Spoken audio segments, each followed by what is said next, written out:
So, who wants to play a game? My favorite. Let me. No, me! Try me now. Up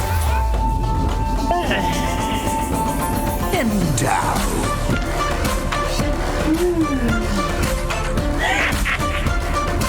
Now this. Ooh.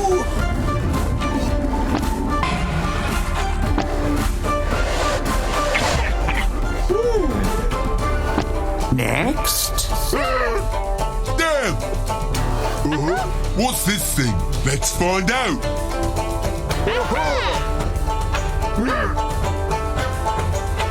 How much is in there?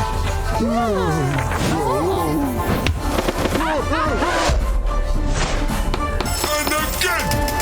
Guess we better. Yep. It's just as high as we can go. Expertise!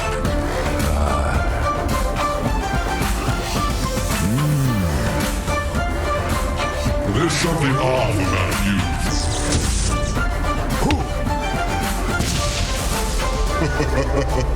It's in the bag. Watch me now. Yoo-hoo! I always get what I want. In the bag. Nice! Such talent, such sorcerers. You're doing good! You too! Where are you? You want me? Come get me. Welcome back, one and all, here to the DPC. This is the China region. This is the end of the Spring Tour and the end of Division 2. We've wrapped up business in Div 1. We've seen who's going to the major, potentially. We've seen who's relegated back to Div 2. But of course, we haven't seen yet who's going to be leaving Div 2 writ large, because right now we have a very interesting set of circumstances. A three-way tiebreaker between YBB Gaming, iG Vitality, and Phoenix Gaming. Two of those teams remain in the division, or one of those teams, remain in the division. Two of them are out. It's going to be very interesting to see who's going to be remaining, who's going home, and who is going to be trying to make their way towards potentially a TI berth. My name's Sneh. I'm joined today by Neff Sensei and Black. Gentlemen, I'm going to start with you, Neff. You made a joke once about how in NA, one can go 6-1 and still not qualify. One can go 1-6 here in China and still not get eliminated. Don't you just love this symmetry? I do. Unfortunately, there was a little bit of a couple of clauses attached to that one, because one of these teams didn't technically go 1-6, and another one of these teams technically also didn't go 1-6. We saw YBB beat Phoenix beat iG Vitality, iG Vitality beat YBB, but we didn't take into account the extra game that Team Phoenix won, or the game SAG forfeited to Phoenix.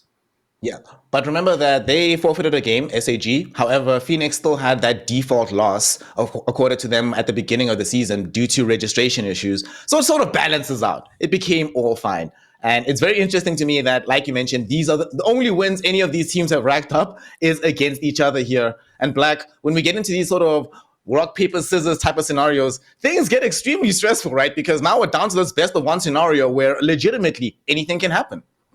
What you guys just told me is that if Phoenix didn't have registration issues, they wouldn't even be here. So on paper, maybe they're a better team. On paper. Maybe. But paper means nothing. Only Dota speaks. Dota speaks itself, and of course, the drafts will have to speak for themselves in terms of what happens in the games. But before that, we need to remember that because neither of these teams, Phoenix especially shouldn't really be here, but neither of the teams of iG, Vitality, or YBB have looked very, very good. Something that I was looking into, gentlemen, I was trying to understand why it is the case that all these teams are looking so poor. And something I saw, and I'm glad this is the opening matchup, iG Vitality, of course, has been a little bit of the punching bag here in Division 2. And as a result, they have the shortest overall game time. The longest overall games, of course, are going to be YBB Gaming. They tend to have the longest series as well. Only 2 series have they found themselves not going all the distance. However, is this a good or a bad thing for them? Because generally, they need that time to build up. They don't win unless they win in the third game. So now that they have to do it immediately, What impact do we think this has on a squad like YBB who needs to build that confidence up normally? Black, you take this one. I don't know.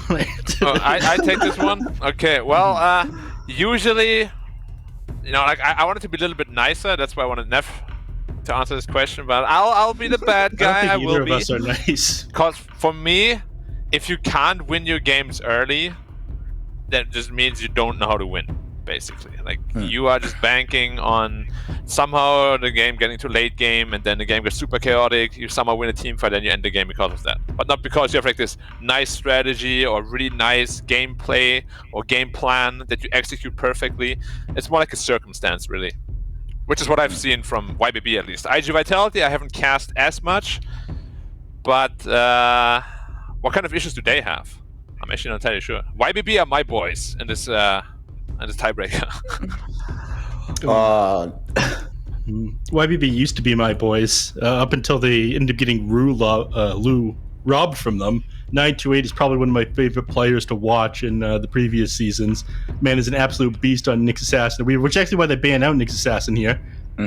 Despite the fact that I don't think it's a very strong lane alongside the Sand King. I don't think they run like Sand King 3, Nyx Assassin 4. That is absolutely crazy. But they were my boys. Man. You impale into impale. Woo! Double spiky boys. Speaking of strength, something that we see here that is very, very strong is this opening Medusa in the first 2 for iG Vitality. This hero is still insane. And Brewmaster, right? Both of these heroes have been very, very strong within the Chinese region, especially in Div 2. I think Medusa is like 70% win rate. Brewmaster is 83% win rate. Kind of crazy. And given how often these heroes are picked, we know that it's very effective. So iG Vitality being able to get these two pretty good, and pretty good as well here, Black, because, we've seen that in China, especially with YBB, Sand King has not necessarily filled the same stellar role that we see him enjoying in other regions on the planet. Yeah. Definitely, and again, I'm looking for a guy that can go in first for the Sand King, because if they don't have that, Sand King will end up striking in and then dying. So hopefully they'll pick up something like a DK mid lane maybe, or something, whatever it is, like just a jumper that can actually help out the Sand King. But I've just been thinking about why Brewmaster is so strong, and then it's pretty obvious actually that I just realized recently. Like his new Drunken Brawler is so absolutely broken, because that hero, his only weakness is that he gets burst and doesn't get ult off, right? But that ability alone makes him like almost unkillable. It's ridiculous.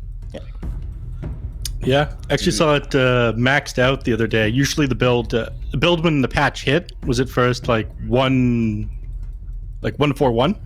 Yeah. But just yesterday I was watching it being played, and it ended up going like a 1-1-4.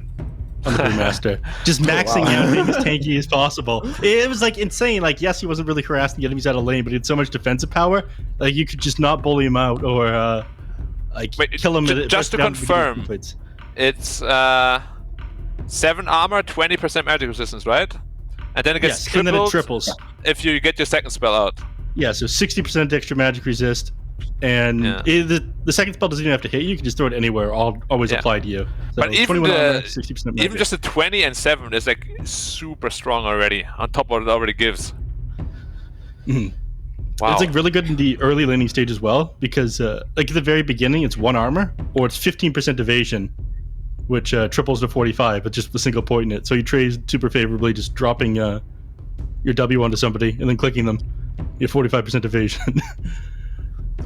Kind of ridiculous that we see this Brewmaster so often and being that effective. On the other side though, YBB, they went for this Grimstroke. This might assuage some of the concerns about Sand King having to jump in all alone. The Inkswell will buy a little bit of time for him after he's made the initial jump. On the other side though, for iG.V, they go for a hero which I really am very sad we don't see more of. This Earth Spirit now going to be emerging. So this will be quite fun for iG Vitality. They've already gotten the Butterfly Effect, Queen of Pain. So we've got this Quap Storm Spirit matchup in the mid lane. Man, this is going to just be a difficult game to play, I think, for a lot of these YBB cores. If you ever get caught at any given time, man, there's so much magic damage right now on the side of iG Vitality. Although they do have some decent coverage thanks to this Pugna. You already get the Nether Ward for the magic damage resistance. Still, though, they're going to have to be on their best behavior, especially because they need to get these kills and still get past into the Medusa's face to dish out the necessary damage which so far I'm not super confident YBB actually has in the late game scenario against this Medusa. Why did they even pick this Storm Spirit? Into Quap Earth Spirit? Like, if they rotate on him, he'll just have like a super bad lane. Dead. He's just dead, yeah. This guy moves into the jungle at like level 3 or 4. He doesn't get to be in the lane. But then Earth Spirit will be there anyway and be like, hey bro, well, what are you doing up What's there? up? And as you said, they have like 0 damage from Medusa. Like, they need a Medusa killer, but there aren't really many Medusa killers left. Yeah, they try to get rid of the majority of them as well. Like, you could try to close this out as quickly as possible. Get yourself something like, I don't know, a Juggernaut. Like, your 2 options are Juggernaut and Terrorblade. And I feel like you're going to ban one of those 2 heroes out next here on IG Vitality. Or Klings, draft because YBB is Klings? always picking that, and they go minute Klings, 50, yeah. and they hope that he gets a rapier and kills everything in 2 shots. I mean, that's the issue with that hero right now. You're always like, okay, one more item. Yeah, exactly. I hate that hero because of that. And the wrong team, at least. But it fits how YBB always wants to play. Like, they literally always, every game, go 40 minutes plus, unless they get beaten before that. Yeah. They, I think they also enjoyed the longest record of a series. It was almost 4 hours. We were in that game, Black. It was good times. It was Yes, very yes. fun. And I was also in another one with B Cup that was like 3.5 hours. You were earning your pay that day. Speaking of heroes that normally go late with YBB, one of the other ones that's still left in the pool here, which is kind of interesting, is the Tiny, which we've started to see enjoy a lot more success in recent times. Obviously, it does have a bit of a spotty record versus Medusa, but who doesn't? So what do we think of that as an option for YBB to give them some degree of necessary damage? Tiny. I mean, it's an okay frontliner here, I feel, but it's not amazing at bursting down Medusa. I don't think you'll be able to burst down the Brewmaster. I mean, if you get a Silver Edge, it's an excellent Silver Edge carrier. But I really think that they're just going to take ban out the Juggernaut on the Terrorblade and pick up the other one on YBP. I don't imagine they'll go for the Tiny. But that'd be pretty good against IG Vitality's playstyle, though. Like, iG.V want this to go as late as possible. You pick up a Tiny, you kill buildings in like 3 shots, you win the game. Not the Razor.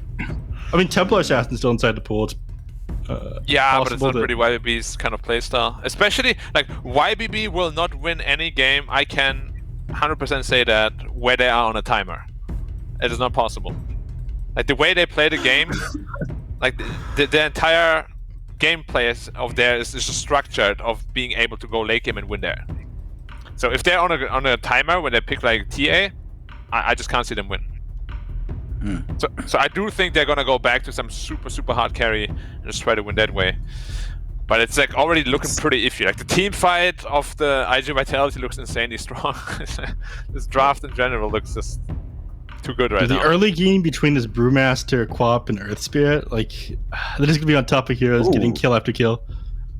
Gentlemen, how is this possible? We're at the very end of the draft here. DK used to be very first pick, first ban material here in China, not being involved at all. I'm thinking that for their offlane for IG Vitality, that's kind of the role I think they need to fill here. So looking at what's still available in the pool and what they've played before, we have DK, we've got Mars. Pango's still in the pool. That's Is absolutely Pango insane. still in the pool? Holy smokes, you're right. Oh my god. Could also Why? be a Brewmaster Draft. offlane though.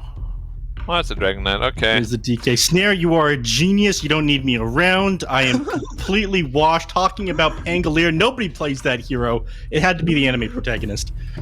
Of course it had to be, man. We need some of that instant disable versus the Storm Spirit. Dude, how hard is this Storm Spirit's game now? Instant disable from the DK, the silences early on from the Earth Spirit, tons of damage later on. Presumably gonna be this Queen of Pain also just bullying you in the mid lane. Like, damn, Storm Spirit's life just seems super difficult here. So now they really are going to be dependent on whatever MS is playing. What's left for him? His Void's gone, his MK is gone, his Tiny's still left, his Klinks is still left, his Jug is still left. Looking at how things have panned out here, none of them seem very fun to play in this particular game. Black, you're the carry guy. So what you got for me? What do you want to play in this? If you're in this game right now, if you're MS, what are you calling for as the last pick? He's calling for a Shadow Amulet. Just an AFK. Terrorblade. I think TV is like the only hero that can actually win them this game. Ursa, that was not the hero I was looking for. Okay, So is the this is hero to going win, to though? be... Is it? No. Like literally now they have 0 building damage because his partner is a support. And as I said, I cannot vote for YBB ever if they're on a clock. and the entire draft just looks kind of wishy-washy. No one is tanky. Nobody's taking Unfortunately. playing against the Queen of Pain, and I mean it's so easy for Brewmaster as well when he's playing against a squishy lineup. So this is going to be a very easy Brewmaster game. It sucks that this is a best of one as well, right? Yeah, I was about to bring that up. That because this is a best of one, right? This is it. You go 2 losses today, that's it. You're done. You're washed, and there's no way back for you. So you actually have to win every single game to remain in Division 2. This last pick, Ursa, though, very intriguing. We've seen more than one Chinese stream. You try to utilize this as an answer towards the Medusa. Unfortunately, I think we've seen 4 attempts, only 1 success. And that 1 success came on the back of a Huskar. Kind of feel like that particular Ursa wouldn't have succeeded without the Huskar to just lead the charge for him. And in this game, Storm Spirit, not the same kind of hero that can dominate the first 25 minutes, such that this Ursa can just run ramshot throughout the rest of the team. So it's looking a little bit dire, I think, in all of our opinions regarding the draft for YBB. What can they do, Black, in terms of game plan, to try and bring this back and make this a possible game for them to win? And the only thing they can do is play really fast early and take control of the triangle, which is so incredibly difficult against this entire team fight they have on IG Vitality. But if they win, I think that's the only play they have. Well, we'll see if they can actually get that play going, if they're going to be able to accelerate this Ursa into a timing that allows them to win the game and stay in Division 2. We've got YBB Gaming, we've got IG Vitality, we've got a tiebreaker, best of one, and we've got Nef Sensei and Black on the mic. Take it away, boys. See you after the game. All right, Black. We're going to have a fun game. I want you to guess the Storm's net worth at 10 minutes. You want me to guess Storm Sniper for 10 minutes? I'm gonna be saying 2.5k would be a bit low. I'd say 3k. 3k net worth. I mean, obviously poor laning, but not just completely bodied. He's gonna have a game, but it's not gonna be pretty at 3k. Yeah. It should get really difficult. Like if iG.V puts their attention to the mid lane with the Quap Earth Spirit, like this Storm will not have any fun at all. And they don't really have the best supports to help him either, right? Grimstroke and Pagna? They can't do anything. No. I mean, Grimstroke can potentially maybe do something, but Pagna, position 5, like he's going to rotate and like throw an auto attack off or something. Yeah, Decrepify off. I got you. Oh, no, Shadow Strike killed you. Sorry, man. What can you do? That's life, isn't it? So, do you like the... It's a mid DK, actually. Oh. Yeah. That changes things quite a bit. Like Storm does super well against DK. It looks like Pugna's already going to die. He's got the Shadow Strike off on him. The Boulder Smash doesn't need Rolling Boulder. Doesn't want Pugna to be able to dodge. He's got a lot of... Oh! Fairy Fire. He survives. He's Tower region. Yeah, but is it worth it? Sometimes it's better to die in the game of Dota. Was is one of those times, Neff? No, I think giving up all this extra gold, this bottom lane, I think makes it impossible for us to lane. Yeah. So you're probably better off. Unless you like TP back the lane and you die and your TP's on cooldown, then you just lose the game. But I don't think it's going to happen to him. Do you like this lane adjustment? I'm not crazy about it. It means Storm has a much better game. Yeah. And Storm is like literally here that can win in the game. Like that's somebody who's able to 1v5. So it's interesting that they've done this. They obviously felt like they wanted to shut down the Ursa a little bit more. Yeah, but they have so many good answers to Ursa, like Stone Gaze, Stuns, Brewmaster Cyclone. A lot of kiting potential. But yeah, like Storm on Storm has a lot of work to do this game. And he's been set up for success, honestly, with the laning phase. Yeah. He's getting a beatdown right now, but he's about to get his bottle. 30 seconds later, water runes will spawn. He'll be back up at full HP. All the harass that you've done is completely pointless. Yep, mid lane is very cool right now. I love it. You can run literally anything middle.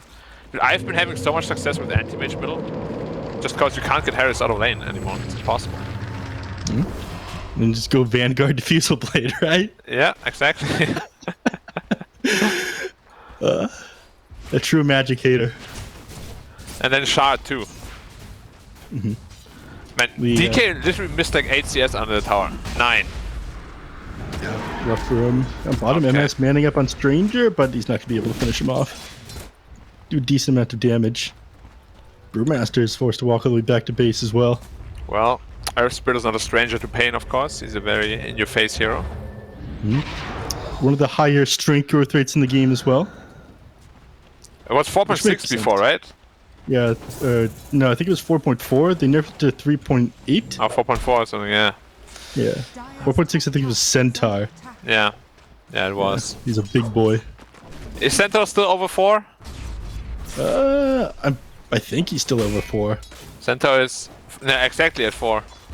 Oh. Alright. Well, Same as Tiny, by the way. Yeah, Tiny's at 4. He's got no agility growth rate, though. Yeah, that makes him balanced, of course. Yeah. That's what I keep telling myself at night before I go to bed. That all things are balanced in this game. There's nothing that's broken. Speaking of broken things, man, this Nether Ward, people have started to get this at the beginning in the laning phase just because you can't really commit on anybody. You end up taking a ton of damage. You try to drop any spells at level 1. Your spells end up doing less damage. It doesn't drain mana anymore, but it just makes it possible to trade favorably when it's down. You can't really go out of position to auto attack it down either. Yeah, and the downtime is not super long. It's like 17 seconds where you can then use a spell or two, and it's out there again. I really miss the negative mana region though. That one was kind of fun. Yeah. You just see like -4, and you're like, haha. Yeah, there's a period of time where... Well, we can't have action near the mid lane. No, nothing's gonna happen. There's a period of time where Decrepify had longer cast range. There was less downtime on the Nether Ward. The Nether Blast was about the same as it currently is, and then they ended up nerfing all his abilities. Managed to snag the Water Rim, wants to deny from them. Vortex goes off along with Static Remnant. I don't think he's gonna be able to finish him off. He can! He ends up going down, but Earth Spirit rotating in, he goes on the Storm Spirit! One more! But he just walks away, he ends up getting... Oh, he ends up going down. Partner almost rotated in with the Decrepify though, that was very close. Just They would as have you were actually making fun of it earlier. It would have actually saved him there. Would have been really funny. But yeah, Storm still gets the first blood. So still sitting very pretty in net worth. But yeah, Medusa is just gonna be absolutely free farming here against Sand King. There's nothing he can do about it. This is the top of CS chart as well. 26 and 8, very cool. And I mean, the one benefit is that they aren't really going to be able to make any stacks for the Medusa inside their own jungle. Otherwise, Sand King can just go clear them out with Sandstorm. Yeah. Yeah. How about the Ancients? No, didn't stack there anything yet. Yeah, this But is yeah, Spirit. Medusa is always about like, can you get the stacks and then can you protect them, right? If you can, you probably win. If you can't, then you actually have a game on your hands. Yeah. Ooh, bottom. MS getting run down here by CSJ, but look at this Pugna blocking any potential roll in by the Earth Spirit. That's support gameplay right there. Yeah, doesn't happen enough in matchmaking, unfortunately.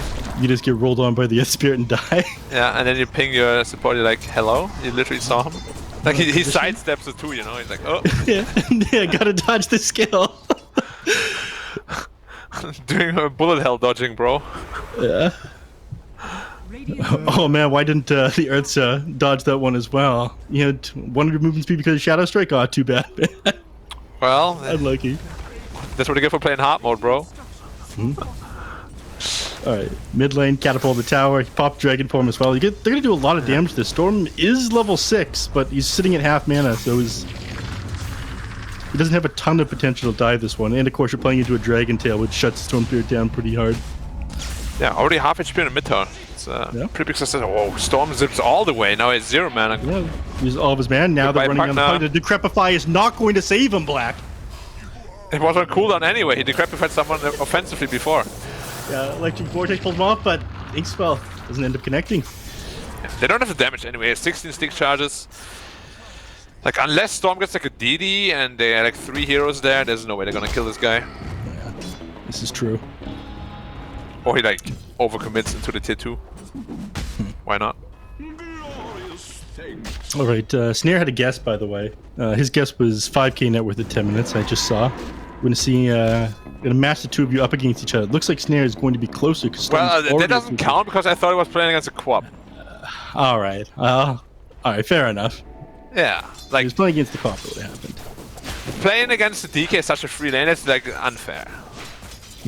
Any melee hero, really, when you Storm Spirit. They have to play so safe so they don't get like owned by the 1-1-1 build. The remnants are just too strong. How much mana is level 170? It used to be even. I think it was like. It's always been pretty low, but it used to be even more damage level 1. It was like 140, wasn't it? Yeah, more damage, but the same mana cost. Like it was like 70 mana cost, and then increased it to 100 at all level, and then they reduced it to 70 again. Stonebear is probably like the most busted hero in history. Ball Lightning used to be better. Used to have massive flying vision on Static Remnant. This thing is insane. I mean, he's still pretty bonkers now. His 25 overload attack bounce talent is pretty stupid. Yeah, that thing used to be even better than it is now. Yeah. Or the shard affecting the entire team too, with the overload bounces. There was some OS rock stuff. Yeah, Electric Ray was my absolute favorite. They're actually going to TP hero in here. Stonebeard zips forward off on the Brewmaster, finds the kill, and rolls on out here on the Earth Spirit. I mean, there's not a chance they can fight into that Netherward, unfortunately. Radiant's middle tower is under attack. DK's punishing over in the mid lane. Now he's got a double damage rune. He's chipping away at the tower with Corrosive Breath, so... And was it do is going to be punished. Yeah? I don't think he'd be able to stop this anyways, even if he was sitting in the lane, so... The rotation down to the bottom, I think, was the best play. I think the biggest problem was really that the... Well, partner is dead again. Yeah, Dragon Tail. No Decrepify? Couldn't get it out. Too squishy, unfortunately. But yeah, like if you let your tower go down to half health with the first dragon form, that's always a pretty bad sign. Yeah. Pre-10 minutes, it's not great. He's actually gonna run into Storm here, but he's pretty high on mana, so I think he's gonna be fine. Stranger's got 1 point in roll and 1 point in geomatic grip, so he can do a decent amount of damage to the Stonebear, but I don't think they'll be able to finish them off together. Now, can they deduce the fact that there's a ward there? Well, take down the Brewmaster. Not bad. Some free money injection for the Ursa. Is he going for the Battlefield then, since he went Ring of Health? Oh, he is. Yeah. Against the Dusa? Really? Yeah. That sounds like... I mean, you know what I said about the team, right? It's literally... They can't win if they're on a timer. Yeah. Isn't the only way to win as Ursa against Battlefield either you get super hard carried, or you build Diffusal and actually shut her down? I think I saw this once before. The Ursa just ended up going Battlefield. They went back for a Diffusal Blade afterwards. Came out pretty late. It ended up going pretty well here, but you know, maybe they're just... Maybe they're just doing it because it suits how IG Vitality want to play. Bottom lane. Blink Dagger ends up coming out on the epicenter as well. Oh no, man. It was so important to get this kill. Yeah, Decrepify came out a little bit too late, so it didn't amplify too much of that magic damage, but this Queen of Pain was incredibly tanky. Yeah, doesn't even have the strength talent yet at 10. Which is kind of ridiculous too, that you just get 220 health like that. Yeah. Brewmaster's only level 3, dude. He's It's rough out here, man. If you were curious why he ended up getting chased down through his own jungle, it's because it's a very easy kill, and I don't think his team cares about him too much right now. Guys, give me top lane for about 3 minutes. Thank you. Yeah, I can't play the game right now. Young 10-minute update for y'all. Firstly, I was right about the net worth. Shout out Black. Secondly, this is CSJ's first ever game, ever professionally on the Queen of Pain. But also with regards to the Ursa build that you're talking about, like I mentioned, this is the 4th time that this has been done against Medusa, picking Ursa. 3 times where it's lost, they went for the Battle Fury first build. The only time where it's won was from Lou yesterday, where he went for Diffusal into Blink Dagger first. So yeah, certainly playing more aggressive is the only way it seems to work out here. Yeah, which is really not surprising, because once you have Skadi, like Ursa just hates that item. What do you think about my hatred of teams being really bad at using their last pick? Is he going to get away with this? He does. You were absolutely right to not even focus on that. I got distracted there, Black, by the kill happening, but you knew better. Repeat that, please. Of course. And Rage. So a lot of teams are always picking really bad last picks. All Storm middle. Yeah, it gets gone in here. I don't think he just tried this one to blink forward. Off of the DK, the Egg Spell follows up, and he's locked in place. Goes down before he can even pop that 20 charged wand. Yeah. Strangers have gone pretty far forward. The Stone Spirit isn't able to ball in front of him as he rolls away, though. He tried. One ball's faster than the other. Yep. At 1400 speed, very weak, only level 1 ball lightning. Who's ping bottom? Grimstroke? Okay. Yeah. There's a Stone Gaze available though, so he should not be in too much trouble. Setting up here as well. Goes on to the Medusa, throws out the Phantom's Embrace. Is the Stone going to come off? Yeah, you just stuck in place, out of mana. She's going to go down to this one. Finished off by Storm. Okay. I thought he was just going to hit the Phantom twice and Stone Gaze, but it didn't happen at all. that would be too advanced. Dire's bottom He was, he was silenced up that whole time. Didn't end up auto-attacking off himself. I think he was trying to get away from that Grimstroke before the Inkswell ended up connecting, maybe. Yeah. But once Grim is on top of you with like, what, level 4 Inkswell, no chance to get away, especially as a Dusa. You're so slow. Brewmaster, final level 6. Let's go. Yeah. Yeah. Brewmaster's activated. They smoke up immediately. Dude, there's no way they're going to be able to find this kill off on the Storm Pit, though. DK's going to try to go forward. He's got Blink Dagger. Yeah, he ends up getting the hit. Comes in now. Silence. Follow it up. They do have enough damage to bring him down. Just as that silence ends. Last hit by the DK. Yeah, and Crop going down to the epicenter on the bot lane in the meantime. They're still sticking around, and they need to respect this Blink DK. But they don't. So 9-2-8's going to get run down here, yeah. They throw the stun off onto him. The Inkswell will buy him any time. It stuns the DK. He's in shambles. No! He gets a neutral deny!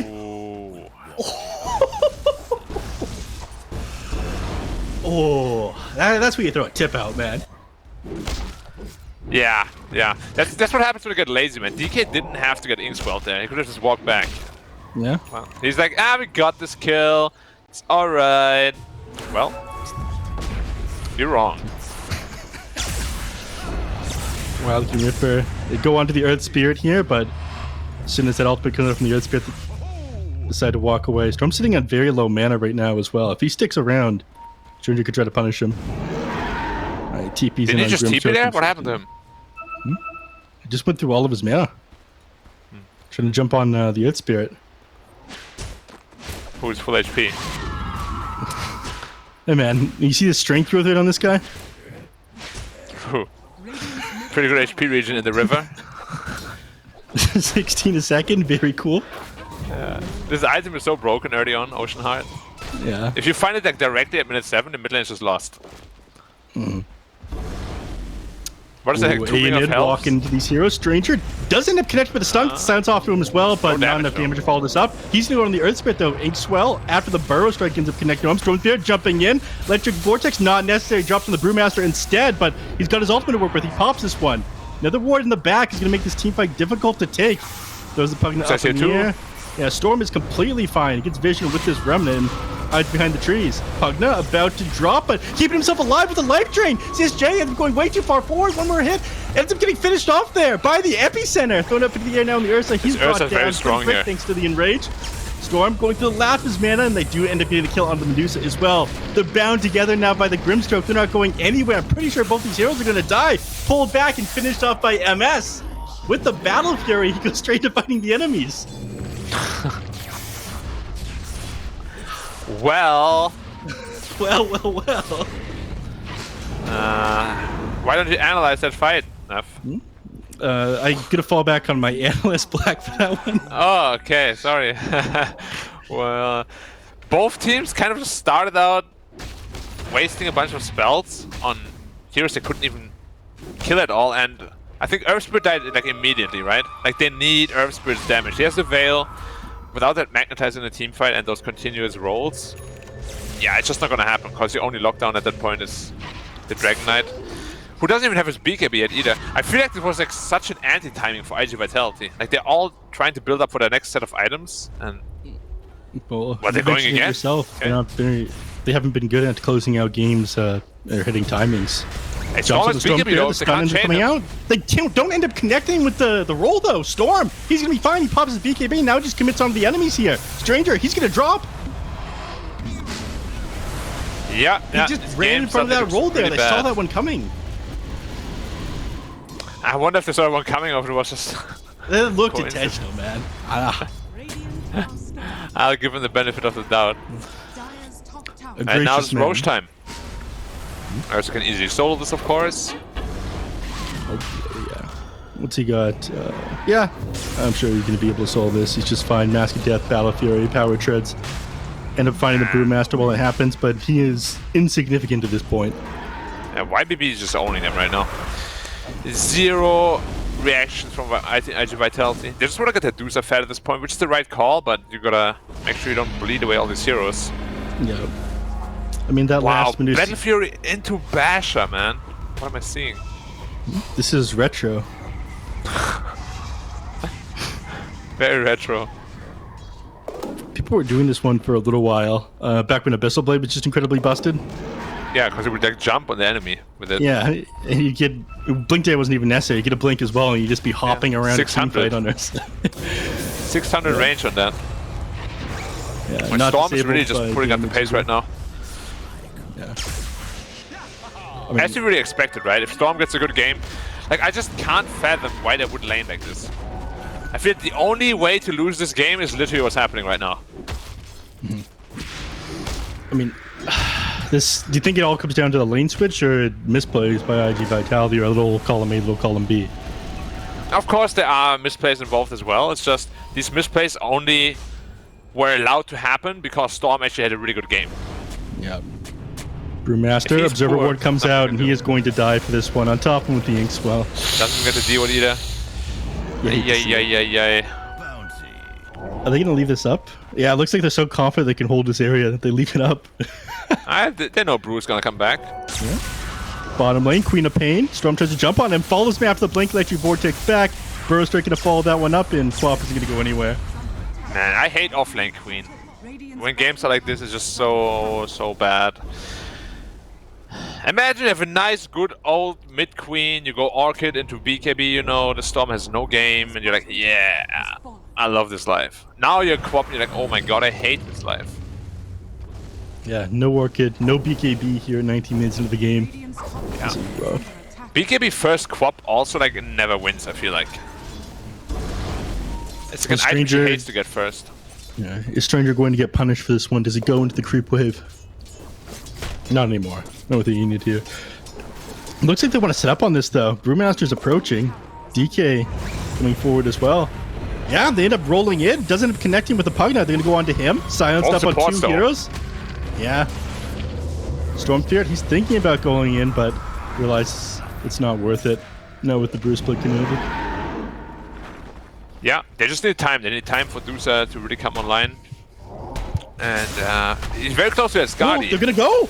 He's a wow. bursting on the Earth Sphere, no time at all. They go on to the Dragon Knight next. He gets taken down thanks to Basher in the pole. CGJ jumps away. Stormtrooper doesn't have the man to continue to follow this one up. Skadi Dusa's here though. Scotty Dusa Maybe is we wanna here. The protagonist. Is it the protagonist or the villain? Depends whose side you're on. I see Medusa as a protagonist. Okay, I respect that. Because they started out as the underdogs, so which makes them the So protagonist. who's the villain then in this case? Ursa or Storm? It's gotta be Storm. No way he's supposed to be this far in this game. He's doing some evil stuff. And Ursa is like the hidden big evil boy. Yeah. The hidden like evil, he's the the secret boss. boss. Yeah, he's Storm's boss basically, and he just reveals after Storm is dead. You thought that guy was strong. Oh, you dare to challenge me? He was so a mere pawn. It will interest you to learn, Black, that first item, Queen of Pain, actually currently enjoys a 62.5% win rate, depending on how we define first items, as we see QIQX just getting taken down. But it's possible to win, and it seems to be fairly common, especially in Southeast Asia right now. What lane? Mid lane, right? Mid, yeah, mid. Yeah. But you also get it much earlier, I assume, than 20 minutes. Dire's middle tower The average timing, it seems to be around 18 minutes normally, is when it comes out. Just a that seems little to be bit around more faster. the average time for mid. Okay. Let's see what he can do. He's gonna go into the shard next, which of course is gonna give him that blink silence, which can be pretty impactful against these supports especially. I'm surprised. I mean, this is one of the best shards in the game. Yes.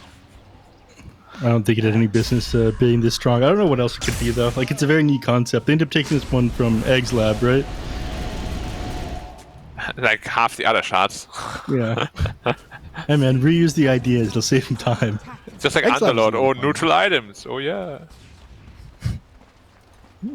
I'm still angry that neutral items exist. Yeah, it's so weird. Like the entire power level of heroes just are completely off kilter with this one. They even removed Ring of Tarask from the Like game. you gotta freeze the Tanic sometimes with Paladin Sword, basically. Oh. Sankin gets out. He's going for such a cocky item build too. Just blink travels into E-Blade on Sankin. No BKB, no nothing. He fears absolutely nothing. Right. Why the E-Blade instead of Heaven's Halberd? I have no idea. Solo kill potential, I guess? Yeah. 'Cause I feel like the only potential issue is going to be the Medusa in the super late game, and then once you have Heaven's Halberds, when Medusa is the only one putting out damage, like she'll just lose the late game to that. Heaven's Halberd's way too good against that hero. Super late game, iG Vitality should just crush them, right? Jumps forward on the Brewmaster. I don't think he's gonna be able to get his ultimate off. Yeah, he ends up going down. He survives long enough. He doesn't pop his ultimate. He didn't split. He's gonna roll back in on the Earth Spirit. Ends up connecting the Sand King, who's still got Epicenter up. Scream coming out from the Queen of Pain on top of the BKB, but the ball held in place by the leash. The stun comes out. And he ends up Medusa's losing too strong, Stranger. Yeah, Quap ends up going forward into 2 heroes, but he's all out of mana right now on the Storm Spirit. Thankfully, he's able to run away with the haste. Stun comes out. He's got Haste a little for like bit 1 of mana. second. He's gonna try to TP out. Is he gonna be able to get away? He does. Just TP out. Kaya, damn. He's so tanky with that health down too. 2.3k health, no problem. Very easy. Just TP out. I mean, And he's MS punishing them. Dude, MS is literally doing this every game, man. He never participates in any fights unless they like, come to him. But, you know, this game it works out. Almost as his BKB. He's like Dio. No, he could have ended things a lot sooner, but he waited for the enemies to come to him. Yeah. It's our world. To draw your attention, gentlemen, quickly towards 928, who you were shouting out earlier, Neff. He has now accomplished a thing where he's gotten this Aghanim Scepter, second fastest all time in this patch in all competitions. So pretty great stuff that we're seeing from YBB, despite this game being very, very wonky overall. Seems like the supports are definitely pulling their weight. It's an impressive fact. He did get some assistance here from the Philosopher's Stone, I'm sure. Very balanced But- item as well. Yeah. Definitely needed that. Man, he's doing pretty good. I feel like Portrait is super fake against Medusa though. It's like fake good. You know? Because it gets stone gazed anyway and it dies in like 2 seconds with split shot. Yeah, I guess if it doesn't have the mana shield. It can do a lot of damage because, you know, Medusa ends up building stat items, and not if you can't get your Dark Portrait off. They're gonna keep going for more. I mean, it's super difficult. He just commits on a Stranger. MS was waiting for this one. Jumps forward, does a lot of damage to him. DK, blink off a cooldown 2 seconds, but You should chase this, no Grim. You guys have everything up? None at all. yeah. DK kind of messed himself over by dropping the Fireball there. Ended up breaking his Blink Dagger on the Pugna Ward, right? Yeah. Yeah. Do you like the shard on the mid DK? I usually see the offline DK, but mid DK usually doesn't get it. No, it's good no matter what now, man. This Think thing so? just owns. Yeah, 80 DPS, you can drop it whenever. 20-second cooldown, last 10 seconds. Like, Okay, it's so big. If they lose, I know what to look at. Hey, come on, man. This thing is necessary on this hero. It's one of the reasons why it's gotten so popular recently.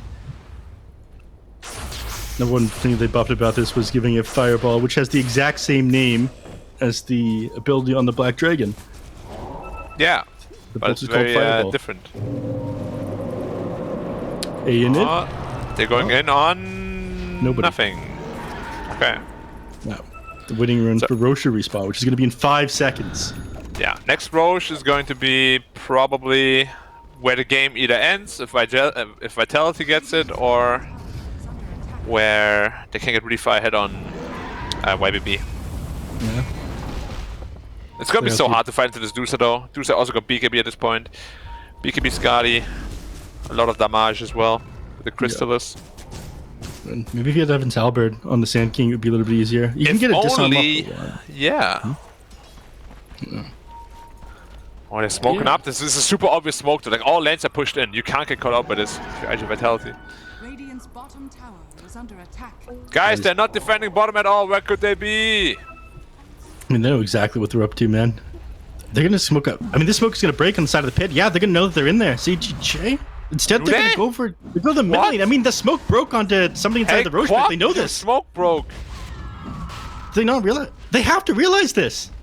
Yo, guys.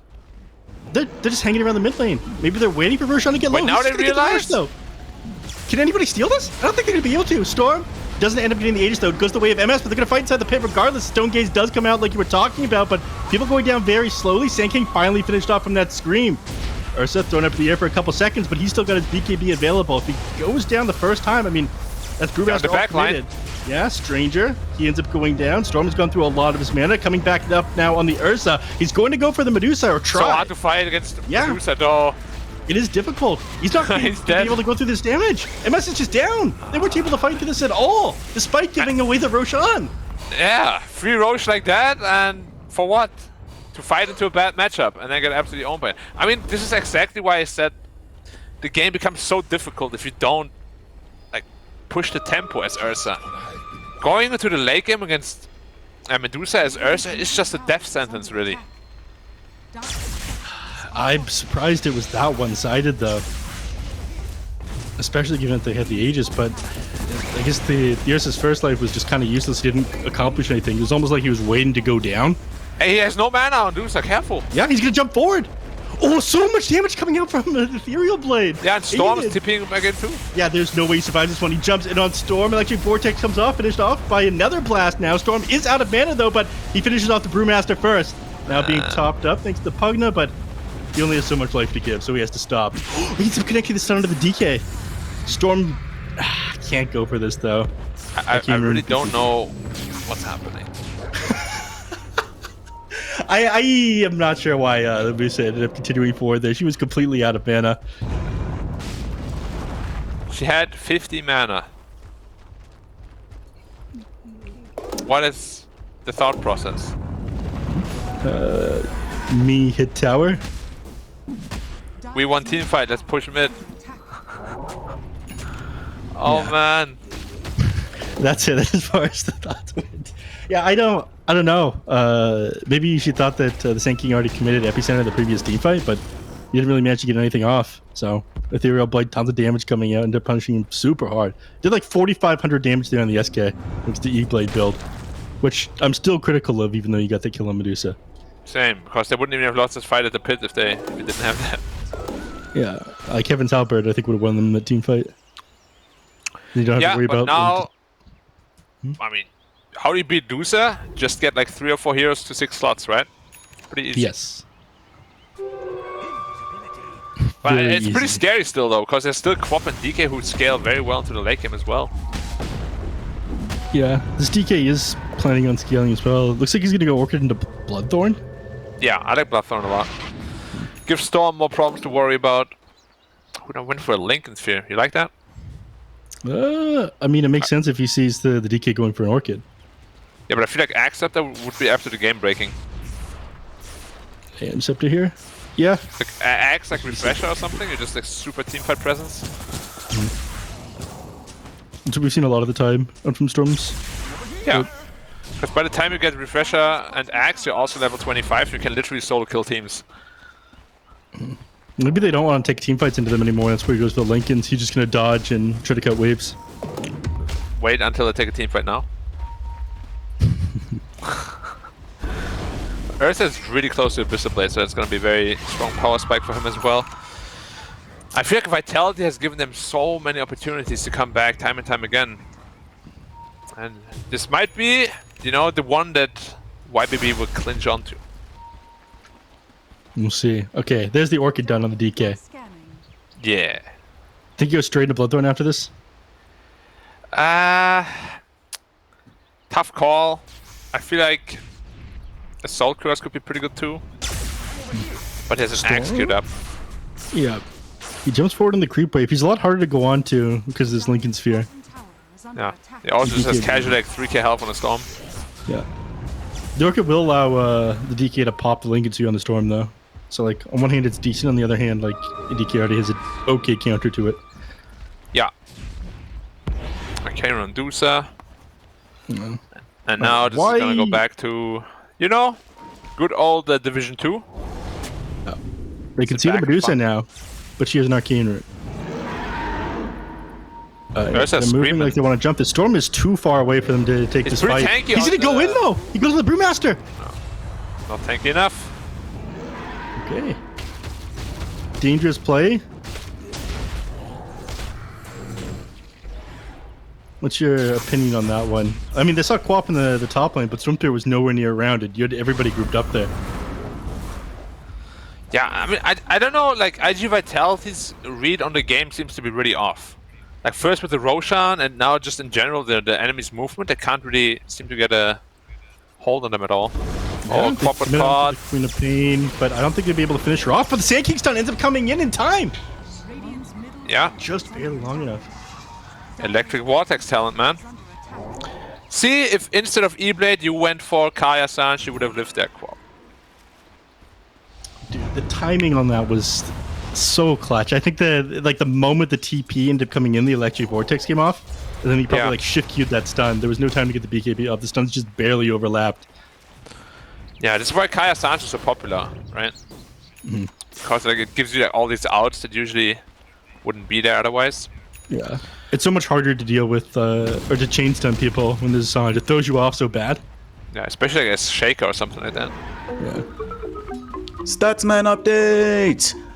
This DK going for the Orchid, despite the fact that DK is one of the most picked heroes and most contested in all DPC. Only been picked up 7 times before today in this patch, and only been upgraded into the Bloodborne twice, but Storm might die.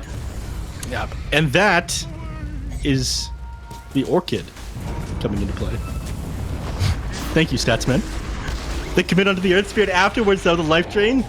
Hey, Earth has to get out of there fast. Yeah, he does. DK ends up jumping onto the Pugna here, and they're just going to auto-attack him down. Next, they turn their eyes over to the Grimstroke. Yeah, the Storm Panda trying to follow him. He's going to toss him into the air. There's no way. He TP's out of this one. Throw him back down. Stunned up. He goes down as well. What can you do? Well, well, well, Mr. Neff. So the mighty falls. And Ursa is running away. I thought he was supposed to be the end boss. He is the end boss. This is where they even take... Well, they took him down once. It was in true. You have to wait for 10 more episodes. Yeah. You know, he took the fall in that first fight against him, so they underestimate his power. And then he reveals his true power. Or like they thought him dead, but then he just appears out of nowhere. Nani! You really thought killing me would kill me? I respawn in 70 seconds. Brewmaster finishes Aeon Disc, so that's gonna be quite problematic now. They can't really burst him, but I guess if he has a Phantom on him, he will be silenced anyway. I honestly have a really bad read on this game right now. Like, there's so many blunders happening for both sides, which obviously is why they're here. How about you say something? We nice? do you know, an exercise in positivity. I want you to say something nice about IG Vitality. I think the level 25 Medusa skilled the right talent. Thank you. This is good. This is helpful. Now, one thing positive about YBB. Storm Spirit has a much better game than I thought he would. Do you feel good in saying these positive things? No. I guess we can't change you. Thanks for trying, though. I appreciate it. Yeah, of course. They're gonna smoke almost up. Axe on Storm this time, though. Yeah. Another way. He just blinks right into the triangle. Dagger thrown out. Earth Spirit tries to roll in, doesn't connect with anybody, gets the silence off on the Grimstroke though, jumping forward again on the Queen of Pain, but Epicenter, there's the Aeon Disc coming into effect. They can't get anything, he gets the split off, he's gonna be just fine. Now Epic's out of position. Completely. Yeah, his Enrage is gonna expire in a couple seconds as well, they run forward, they're gonna run a trade on these heroes. So far out of position right now on the Ursa, he ends up going down as well. They baited him out there, the Aeon Disc putting in back work. to on the Ursa, wow. What? Why? They can't take this fight. Are you guys gonna plan in? What? You can't go back in, no way! Storm Fear, the Roland's connecting as well, he just goes down! If they get a heal on the Ursa! Okay, they end up getting stun off the Queen of Pain. Oh my god, she does you have can't Blink fight available, this, run away, please! They can't. Ursa held in place. He pops his Well, rage a everyone's second fighting back time. now. Yeah. Got the ultimate to deal with. Tries to jump the back line with Storm. He's got the BKB active, but there's no way he's enough damage. Yeah, they can't get him. What is happening? They had a 10k lead, now they're 2k behind. What are these buybacks? I don't know, man. Roshan gonna respond in 4 seconds. They scouted out just before it responds. This is such a novice amateur mistake, not checking items under vision. They knew Brewmaster had this, or they should have known.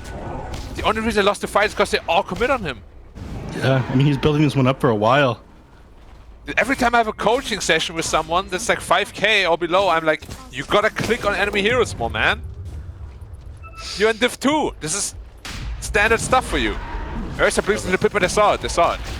Yeah, they did. They have Now Storm they're get on putting the MS. 5. If MS dies here, they just lose the game. He's bashed up by Roshan! Hey, MS! On him! Now he's super far out of position. out, He ends okay. up popping his BKB and tries to run. They That was good, that was but good. They let him go. Yeah. Pugna no buyback though if he dies. They're gonna steal This is our Roshan from banner. them. Yeah. Jumps in on the Earth Spirit. They end up grabbing the Pugna. Storm ends up jumping forward through the Electric Vortex, trying to finish off the Medusa. She's sitting incredibly Who says low. buyback, They though? do manage to get her. Yeah. Storm Roshan is sitting dying. low. He's down. He's down without buyback. Ursa Now run, Ursa everybody run. else has to run. Yeah. MS trying to run away. He doesn't have BKB available. But they're Nine Tails chasing gonna him. try to block them. Dragon Dragon Tail. Tails are coming out. And the Dragon Knight slow. Oh no, on the other side of the T5, the epicenter comes off of the Sand King though. It is putting in a lot of damage. Earth Spirit very low, but they can't finish him off either. He manages to get away on the Ursa. All this is happening. All ends up coming off from the Queen of Pain. Ends up getting the Grimstroke there, but she ends up going Ursa's down. going into the Roche pit. Oh, he got the my Aegis. God. He snatched it! While this fight was going on between the Dark Portrait and the Medusa, he snags it from them. Dude, Roche had like 500 HP. How did they get that low? He literally This is- 3 hit it. Oh my. That was an absolutely insane T5. There is 15,000 damage done by YBB and 22,000 done by iG Vitality there. I mean, you know they all have no buybacks. You surely go for some mid-rex, you know? You'd think so. There's nothing they're able to do to defend. Are they that afraid of just the Ursa? Why are they? Okay, the game paused up. We have time to talk about everything that just happened now, Black. Oh, yeah. Good. I know this is exactly what you want, buddy. Okay. They step away, despite the fact that majority of these lanes are pushing. They get back to farm more. Is it because they're so confident in the late game? Or does this go back to what you were talking about in the draft? iG Vitality just don't know how to end games. I mean, I made a statement about YBB, but apparently it's the same with iG Vitality. And yeah, I don't know. Like, you gotta push the mid-rex at least. Like, they have no cores for 2 minutes. Ursa can't fight Medusa alone. We already saw that many times. Like, are you just gonna let them get away with this? No way. It looks like it's exactly what's happening. I mean, she's not going to come in over to the mid lane now. Her TP's on cooldown for another 16 seconds. By the time she walks over there, lane's going to be shoved in a little bit by the Ursa, who's now heading out. Like, their opportunity to push is now just over. Yeah, because they decided to go back also up. for the Storm now. Like, that was a massive blunder once more. Yep. Because, like, Storm bought back, he wouldn't have gotten his axe for, like, another 3 or 4 minutes at least. But now he gets it for free. And that can make a massive difference in these team fights. Like, Storm axe is insanely broken. He's 25 as well. Oh, man. All right, Why let's do you take the think good Storm's going for the shot? You think he knows that it doesn't work with the talent? He's got the 2 times overload attack bounce. Yeah, but it doesn't work with the shot. Maybe he just feels like this is going to be the number one thing that powers him up after he gets his egg. Okay, I spoke to a bunch of pros before, and we came to the conclusion that this shot is super, super strong the earlier you get it. Because like every hero basically gets 3 overload attacks, right? Yeah. But like the later you get it, the less impactful it should be, in theory at least. I can't believe they're just letting them chill like this. You know, Like, this YBB creates a probably win like, condition oh, for yeah. YBB. It does. It does. If they kill this Dusa now, it's gonna be really rough. And he went MKB? Why do you think he went MKB on Dusa? Preemptively Literally picking zero that up evasion. because I'm trying to think of like preemptively picking it up to do. Oh, you know what it is? It's the Sandstorm. 25 talent. The blind. But isn't that what you have to BKB for? I mean, you're not gonna have the BKB active 100% of the time. Yeah, I guess. I just like Swift Blink much better against heroes like Ursa and stuff. Because mobility is going to be so important in this game. Yeah. He has a queued up next, but I don't even know if he's going to get there. One team fight is all it takes at this point. One team fight for these people with all these buybacks on cooldown. It looks like both teams are trying to set up.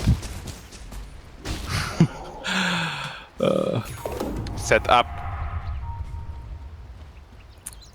Nobody's going to connect with anything though. Telescope now found by the Storm Spear. I mean, that's a nice find. They passed it over to the Pugna probably. Yeah, he really wants to time his relic though. On the Storm? Yeah. It's so broken. He has Arcane Blink queued up on Storm? What am I seeing in these games right now? That's normal because now it gives you the mana cost reduction. On the blink. But that was really old when it wasn't like when it did like the 5-0 plus Arcane Blink, right? Yeah, it's because it stacks diminishingly now. If you're gonna have like one item that reduces mana cost, or like two like the less items, the better, basically. Dire's top tower is under attack. I just feel like you get Refresher and you just win this game. No, I agree. I think Refresh is probably better. But Like, why do you need to be so fancy? because it's cool. No, it's not cool. What's cooler, activating 2 BKBs or vortexes, or bowling across the map and one-hitting everyone? I would argue like vortexing 3-4 heroes and then killing them solo is pretty damn cool. But what do I know? Yeah, I think it's way cooler if you one-hit a hero. It's a lot less likely to work, but it's cool. I just gotta aim perfectly. Like, where's he gonna be 10 seconds from now? And Oh, if right you here. if you miss, you lose. And you miss, and suddenly you try to TP out in front of dude says stone gazes you have no buyback, and you lose the game. Your team is like, what the hell are you doing, dude? Yeah, but there's potential to look really cool. Yeah. Sure. Yeah. Man, I really don't like if things have slowed down. Time is but I guess Relic. On the storm. There we go. There we go, boys. I hope they don't give it to Sand King. Sand King, eh? Now Storm's taking it. Sand King should be getting the Spell Prism. Do you like the Elven Tunic on him? No. Cool. Blinks forward off the Brewmaster, but he's got Aeon just to fall back on. They silence him up still. It's Phantom Embrace that you're talking about, and they're going to be able to finish him off. Yeah. He was all by himself anyway, so his team wasn't even anywhere close. And no buyback for 3. So more base sitting. I mean, you did talk about this one. Phantom Embrace is an excellent tool for dealing with this one. Is under attack. Yeah. Do you think He even tried to Eldritch attack it, Dispel- but the Sandstorm, I couldn't hit it. What can you do? You think He's like, ah, it's the sand in my eye. yeah, should have built an MKB. Yeah, fool. Dire's middle tower has So continuing the Blood trend on the of atypical item builds, we look at this Octarine core for DK coming out now. He's well on track to do something interesting. Way. So of course this is the only 5th of this item picked up on this hero this patch. So he's doing 2 things today that we don't often see on this DK. Thoughts? On Mr. Statsman? the Octarine core? I like it with the Orchid. I think this would be much worse without the Orchid itself. So I guess I'm okay with it, but yeah, I'm generally not that much of a fan of this build that he's gone for. I think there's a reason why it's somewhat atypical, and the fact that there's not been a single time when both of these items have been on the DK hero. I think there's a very good reason for that. Not really what you pick the hero for in general. All right, Neff. What are your I think what's your conclusion 3 after hearing that compelling I think argument? 3.5 second stun on a 7.5 second cooldown is very cool. True. That's my thoughts. And it's also AoE now. Yeah. When you have the ult. Yeah, which So- you do now more often because of the Doctorine. Very smart. It all makes sense. Yeah, it's like the old alchemist. Just have 100% uptime on your ultimate. Yeah, but that It's was not fun. quite there. Yeah. Was it? Yeah. We didn't have all as many HP regen reduction as back then. It really wasn't that fun to play. I mean, against. yeah, but now it's also just useless. Because you have too many tools now. I do agree with that one. Like heroes like Bristleback and stuff, they're so hard to play. It's Silver Edge on any hero. Or Vessel. Or Skadi. Or Shivas. Shivas, Or yeah. all of them. You don't need to pick I have- AA anymore to counter it. I have a minus 50% health region, guys. By just standing here. What's even the point of picking AA anymore when so many of those items exist? Yeah. Blinks forward. Phantom not again, Embrace. It's being Brewmaster. thrown out. In the middle of the cast animation, it's interrupted. He's stunned up now. I think it's illegal to keep running away from a team that far and dying. I mean, he's scouting first. He looks like they want to jump forward. They end up Wait, jumping on partner, top you of the can't run Pugnas. there Lion either. Spirits are coming out. Earth Spirit comes in. He ends up connecting with the Earth Spirit. He couldn't get to the BKB off, so he's thrown off into the air. MS now bring himself down to the ground. Tries So to the finish off his BKB speed of pain, but she managed to Oh jump my away. God. Medusa, if she goes down here, she's going to have buyback up in 9 seconds. Dusa just didn't BKB or Stone Gaze. It just gets bursted from 100 to 0. Well, I didn't. Not even bursted, more like. You know. Slow tickled to death. Tickled to death, yeah. All right, Oh, it's buys Medusa back in the game buyback. now on the Medusa. It just came off. MS Cooldown. got Kick back up. to the What is base. happening? He is down. You guys, stop doing this. Oh, no. I mean, at least you forced the Dusa buyback, I guess. Yeah.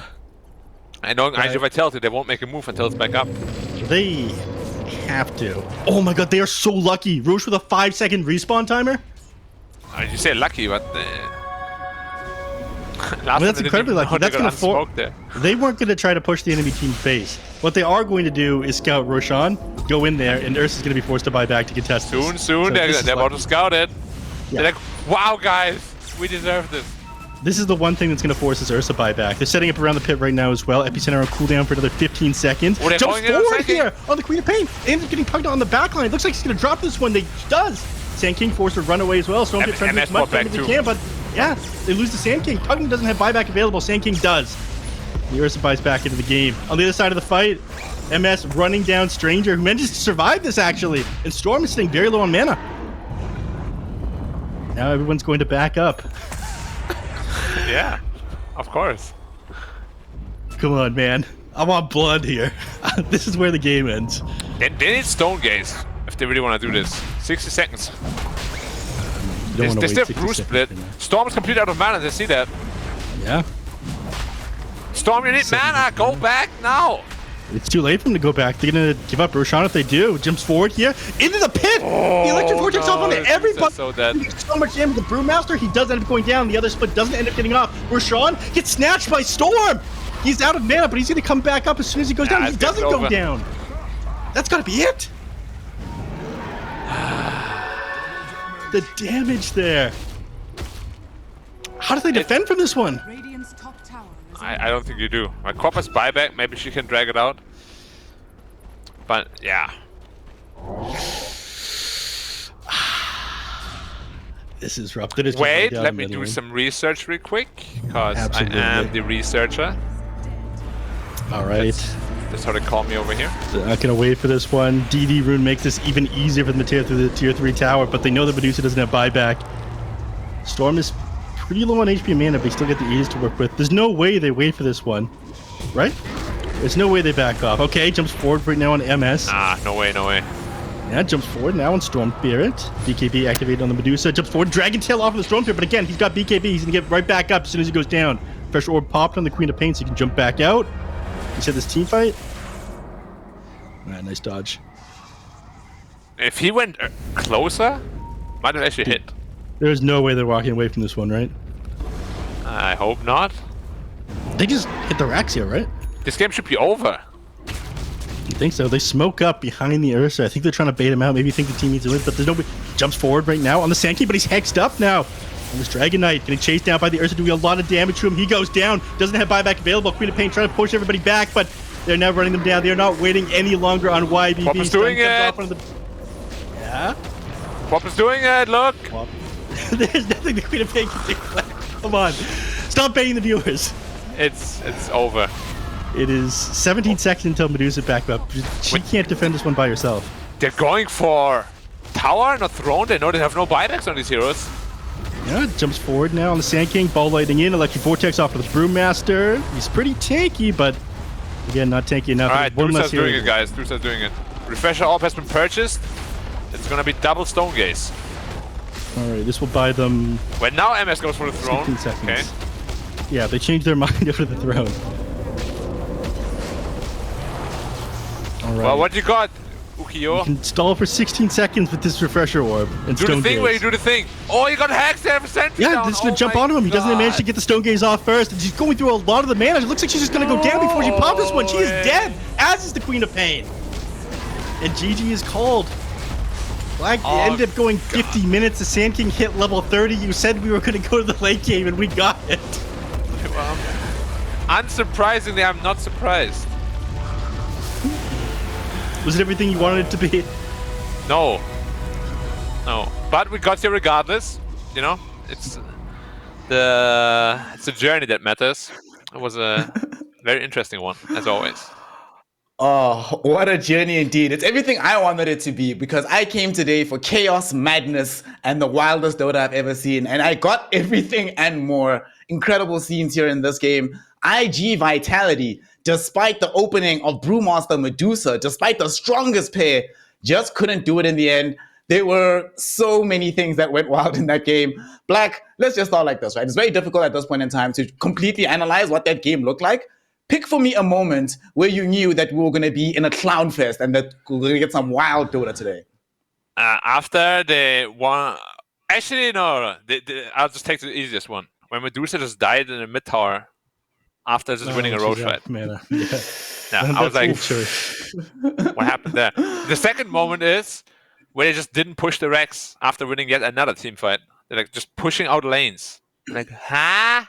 No way. Yeah, no way indeed, right, Neff, because we saw they had a good position. They knew that YBB lacked buybacks. They had Medusa alive. Hell, DK was about to come back with the Dragon Form. Why on earth didn't they push and iG.V just decide to keep farming the map? Like, what's the decision making do you think that happened in their team camp there?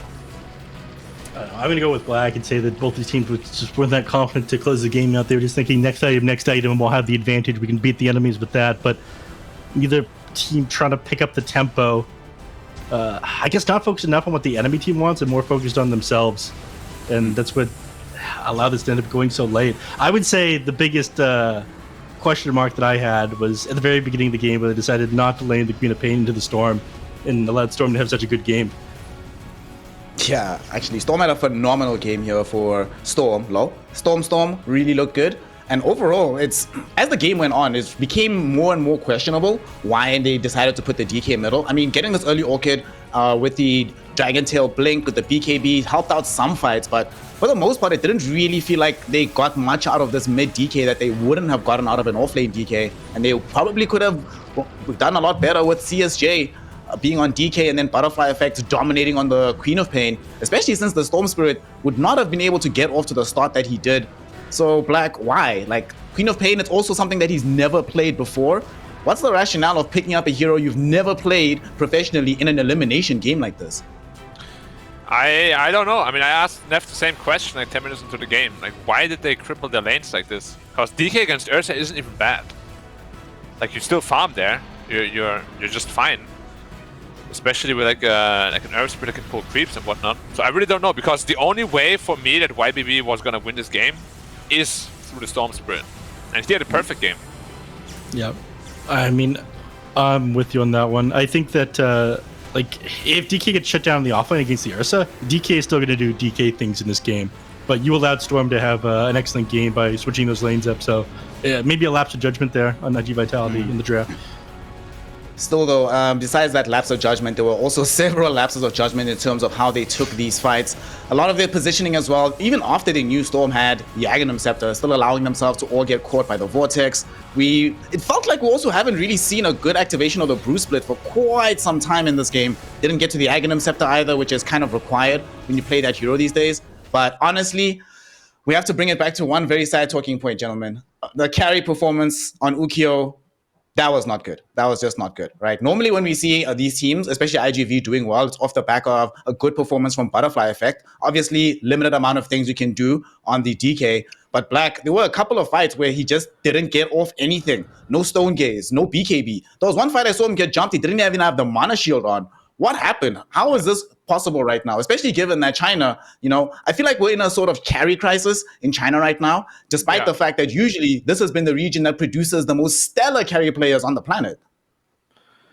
I don't know. Like, even that last fight, he had time to BKB, he had time to Stone Gaze, but he just like slithers away instead. It's like, I mean, I'm seeing the things you're seeing, but I also don't have the answers to it because, as I said, it should just be a given, you know. Like as I said, when I coach people, I'm like, you gotta be more aware of this, and there's no way that the people that I coach can be the same level as these players. Like I don't know if it's the pressure getting to them or what, but yeah, look at his hero damage too. 22k with like 40k net worth. That's like what God King literally said, you know? Like if you can't transfer your net worth into damage, you're doing something very wrong. Especially doing something very wrong in a game like this where there's a Grimstroke, right? And the Grimstroke's doing more damage than you at the end of the day, somehow by utilizing your same hero.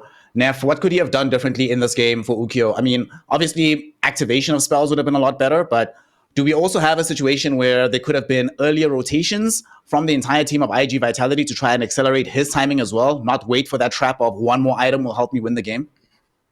I think it just came down to them doing a reasonable job at stunning her up or shutting her down in team fight. She only really had one good fight where Ursa was caught in an awkward position inside the pit.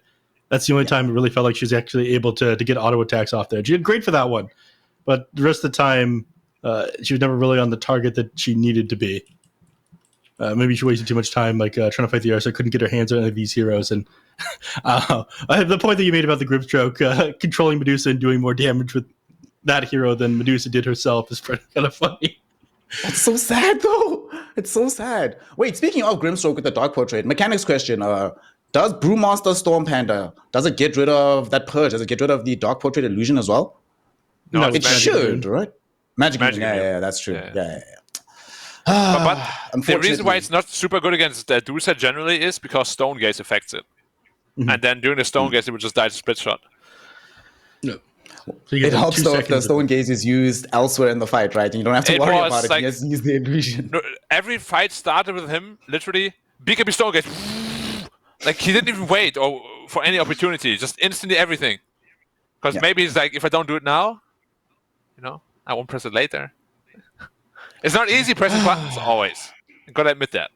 It's not easy. We've all been there. We're like, I'm gonna wait for the perfect moment. Oh, I fucked up. Oh, I'm already dead. Yeah, I'm dead. That was pretty much Ukyo's life throughout the entirety of this game. And unfortunately, because they've copped this loss on IG Vitality, they could also be looking towards the death of the squad's prospect in Division 2 writ large. They need to win this next game. They'll be playing now against the side of Phoenix Gaming. And if they lose, that's it. That's done. There's no possibility of still remaining in Division 2. If they win, though, against Phoenix Gaming, then the third tiebreaker becomes very interesting. We might be here for a while today, gentlemen. So for now, we're going to be hoping and praying for iG.V to do something a bit more entertaining and interesting. Well, entertaining, definitely we got that, but we need them to be a bit more sharp in the game of Dota, see if they can grab a game against Phoenix Gaming. Well, until that begins, that one best of one is being prepared right now. We're going to be taking a short break. And when we return, we continue with the tiebreakers, continue with Division 2, and try to see who's going to remain in the China DPC. See you in a moment to continue that action. What's going on? Simple truth, I'm low. Let's get it on. Touching the stars, touching the stars. Dancing, dancing, dancing, feel like dancing in the moonlight. Dancing, dancing, dancing, feel like dancing in the spotlight.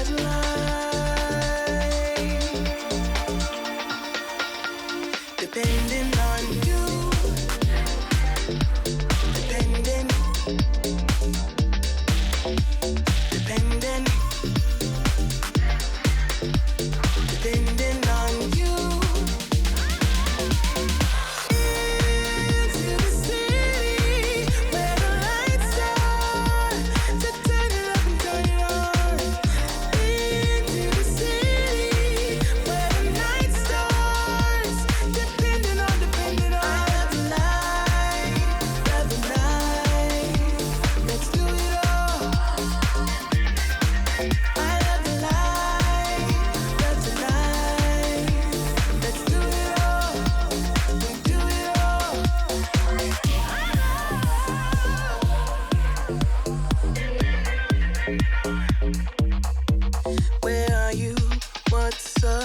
what's going on.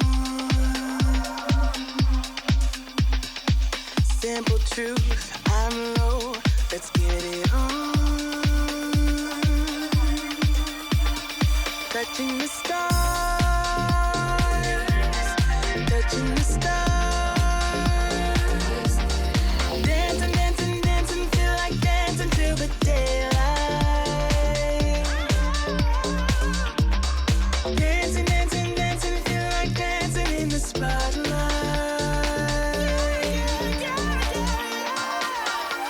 Depending on you, depending, depending,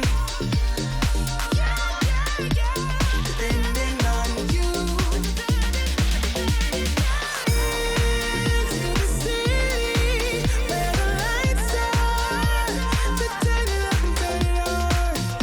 Into the city where the night starts, depending on.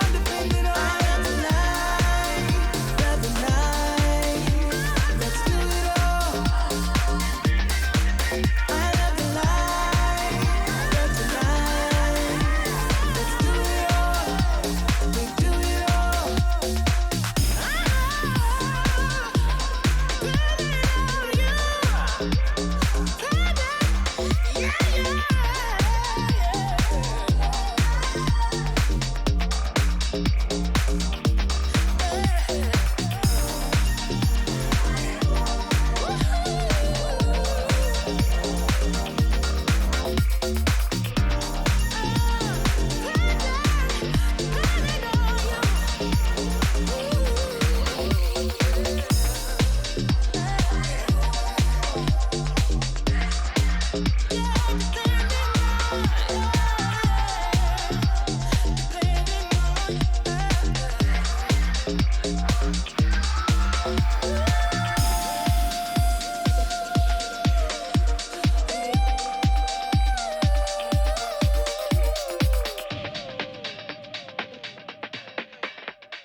I know that I should keep it cool, babe. Not lose my swag and play the fool, babe. Just play the game and hold on, maybe. But I'm done with the waiting, done with the waiting. I'm done with playing nice. Now look me in the eyes. Tell me, tell me, tell me what you see inside. Not gonna ask you twice. Not looking for your lies. Tell me, do you wanna go?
So, who wants to play a game? Yoink!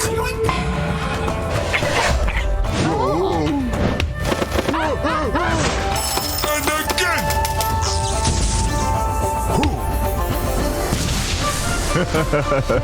I always get what I want. In the bag. Welcome back, one and all, here to the spring tour of the China DPC. We are deep into these Division 2 tiebreakers, where one out of these three teams will get to remain in the division. The other two have to do the hard road coming back through the qualifiers. And of course, right now, we've already seen YBB Gaming take game one, or the only game, against iG Vitality, a very topsy-turvy affair. And they themselves are now one win away from securing their slot in Division 2. Phoenix Gaming, though, they still want to throw their hat in the ring, demonstrate why they still belong here, and they'll do so right now against iG Vitality, who only have one game left. If they lose, that's it. If they win, though, we might be here for a while today with more tiebreakers. My name's Sneh. I'm joined today by Black and Neff. Neff Sensei, tell me, we've seen Phoenix Gaming. It's all about CDR, that team, it feels like. Does CDR have what it takes here into what we saw from iG Vitality, do you feel? I will answer that question with a question. Do you know what CDR stands for? Chidori! That is absolutely correct, my man. He has what it takes. He ended up standing in for Division 1 in the previous season. This guy is good, Black. This guy is good. Is he good enough? I played a lot with him in the SCA service because he is a Malaysian, and I tested him. Okay, I tested him, Neff. I tested him. Are you listening to me? How did the test go? How did the test go? And that was, let's say, an unstable performance is what I've gotten in response. Sometimes it's really good, sometimes it's really bad. However, they just picked a Medusa second pick when there's still an anti-mage in the pool. What the hell are you doing? They did. So I think this is only going to increase these stability issues. Wait, let me just tell you what's going to happen here, okay? If I was iG Vitality right now, I'm their drafter. I'm going to put anti-mage in the off lane, and I'm going to put DP mid. Okay. Death Prophet. How was Death Prophet allowed to be in this game, honestly, with how strong she's been looking, most contested hero on the planet right now? Of course, being a first pick and getting it into the pool, it's a pretty much no-brainer to pick it up like this, especially when, like you're saying, Black, you have still anti-mage in the event that Phoenix Gaming go for this Medusa. But Neff, do you feel like this Medusa into anti-mage matchup is actually an auto win for the AM, despite Phoenix Gaming just leaving it in the pool? Or can they still try to recover in the draft such that they can contest against the anti-mage for later? It's doable still. One of the weaknesses of Anti-Mage is it's very easy to counter out inside the lane, obviously. They have 3 bans to deal with that because of where they chose it, and so obviously they get rid of the Slara and the Legion Command, which are the 2 best heroes, which leads me to believe, Black, that he's going to be a safe lane Anti-Mage if that's what they're banning out. Yeah, probably. I'm really not the biggest fan of safe lane anti-mage against Medusa. Like, Dusa has a lot of really good timings against the carry anti-mage. You just don't build into the Skadi, right? Like, you build into your Silver Edge, into your BKB, maybe a Butterfly, and AM actually has a really hard time fighting against Medusa. Yeah. It's the Butterfly is the big one because it increases like your EHP against the anti-mage more than anything else because of the evasion. Yeah. It's very good. It is such a bad matchup when Medusa is ahead. And it's very easy for Medusa to be ahead because the laning is much easier for Dusa most of the time. Like, if you lane against the DP as Dusa, you're free farming. Yeah. The idea is to be able to fight into the AM before he has Battle Fury plus Manta style, right? Yeah, but even after he has that, Dusa probably has a BKB already, and then Anti-Mage doesn't feel comfortable again. And then AM gets like his next item, and then Dusa has her next item, and then Anti-Mage doesn't feel comfortable again. And it's just like this never-ending cycle. Yeah. So how do we help Anti-Mage with his anxiety problem, Black? I think we really just put him off lane. I think against Dusa, AM lanes very well. Because every time she throws a snake at the creep wave, you just spell shield, and it doesn't hit you. They could be doing that thing where they sort of ban to sort of signal that they're going to put anti-mage in the safe lane and then pull a switcheroo at the very last pick and turn things around. One thing I do like, though, Phoenix have, of course, revealed what presumably is going to be their offlaner, although we have seen them play this Mars mid. Not to great success, but you know, it's happened before. Now they have some degree of catch and some decent enough team fight, but I think this is also a very good way of splitting the fight. Half the time I see these Dusas when she's out of position, Mars jumps in, arena around you, gives you time to get off the stone gaze, forces the enemy into a very awkward position, and generally a hero that, although not the best laner against anti-mage, if he is indeed safe lane anti-mage, not going to get demolished in the lane either. I think the bar is also potentially a pickup to deny that from IG Vitality because it's very good against Medusa. So is that reason as well. As far as what IG Vitality is going to pick up next, I think... Wait, how do you feel about a Viper here in position 3 for IG Vitality, Black? Sure. Not bad. All right, then don't go for that at all. Let's go for the Grimstroke. The only problem with Viper is, like, mid-game against Dusa is really sad. Because like, you just can't really fight into the Dusa anymore. So what are they going to end up going with? What is even there still? You need something that can start fights and like jump on top of the Medusa, I feel. Otherwise you're walking into her kind of awkwardly. Yeah. Dude, AM Grim could be a lane though. Take a spear here now? Earth Spirit. All right. Good call. Earth Spirit. I love this combo, dude. Earth Spirit, Grimstroke. You roll in with this Inkswell, come out with a ton of magic damage. Seems pretty good here. And of course, being able to get that silence out onto the Dusa. A couple of extra seconds to prevent her from stone gazing so that the anti-mage can do his thing as well. Reduce her mana pool as quickly as humanly possible. And this also gives them the double silence. So whatever mid hero they go for, if it indeed is a spirit, is going to have to be careful playing around these 2 heroes. And of course, we've just seen in the previous game how well this can work out for you, having the Grimstroke in your team against the Dusa. So you already have that kind of option with the Earth Spirit. I like this.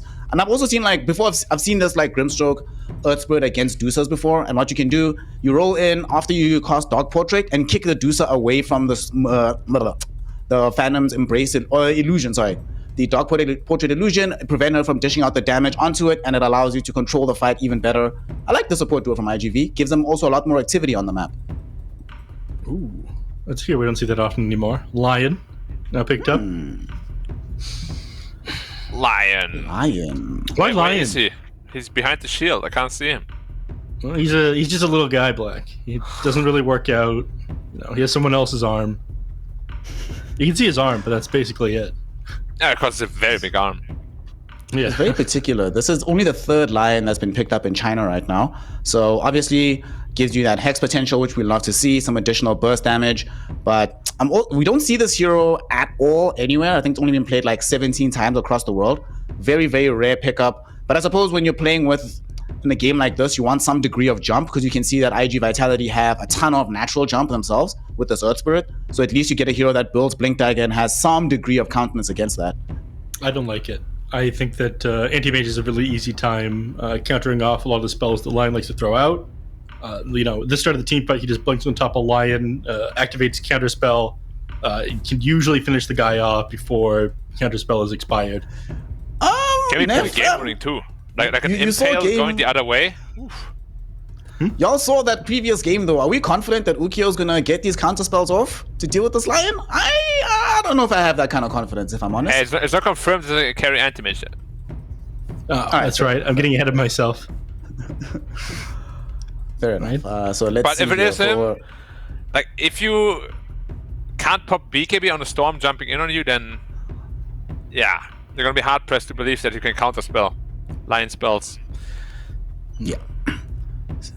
What do you think that you should go for the safe lane though? If you do believe that there's still potential for an off-lane anti-mage for CSJ, what are you feeling for the safe lane here for IG Vitality at the end of the draft? Chaos Knight. Really? Yeah, but often anti-mage you just want to have a guy that can go in and stun people. And CK actually against Medusa is not terrible. AM blinks on top of Dusa, CK blinks on top of Dusa, she feels... I mean, they've got the Shadow Demon behind him to reset since Chaos Knight tries to stun, throw out the Chaos. But I feel Yeah, like but it's it would give you a good kite, right? And you also have like a ton of burst damage that you're missing. Yeah. But that's if you're actually putting off an anti-mage, which almost nobody does. So Yeah. I don't know. I'm trying to think of like a superior carry to the anti-mage here. It's fun to think about. I mean, if it's offline AM, you don't have super many options because you still want to have a stunner or some sort of control. Could just run position 1 Kunkka if offline AM. You could. Similar idea. But I just like CK because it's very flexible still. I don't know, I just feel like CK is busted. Yeah. Void Spirit's going to be the option. I was about to say that both teams seem to believe the Offlane other DP needs a then? mid laner. So offlane I DP thought- seems to be the option. Void Spirit mid. No spirits left on this for Phoenix to pick up. Admiral Kunka So, here. Doom? yeah, Doom instead is actually going to be the option. So, ooh, this Man, is this very interesting. This is such a free AM game, honestly. All right, so Black, talk to me about this, right? You often complain when you see these Dooms being picked up about how free the Dooms games tend to be. And in this game, is Doom going to be getting that free game? And if he does, is it going to be free enough to be that anti-mage, despite having a free game, it seems like himself, will be scared at any stage of the game? It is honestly pretty rough. Like, if Doom is really rich and he just starts with a Centaur Stomp, Anti-Mage has no counterplay because even if you counter spell on time, like it doesn't last long enough. So I like the pick in general, and they're gonna be putting it in the mid as well against the Void Spirit, which is pretty good because like you can't die as Doom against Void Spirit. So he's just gonna get really rich, and it makes a lot of sense against Anti-Mage because he is the only answer to the Dusa. If he gets doomed, their team fight is done. Yep. They are pretty much done and dusted. And Neff, what about you? How do you feel about this Void Spirit coming into the mid lane for IG Vitality? Given especially that this is a last chance type of situation for them, is this Void Spirit what they need to help out this anti-mage against the Dusa matchup? I honestly thought they'd end up taking Void Spirit on side of Phoenix this game. It seemed like a decent pick this game. You'll Supernatural build up to countering out some of these silences, but I don't know. You can do a lot of physical damage with the hero. I'm not sure if people still once in a while experiment with like the Desolator build on the Void Spirit, but it's possible that you just blow up heroes on the back line and then force like a 1v5 scenario with Medusa. So it's okay here. A Spirit hero definitely rounds out to the draft pretty well though. If you don't know what to Spirit pick, go for heroes. Spirit. You don't want to pick spirits. This is advice not just for professional Dota, but also for your MMR bracket climbing. With that, though, we're going to be seeing which of these lost picks is going to be effective in this game. IG Vitality, 1 shot left to stay in Division 2. Phoenix Gaming trying to demonstrate why they belong here. We will find out who is stronger. We will find out who's got this win. And we've got Neff and Black to bring you the action. Take it away, boys. See you after the game. All right. I don't know how to feel about this one because the last game that we watched saw IG Vitality with some amazing early game heroes for like tons of early aggression. We see them with the same thing again, like maybe minus the anti-mage. But I don't want to get my heart broken again. I don't think they'll go for super early game plays with this early game lineup, man. Yeah, but I mean, at least this game they have an anti-mage who can against the Dusa pretty much always win the game, right? Like just one mistake and suddenly Dusa just gets mana away with like 3k damage. And you always have that in the back pocket, but yeah, like what I saw last game from iG Vitality, just the decision making as a whole, as a team, was very unconvincing. So I would have a hard time not giving Phoenix the edge. Yeah, that's crazy. You need like such a specific timing on the AM versus Medusa matchup for Medusa to win, but you just don't have the confidence in iG Vitality, huh? It's, I mean, they got unsmoked at the Roche pit and it didn't go to Roche. Like, what can I say, man? The actions, you don't need to say anything, Black. The actions speak for themselves, right? Yeah. That being said, though, it's like a super free AM game. Lion can be a bit annoying, but like if you're comfortable on anti-mage, playing against the Lion can actually be like a trap, you know? Like if you reflect a good impale, it can literally turn a team fight around. Yeah. Looks like he's already putting the pressure on pretty early on. I'm pretty sure the play is just to like drain Shining's mana as early as possible, then have like a 1v1 matchup. Yeah. Yeah.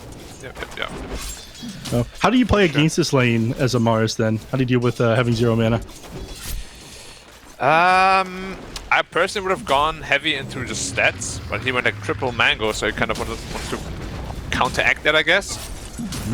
But I feel like heavy stats just lasted with Bulwark is super effective against anti-mage. Because your damage is way higher than his. Yeah. So in this situation, do you go for like a Wand Soul Ring in order to like supplement your mana when he drains it, or do you just go like you just keep going to the stat items to trade? I think you would just go double Brace into Soul Ring, yeah. Okay. Because like once you have Bulwark up, AM actually just tickles you. Yeah. So no Wand? You can't AM can't trade with you anymore. Yeah. How much is a 40% reduction? Yeah, it is pretty insane. It is a crazy level 1 ability. Nobody really abuses this as much as they can just because the other skills are also super good in lane. But like toggling the Bulwark when ranged heroes are trying to go in for last hits is so annoying. I love doing that mid lane especially. So when Walker trying to last with like 50 damage, you're like Yeah, even if he managed to out damage you, just press E. Yeah. Like, yeah. it's super fun to do for sure. Yeah. Nightfall does that a lot. Like watching his Mars gameplay.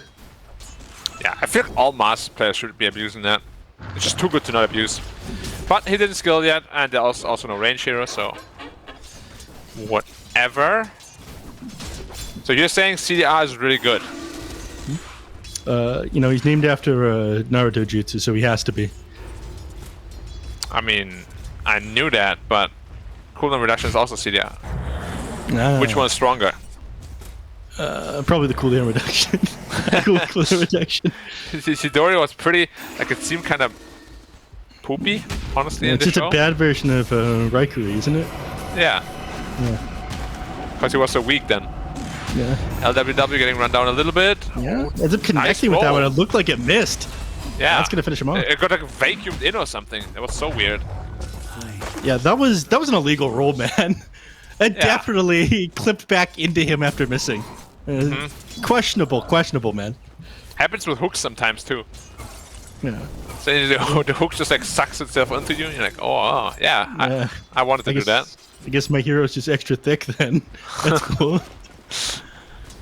The thickness level is out of control, guys.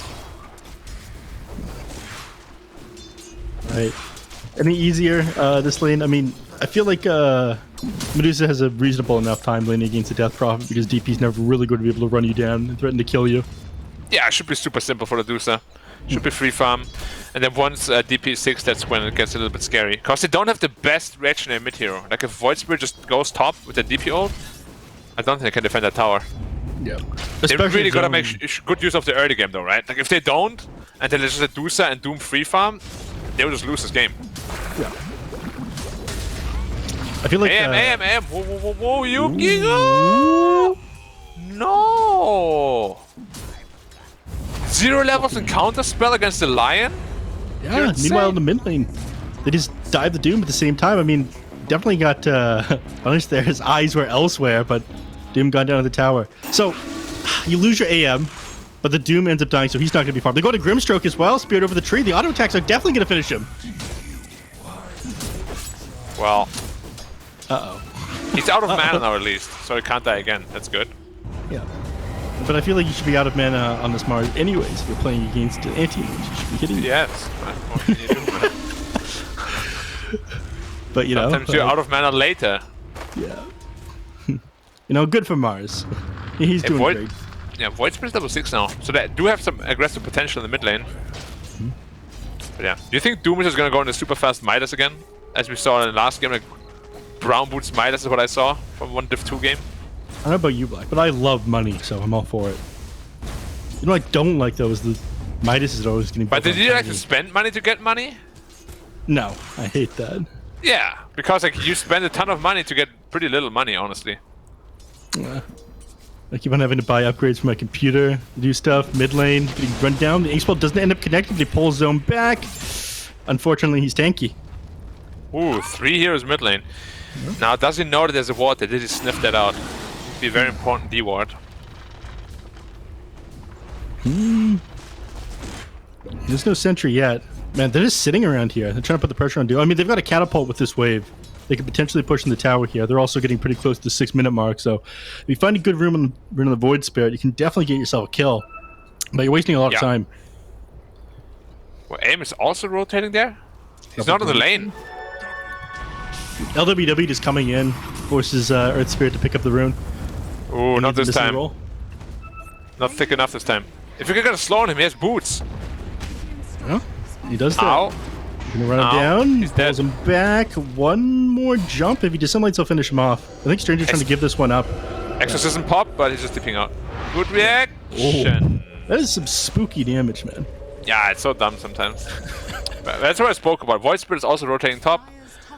Now the tower's just gone. Don't know how to defend this. Alright, he turned his eyes towards the bounty rune instead. Realized he could snag that one and give himself a little bit more mana. Plus, he's not even necessary. The damage that this Void Spirit does is less than a single ghost hitting the tower. Yes. Which, even with a deity, he would still be dealing less damage, I feel like. It'd be close. I think the ghost is like 41, and then Void Spirit is like probably like 35 or something like that with auto attacks right now, maybe less. Yeah. Yeah. I want to see him hit the tower once, just so we can compare. Do it now. He's going Brown Boots Midas, dude. He's going super greed. After losing your early game tower like that? Wow, okay. He's gonna lose another tower. I think as soon as the Exorcism is off a cooldown, they're definitely gonna go to the mid lane, but we still got 90 seconds until then, which is a single use of the Midas. Once he has it, anyways. Bottom lane. Lion just gonna get run down here. No way he survives this one. The kill goes to AM. More like by P? Nice. Very good. Oh, man. You know, you're finding your own entertainment. Yeah, of course. Alright, you were 100% correct with this Mars' build. He doesn't need a wand. That's for chumps. He's double Bracer and Soul Ring. Man just wants to go stats in his lane against AM. Is this superior to Helm of Iron Well?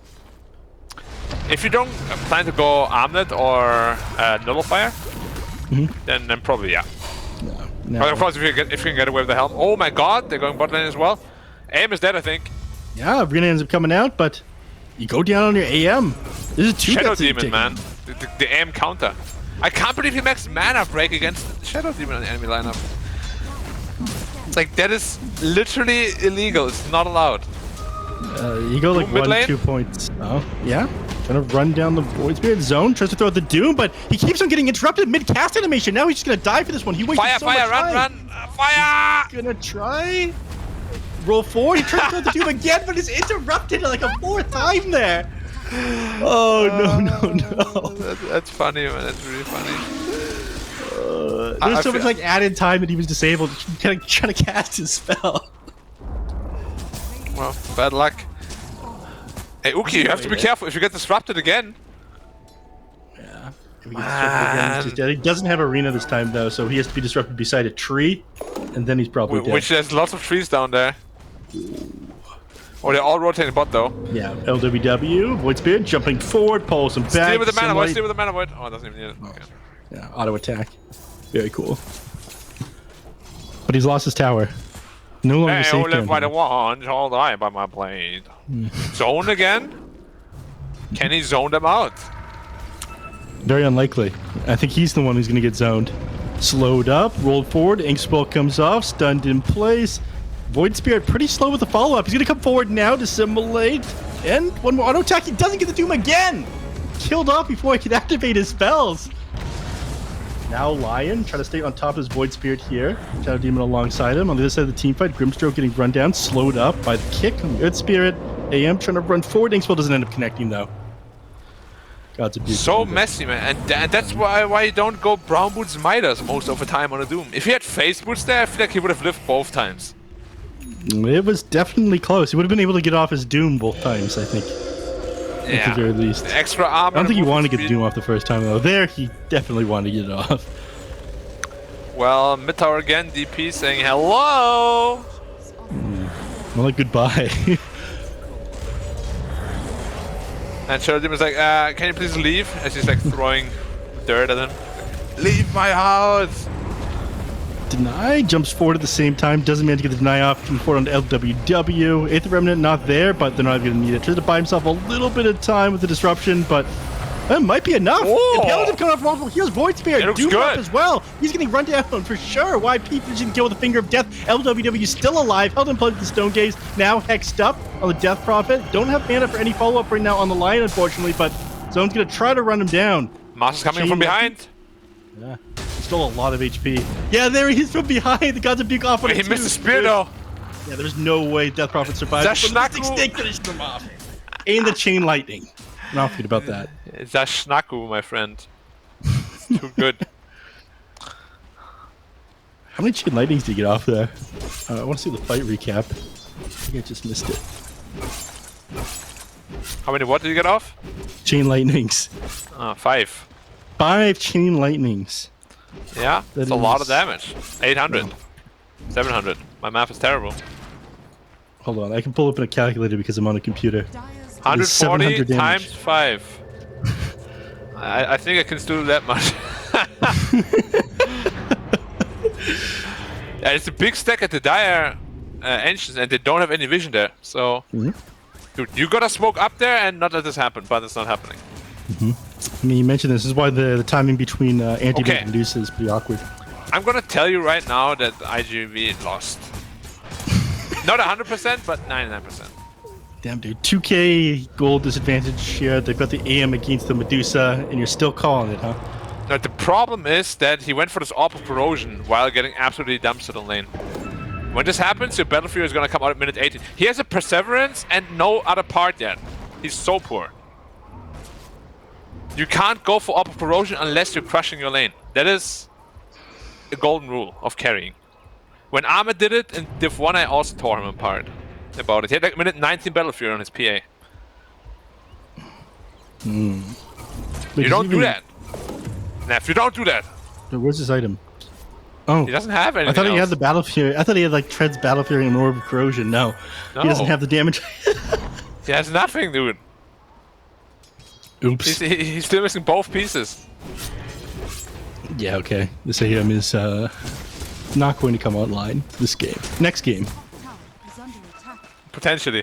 LWW 1v5, let's go. Yeah. Meanwhile, inside the jungle, LWW. Oh, he gets run out here by the Void Spirit on top of the double damage. He's going to be finished off by the Dissimulate. Did you see that? Baited. I don't know if it was timed or not, but he disrupted aim Radiant's middle just tower nice, so the Ogre Smash actually stunned him for 3 seconds. Like, Yeah, I if the think that's support just, isn't there, I think aim is dead actually. Yeah, I think that is just a fortunate timing because the Ogre Stun takes 3 seconds and you're banished for Yeah. 2.5. Yeah. That's just fortunate timing, I think. You think it was just lucky? Would have been funny though if he died because of it. Yeah. But it would 90 ping stun the top. illusions as well. Oh, nothing happening there. Well, Doom sort of ish, kind of got away with it, Midas, maybe? We'll see. Too early to tell. Jumps forward here on Shining Spear, ends up landing on the Grimstroke. If they can get it before we get any spells off, it could be big. Ends up getting the bind off onto 2. Stranger is finished off. It looks like they're probably Wait, he going to popped back disengage now. system by running back. He literally walked back to his own tower and popped Exo. Might have been a misclick. You hate to see it. Or you love That to see it, is- depending on who you're rooting for. I mean, Doom is going to love to see that. I mean, it's another click of his Midas. Now, I don't know who you're rooting for, but I got plans tonight, so my money's on Phoenix. All right, listen, I don't root for any team. I am a Oh, you're so non-biased objective. Wow, look at the professional caster, guys. He just messaged me in the DM, by the way, saying he wants Phoenix to win. So. Nice job leaking DMs. I'm never trusting you again. Sorry. It's called a private message for a reason. I would never leak. Unless it's a lie. Black lying on live TV. Oh, and I'll never trust you again anyway. GG. Yeah. For different reasons. Why do the mini skeletons have mana, by the way? That's also a Dusa buff. Oh, yeah. They started adding mana to a lot of YP is getting units. YP. He's pretty tanky though. Hey, you're tanky. You're tanky, bro. Humans are coming off onto the Void Spirit, and he is held in place. He didn't have any abilities anyway, but he is finished off quick. Stranger and up in the trees. They're trying to scout him out with this shadow poison. Korea, to the And light. Korea? Right. Yeah. Oh. It's hot microing both. I We're know. going to see him in just a moment. They He caught saw him him? at the end there. Maybe not. Dude, they I don't am want very waste their close to time. Battlefield though. This is the redemption arc. Yeah, okay. Yeah, they don't want to waste time on Stranger. Like, he's got a TP. He's just going to TP out of here, but they don't know it's on cooldown. But did they know that AM brings an end to magic? Yeah, that's what's going to happen here. The Magic's time is ending soon. This Battlefield is going to get built. And then, Well, Doom is... I thought he started AM and has Doom up, but he doesn't have Doom up. yeah. Dropped him in the Void Spirit in the previous team fight. Oh my god, YP! Elden plays, finished off by the Assimilate. And he's He got could the haste also rune just as well. take the haste rune and not die for it. But that would be too easy. doesn't AM, wanna go all one out. creep until Battle Fury, it's up. Our clock is ticking. Dusa is very scared right now. Yeah. Alright. The farm is going to become out of control. Unfortunately, Yeah. there's no stacks. He might be 2k behind right now, but in 2 minutes he's gonna be 2k ahead. In 2 minutes, he's going to farm 4k net worth. Yeah. And Medusa's going to farm nothing. Uh-huh. Man, this guy's good. He is. Like, he takes all the Dusa's farm. Well, you know, Not giving up any of his own. Impressive technique. it's called the Yukio no Jutsu. Impressive naming as well. Thank you. I'm on fire today. Alright, they're running in Chidori here. Chidori, you need to TP out now. Thank you. This is what allows the Chidori technique to work. He's got the Sharingan so he could see the enemy's moves coming. Right. Some people, like in the modern times, call it map hack. But I call it Sharingan. I like that better. sure. That's a little bit more ancient. That's what I say to the enemies when they scout it, yeah, or whenever you like predict a super easy rotation, and they all chat you. You go Sharingan? Yeah, they go map axe. I just say Sharingan. What's Shadow the other one Demon. again? The Ember Byakugan. Sharingan? Oh, LWW is probably... He is dead. That was Last time I close. talked to them on. There's another Sharingan, an upgraded version. The Mangekyo Rinnegan that is called Sharingan. there, Black. Is it just called Rinnegan? There's Mangekyo Mangekyou Sharingan's Sharingan. Oh, upgraded. Mangekyou Sharingan, yeah, that Yeah. one. Mangekyou is the upgraded Sharingan, and then Rinnegan is an upgraded Mangekyou Sharingan. But I'm interjecting because something interesting I just saw here. I don't believe you. You wanna CSJ, talk about the second anything. time in a game. Say it. Say it, huh? Say it, Snare. I dare you. Second game in a row, he's gone for this first item BKB, but this time around, much more successful on Death Prophet, given that she's played in the off lane. If you get it at the time he gets it, they have a 67% chance of winning this game now. So looking very, very good for this Death Prophet so far. What's the chance of winning for an anti-mage if he's 3k net worth behind by 18 minutes against a Medusa? That sounds like a very specific stat. that Yeah. I don't I'm not think. sure the platforms allow me to check that. I'll do my best. Let's see. What's wrong? Thank Don't you, have Snare. every game that's happened memorized. Thank you, Snare. I appreciate that. But they're smoking up with the DP BKB. If he gets Doom before he gets it off, that's team fight over. But do they know? Because last game, some items that were in plain vision were somewhat of a surprise. Yeah, they did not click the heroes. You have to They- click the they learned heroes, from guys. mistakes. Yeah. Phoenix are watching that one. They're like, oh, that I'll simply click the heroes and not make that mistake. Yeah. Yeah, they watch the stream, of course, as they always should, to get all the information. And like, oh yeah, this black guy's onto something. Yeah, free coaching session. You're welcome. Oh, X up immediately. He's not going to get the BKB off. Yeah, the Pick of Death comes out so quickly, and he is down. And now they can just dive this tower. You got the DD rune on the Doom as well.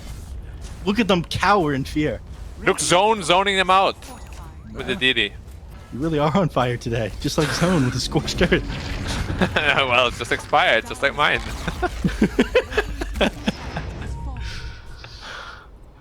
I do have to beat bottom. They have to be a little bit careful. Could potentially be. Nah, DP is just too important. They probably can't fight without him. Her. We'll be back up in a couple seconds. They do jump on the Grimstroke here. Zone to make quick work of him thanks to this double damage rune. Yeah, he wanted to go back to the fountain anyway. It's much more comfortable there. All right. Spirit vessel completed on Earth Spirit. Pretty late, but better late than never. Yeah. It doesn't even feel super important in this game. It's not like any It does hero not. on. Yeah. I feel like a BKB rush might have been warranted, honestly. Just so you can initiate on the Doom and like force him to use an awkward BKB. You know what's actually pretty sick is the Aghanim Scepter on Earth Spirit. I'm pretty sick, but it's got, yeah, me too. It's got like 500 cast range on allies now, so if somebody gets doomed, you just like remnant them, pull them back into your team, and basically kick them out. Or you kick him inside the enemy team if you don't like him. Yeah. I do Would that. you pull me out or kick me in? Like this post to kick me out, retweet to pull me back in.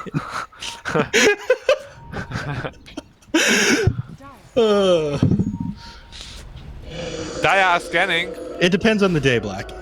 Depends on the day? Okay. Yeah, yeah. Alright, let's see what happens to this Roshan. Yeah, today you're on fire, so of course I would pull you in. Thank you. Thank you, I appreciate that. They know Roshan is being done.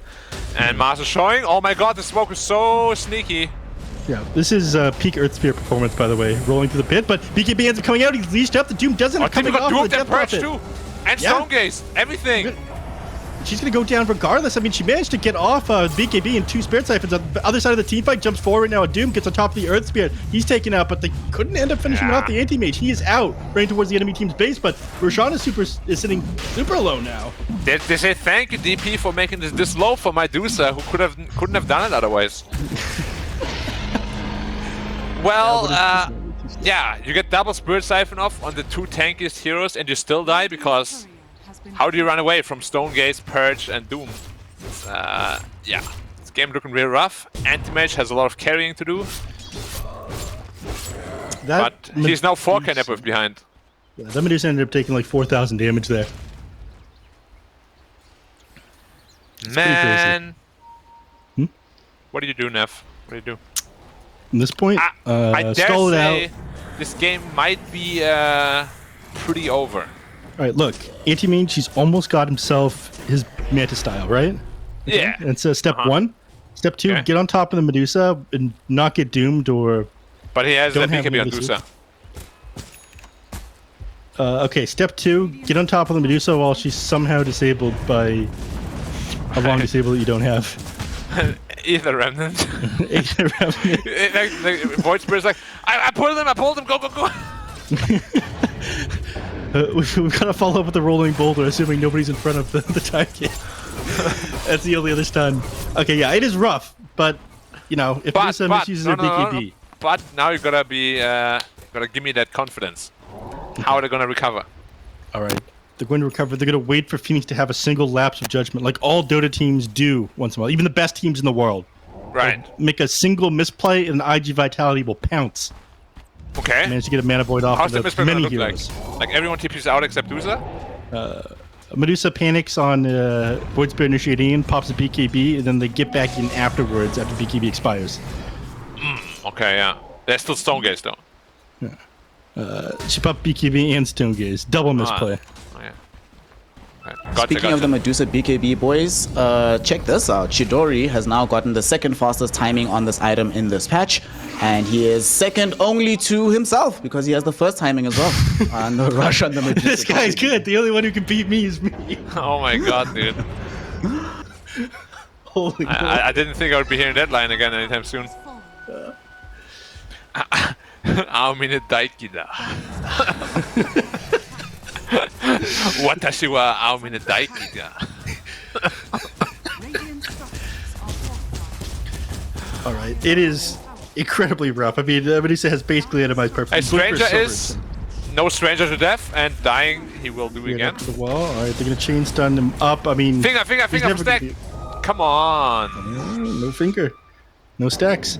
Team play. Lions to ping bottom wants to catch the anti-mage. Oh my god, anti-mage is coming in the next wave. He might He's get gonna hexed blink here. dagger. He's about to get hexed. The hex. He gets hexed. He's gonna follow up with an impale in just a moment. There it is. Finger of Death ends up coming out. Arena. Does he have a spear to follow up? He gets the What? He waited too long. But Doom is here too.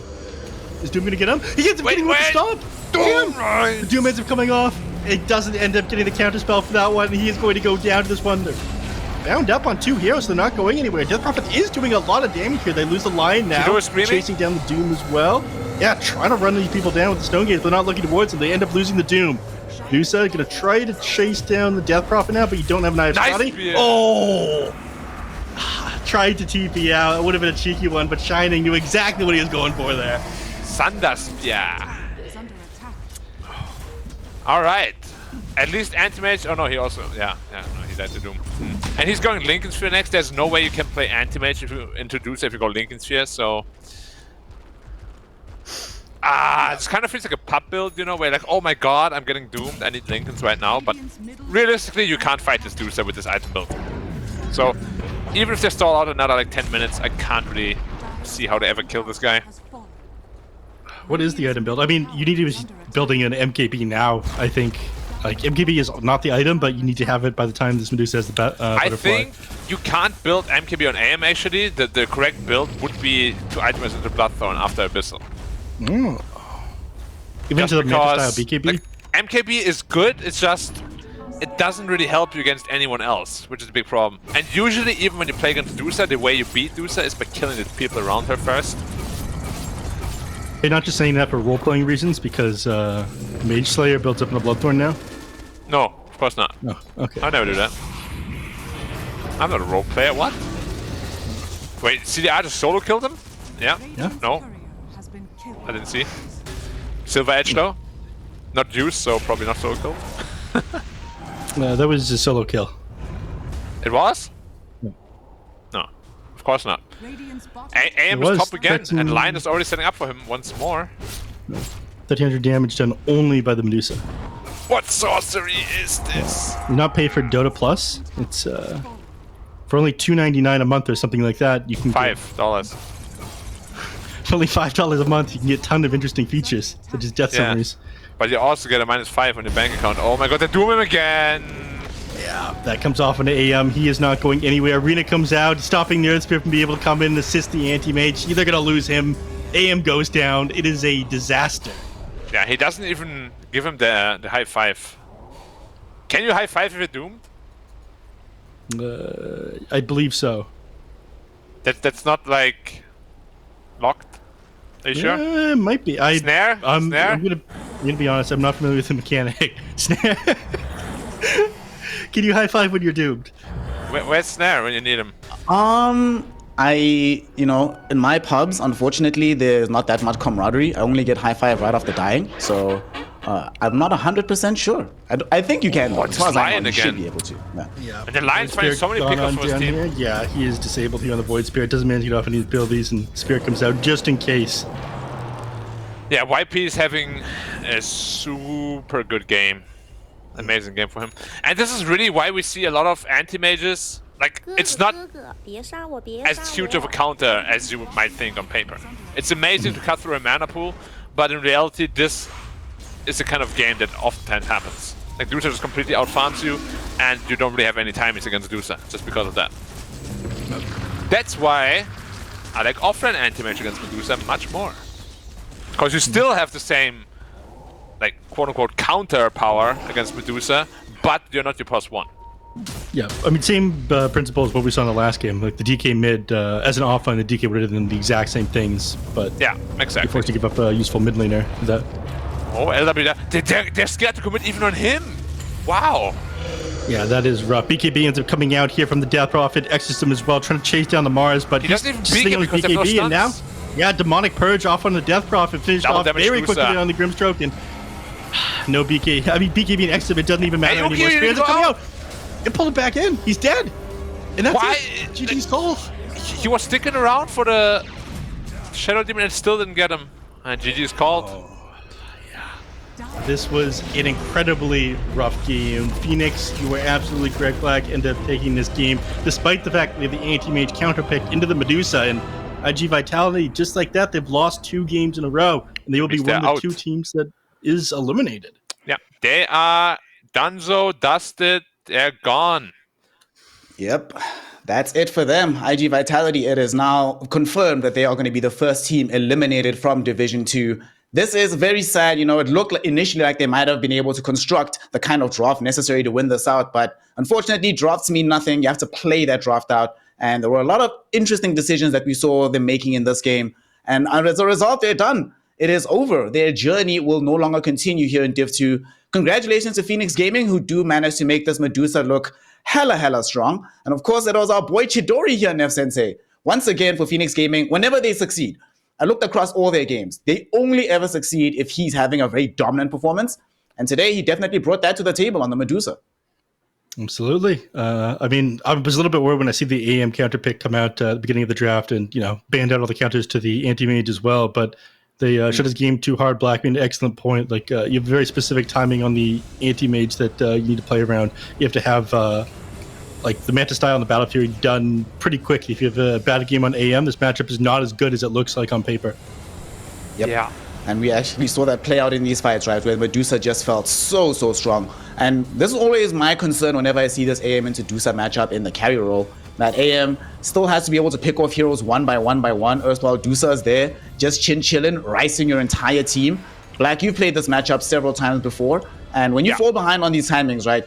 You would, like you were saying, it's very difficult to try and recover in the game. The itemization that he went for here, didn't get to the Lincoln Sphere, to be fair, but is there anything else he could have done earlier that could have helped him in this game, despite going for, what did he go for again? Orbital Corrosion early? Yeah, that's what ruined his game.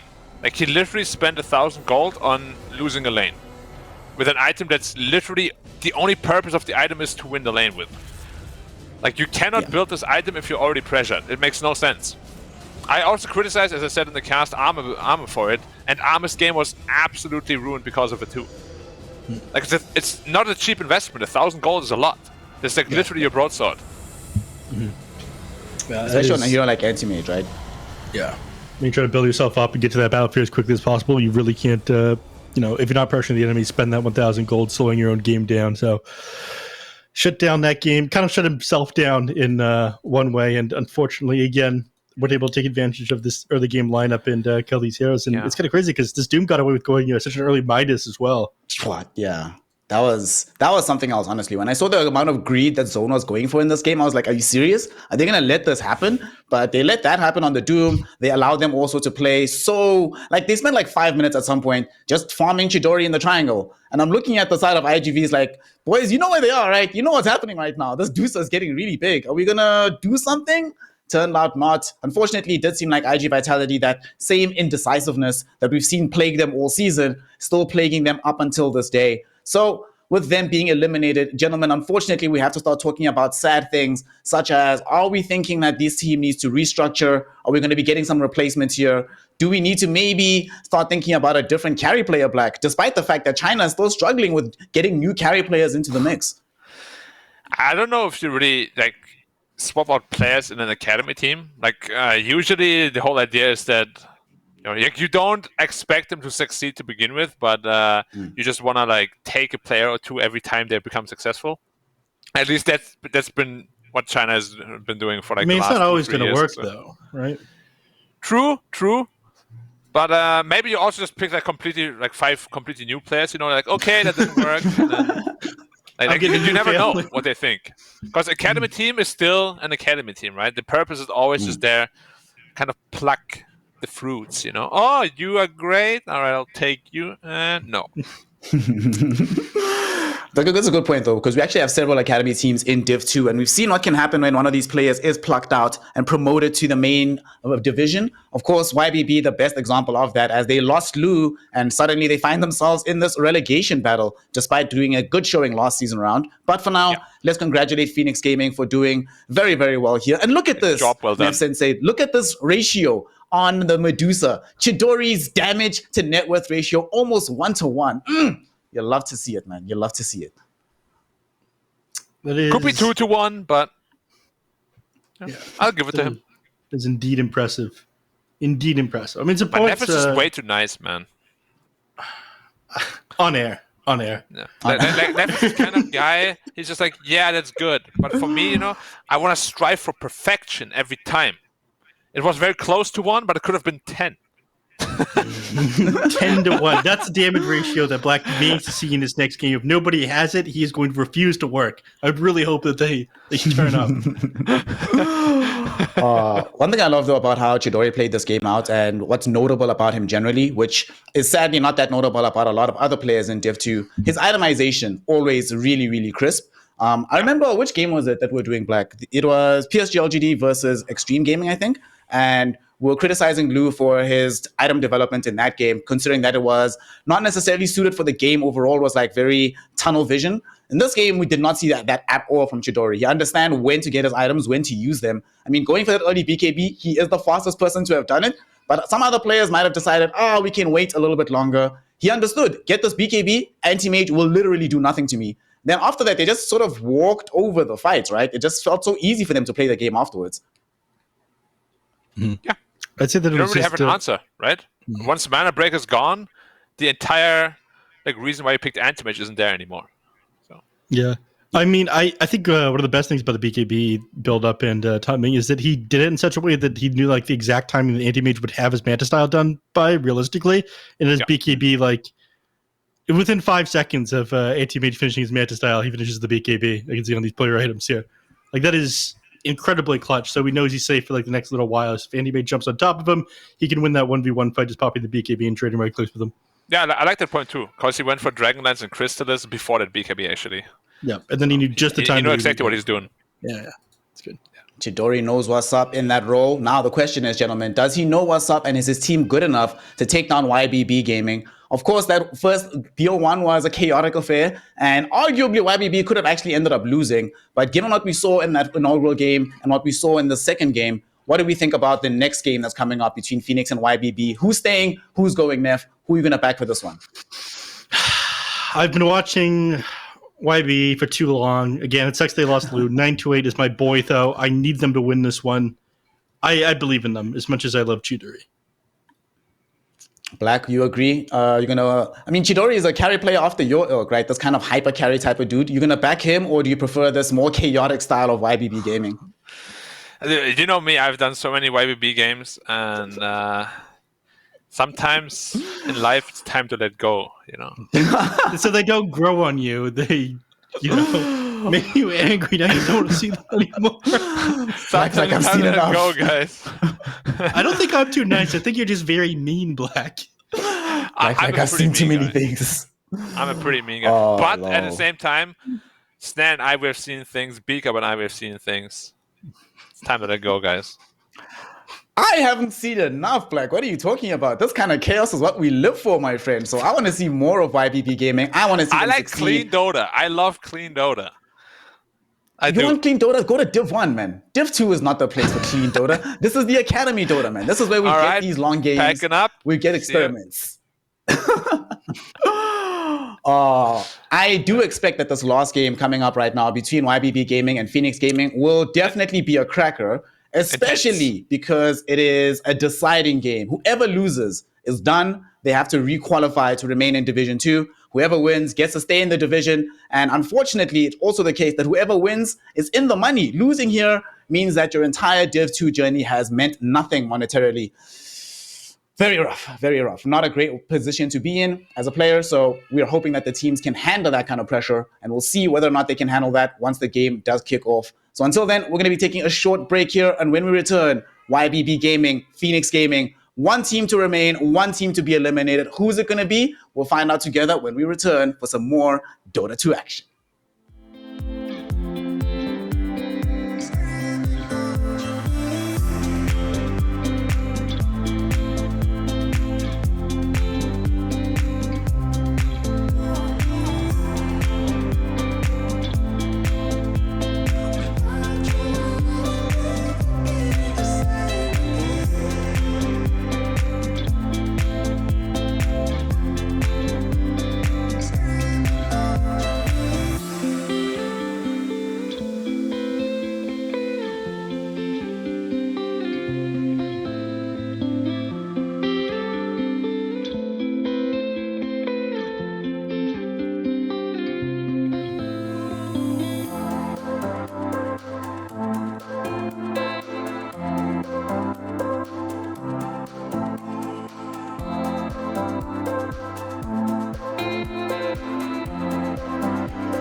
Shouldn't have known if I was the one who's drowning in your flood. It's overwhelming me, but I guess it's clear to me now. After staring holes in all my walls, don't you cut me off like you did that time. Once was already enough, I'd say. But I wonder if you hear me. Can you hear me? Can you hear me? Touch the fire with your hands, 'cause you're gonna get burned. You're gonna get burned. You're walking into quicksand. Not a lesson learned, 'cause you're gonna get burned. There you go, without thinking about tomorrow. Gonna let you know you're spending all the time you borrowed to get through this. Not giving you a second chance. So turn around and fill in the blanks. You're a star, but you've forgotten how to follow. Gonna leave a scar if you don't take the time to heal everything underneath this. You're watching the hours are ticking away. So turn around and fill in the blanks. I gotta say that you could do so much better. Like a vagabond, you're lost in your own ways, stranded in your desert. I hit you up, but there's no one there. If I wanted something distant, I would have found just what I want in you. But I'm not really like that. Don't you know that? Said, don't you know that? Touch the fire with your hands, 'cause you're gonna get burned. You're gonna get burned. You're walking into quicksand. Not a lesson learned, 'cause you're gonna get burned. There you go, without thinking about tomorrow. Gonna let you know you're spending all the time you borrowed to get through this. Not giving you a second chance. So turn around and fill in the blanks. You're a star, but you've forgotten how to follow. Gonna leave a scar if you don't take the time to heal everything underneath this. You're watching the hours are ticking away.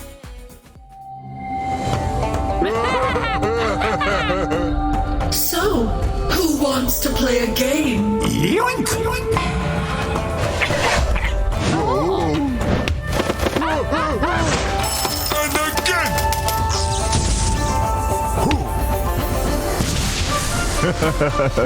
I always get what I want. In the bag.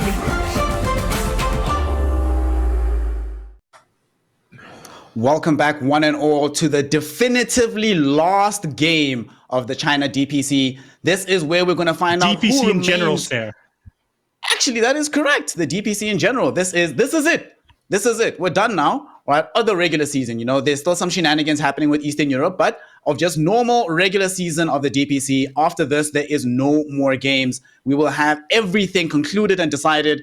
That means that there's all to play for here. YBB Gaming versus Phoenix Gaming. If they want to remain in the division, they have to win this one out. They have to draft to their maximum potential. And I'm here with Neff Sensei and Black. And gentlemen, first pick Cotto for YBB. Thank God we have Medusa banned today. I would have hated this to become a Medusa day, but this Cotto has been incredible all across the world. So, Neff Sensei, you hype about this one? I hate Keeper of the Light, especially in the mid lane. But I've opened my inner eye for this final game across every DPC region. Neff, look at the left camera. He's transcending light and speed. Yeah, he's moving incredibly too fast for my eye to see. At least it was for a moment. And his leg too. It's actually 200 legs per minute, like leg shakes per minute. 200 per second. It looks like. Oh, look! He's going ham again. The windmill's online. Yeah. Here we go.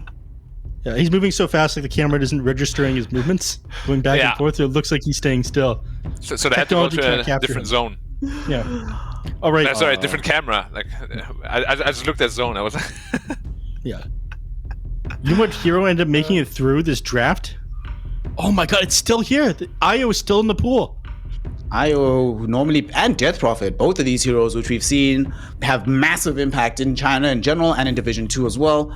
Both still available. Phoenix Gaming, go for the Storm Nyx Assassin. I mean, we used to sometimes see this where people were afraid of getting nixed into the Storm, so you'd pick it up just to make sure you have this counter pick option. But given that YBB Gaming already had the Coddle, I'm not sure how likely it was that they were going to go for the Nyx anyway. What do you make of this here, Black? This opening with the Nyx Assassin first two, and the fact that YBB have decided to go for double down on the lane strength instead of picking up the broken heroes like DP or IO. Hold on. Let me set the stage here. Black. Yeah. You're tied for right now for 6th to 7th. Yeah. It's the best of one game. This is for the third season of the DPC. If you win this one, you get to stay and have a potential chance of qualifying for the international. You need to win this game. Yeah. Now, Death Prophet and IO are both in the pool, and you don't pick either. Instead, you start with Keeper of Light, and the other team takes Storm and Nyx Assassin. What are they thinking? Do they not taking this seriously? Or is there a fundamental counter to these heroes? What's going on here? Maybe they saw the DP last game being very inefficient, and they were like, oh my god, we don't want to lose with a hero like DP. And IO, maybe they don't have an IO play. You know, that hero is pretty sensitive. It's not easy to play. And you definitely need somewhat of a specialist. Not as much as you needed previously, but you still gotta know exactly like the relocate timings and all the ranges and like how much you can commit, right? Because otherwise you're gonna tell your teammate, go in, and you can't actually heal him enough, and he feeds, and then you feed. And you're like, oh, sorry, my bad. But what opening do you like better? Honestly, I like Phoenix's opening much better. Yeah, me too. That Night Stalker can be shut down in lane easily, and I know it doesn't sound very nice, but the lower the skill goes, the more effective Nyx Assassin and Storm really are. Like, they can punish you all over the map. You're right, that doesn't sound nice, Black. Doesn't sound nice at all, No, Black. but dude, Nyx Assassin, we have done that in all of my teams. Whenever we play against a team that has no business beating us, we always pick Nyx first phase. Because Invis heroes like Nyx are just so hard to play against, unless you have like a proper game plan and strategy around it. Yeah, moment does seem lapse in pure- judgment. Go ahead, sir. I was just going to say, it does seem that Phoenix Gaming does want to exploit the map more. Maybe they feel that they have a better strategic understanding of what YBB, or rather over and above YBB. So if that is the case, you know, of course, we've seen this Nyx Assassin be super effective against teams that can be exploited in that way, open up more space for the Storm Spirit. Then I'm anticipating more kind of heroes that can take advantage of that jump later on. But I don't know. One thing I'm at least looking at from YBB, yes, there is some shutdown potential onto these heroes, but at the very least, they are making sure that they're going to be laning in a decent fashion. One thing I've always hated when I see YBB play is that these games where they just completely fall apart in the laning phase. I'm hoping that doesn't happen here, but I'm a little bit scared because we're talking about IO being a bit of a finicky hero. Night Stalker, Feast or Famine is what I've seen from him lately, so I'm a bit concerned about what the mid game will look like. But at the very least, I'm at least happy that they are going to be playing with some degree of initiative, not just letting Phoenix Gaming dictate everything on the map. I'm not so sure about that. I think that Storm is an amazing counter to Keeper of the Light. Night Stalker is supposed to be very good against the Storm bit, but the build that a lot of people are going on Storm right now, the build that is super powerful, you just go like Power Treads, 3 Null Talismans into a BKB. So Night Stalker isn't that amazing counter to Storm Spirit like he used to be. Even if you get on top of the hero, he's going to have a BKB to fall back on because he likes building that very early on right now anyways. Dawnbreaker. We've seen a lot of success of that hero. In Div 1 especially. They made it look very, very strong. Right. Okay. Dawnbreaker can be your offlaner, can be your post 5. I like it. The draft is very open. And it plays very well in tandem with Nyx, Assassin, and Storm, right? You can always outnumber the enemy now. Yep. We've even seen this hero played mid before at TI. We have. Even carry, too. Every position, in fact. Broken? Question mark. Unlikely. Exclamation mark. Exclamation mark. You know what carry looks really, really good for Phoenix? PA. Like it hard counters both Keeper and Night Stalker. Ooh.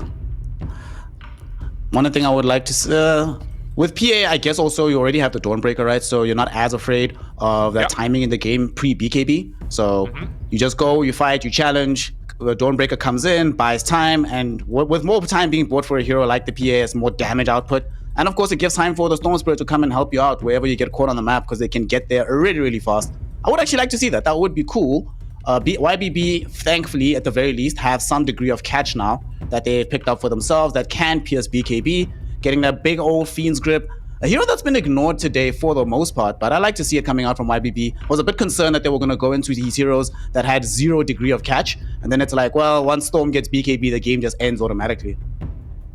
Yeah, I agree. The BKB piercing disable there is probably the biggest one, but it's another hero that Stormpeer is going to like to jump on the back line, and you're going to need some defensive items on both the Bane and the Keeper Light in order for them to save each other from this storm. It also makes really Phantom built, though. Assassin... There's only Glimmer Cape, right? Which, if Storm is good, he just carry a dust. And you can't really counter the Storm with a Grip either, because Dawnbreaker will just ult and stun you. It takes a while for that to go off, though. Yeah, like what, like 2.5 seconds or so? It's pretty annoying still. Like I feel like Bane this game is never going to be comfortable. Yeah. Or DP. Or dude, man, PA looks way too good right now. Yeah. Please pick it. Against Night Stalker, PA is like, okay, like you win that lane, I think, is the big part of it. Like later in the game, it's not that easy to burst down the Night Stalker, but against all these other heroes, like they just melt the Phantom Assassin, so I think it's like too good to pass up. Clinks, okay. Okay. I mean, this seems to be a little, SEA special. A lot of the SEA carries really like this hero. And it makes sense. Like your frontline is Klings can actually frontline now if you buy like an early BKB. Yeah, he's a lot of HP, especially with that level 15 talent for the extra death pact health. Yeah, He's way too tanky. Makes sense. However, Night Stalker is a hero that can really overrun a Klings in the first nighttime. Yep. Like the 5-minute mark, and even the 15-minute mark, like when you just complete your Maelstrom and you're like at 15 minutes you're like not quite done your second item, it's still pretty easy for Night Stalker to run you down. You're at that very awkward scary timing. Yeah. Like, oh man, I really liked Phoenix's draft, but this Klings is kind of swaying me the other way, to be honest. I think it's not good enough in leaning into Night Stalker either. Night Stalker just has like too much armor for like burning arrows to be a proper harass for him to get him out of the lane. And health region too, right? Yeah, it's pretty high. Yeah.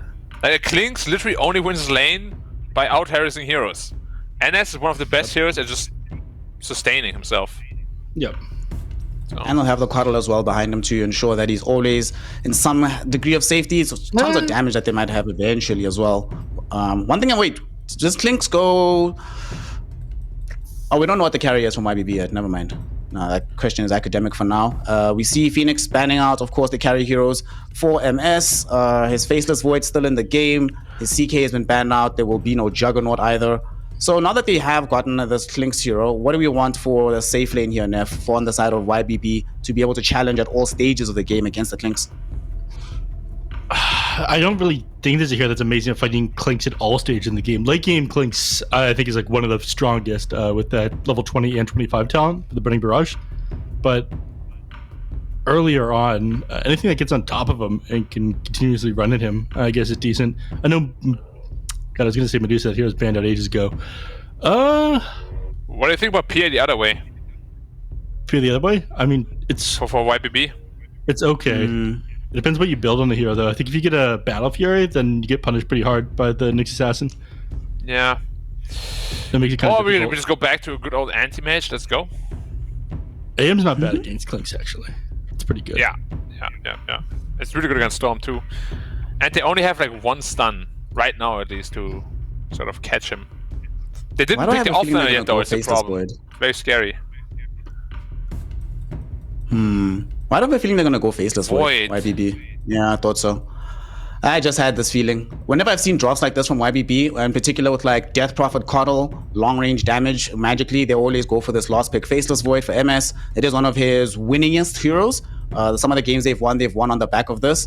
And of course, I wanted to see some kind of hero who would provide hard disable versus Klinks and Storm Spirit and become scary to fight into. You know, someone that gives you a chance no matter what, that you just drop R. Everybody has to position very, very carefully from Phoenix. I like this Void, but like Black was mentioning, it's kind of scary not knowing what the offlane matchup's going to be.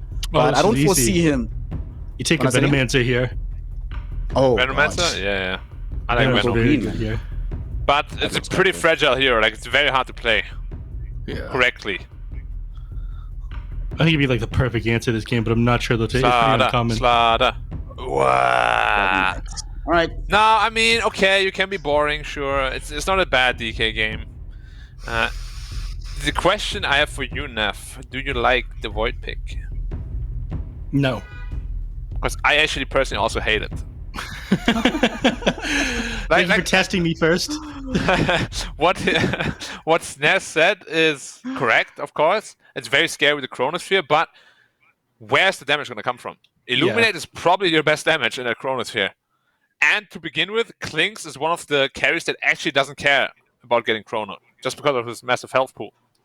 None of your cards are that easy to kill inside the Chronosphere, and you don't have amazing setup for the Chrono either. Yeah. Makes it kind of hard. It's pretty much a comfort pick for them, though, at the end. And sometimes we do see a lot of these squads when it have their back against the wall, when it comes down to the wire, going for that comfort pick. And speaking of that wire, to let everybody understand what is at stake, the winner stays in Division 2, doesn't have to go through open qualifiers, and potentially manages to get themselves into TI because they'll be in the qualifying mix. So this game could actually be the game that changes your life forever. Neff Sensei, give me one team. Who's taking it? Phoenix Gaming or iG.V? It is absolutely, without a doubt, not going to be Phoenix. Not going to be Phoenix? All right. YBB Gaming for Neff Sensei. Black, Wait, no, I take it back. Wait. Oh. Yeah, it's definitely going to be Phoenix. Definitely Phoenix for him. Black, do you hate the... I mean, we already know that you want to see YBB gone. You want to move on from them. Is Faceless Void, do you hate it enough that it's a guaranteed outcome that they're going to be eliminated here? I just feel like they don't have enough chrono damage. Like, DP is very good, but other than that, like, I don't really know where the damage was going to come from until super late game, and I just don't think they have enough time against, like, Storm Spirit and DK. So. Objectively, I think Phoenix also. You know. I said it's time to let go, you know, but objectively, I also think Phoenix has a better draft. We will see if Phoenix, with the power of the CDR Klinks, which we've seen demolish IG in the past, where they'll be able to pull that job again, or if the old trusty MS Faceless Void will bring YBB Gaming back into Division 2. Let us find out together. Neff Sensei, Black, for the final time in the DPC, take it away, boys. Bring us the hype. I'll see you during the game. All right, we're going to hype this game up big for everybody. Let's go! Black. Yeah, there's some big expectations waiting for us. All right, good Faceless Void. He's scouting out the enemy. He doesn't have eyes, so it's tricky for him to get the hands on people. Are we going to see a big fight break out at the ruins here at the beginning of the game? Probably Phoenix wants to avoid that because against Caudal it's always very, very dangerous, but it could definitely happen. We've seen a lot of teams just run up the hill like this. Imagine all 5 Radiant heroes are like on that hill right there. DK's dead.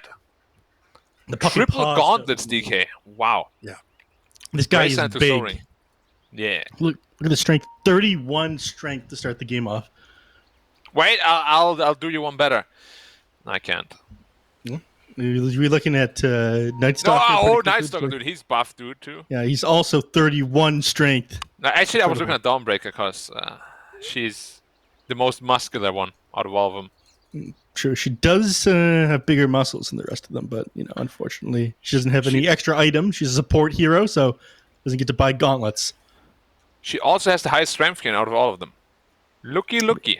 3.6, impressive. My opinion is that anything above 3.4 is considered broken. What do you think? For main attribute gain. I agree. Like 3.4 is kind of like whatever, but 3.5 is really where it's at. Yeah, you're gaining what, on average, 70 HP per level? Yeah. It's, yeah, that is it's pretty sick. It is impossible to just kill heroes by yourself right now. Everybody's got way too much strength growth, right? Yeah. I mean, look at Nyx too. It's just nice that he has 2.5 strength and it can't be 2.4, you know? How about Storm? Sitting at it nice and cozy too. You know what Lifestealer's strength growth rate is? Isn't it a 3? No. No? It's 2.4. Oh, 2.4. Yeah, awful hero. I hate Lifestealer. Wait. Did it change at some point? That now means his edge again is higher than his strength gain. Yep, and that's exactly what that means. It's like Brute Mother, but reversed.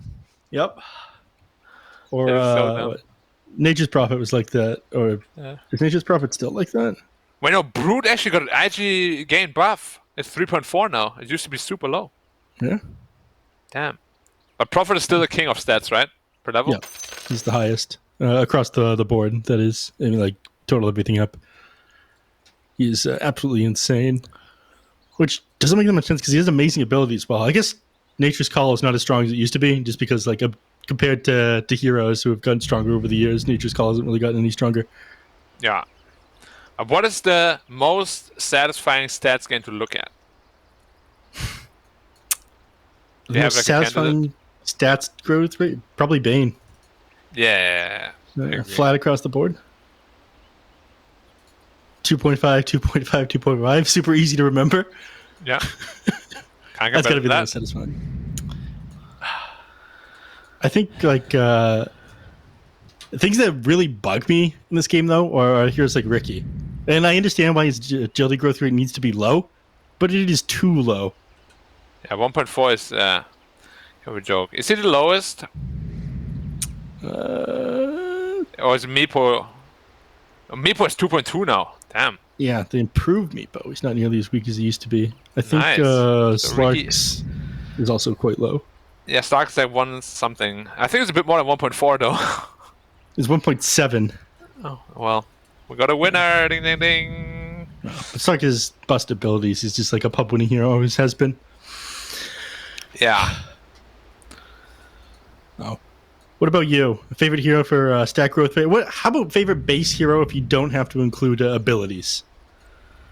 Now, I think the coolest looking hero in the game with the Arcana is a Terrorblade. Personal opinion. Okay, yeah. It depends on what the gem color is, though. Mine is super rare. I got a Legacy Dark Blue. Ooh. Was that the one, or one of the ones that like bugged it out and made the illusions look like the real hero for a little while? No, I don't abuse bugs. Yeah. Do you remember that one? I do. I hated that one. So many times I hit the wrong thing. Oh, Coddle is just... Ah! 2 health. But he's too fast. Yeah. Wait, 8 seconds till... I mean, Dawnbreaker's got a lot of movement speed as well. 928 like doubled back for a moment there, which is going to use a lot of time. He's going to jump forward with the hammer in a couple seconds. Is it long enough? Oh! The slowness isn't end up. With the clinks? One more auto attack up. Wait, the last hit he can. Again? Yeah, stutter stepping a couple times there, so 928 ends up going down. And now Nightstalker's getting zoned out 1v2 as well. That's the worst start you can possibly have to this laning phase. Yeah, okay, this is real bad. This is, yeah, probably one of the worst starts you could have. Okay, mid lane matchup. Death Prophet up against Storm Spirit here. How are we looking as far as CS goes? He's doing just fine. Yeah, I think So- both of them really will just free farm. Like, I don't know how you actually pressure DP out of lane ever since Crypt Swarm is so little mana now. It's like too low, you know? Yeah, it's very easy to spam. But I mean, Storm Spirit is one of the better heroes at moving over to the small camp if he gets zoned out of lane, so he's going to be able to keep CS just fine. Blast comes out, taking a lot of damage here on both these heroes, but looks like everyone's moving back up. Neither team ended up boarding up the enemy mid small camp, it looks like. That's something that we actually see very rarely. Why do you think it fell out of fashion, actually?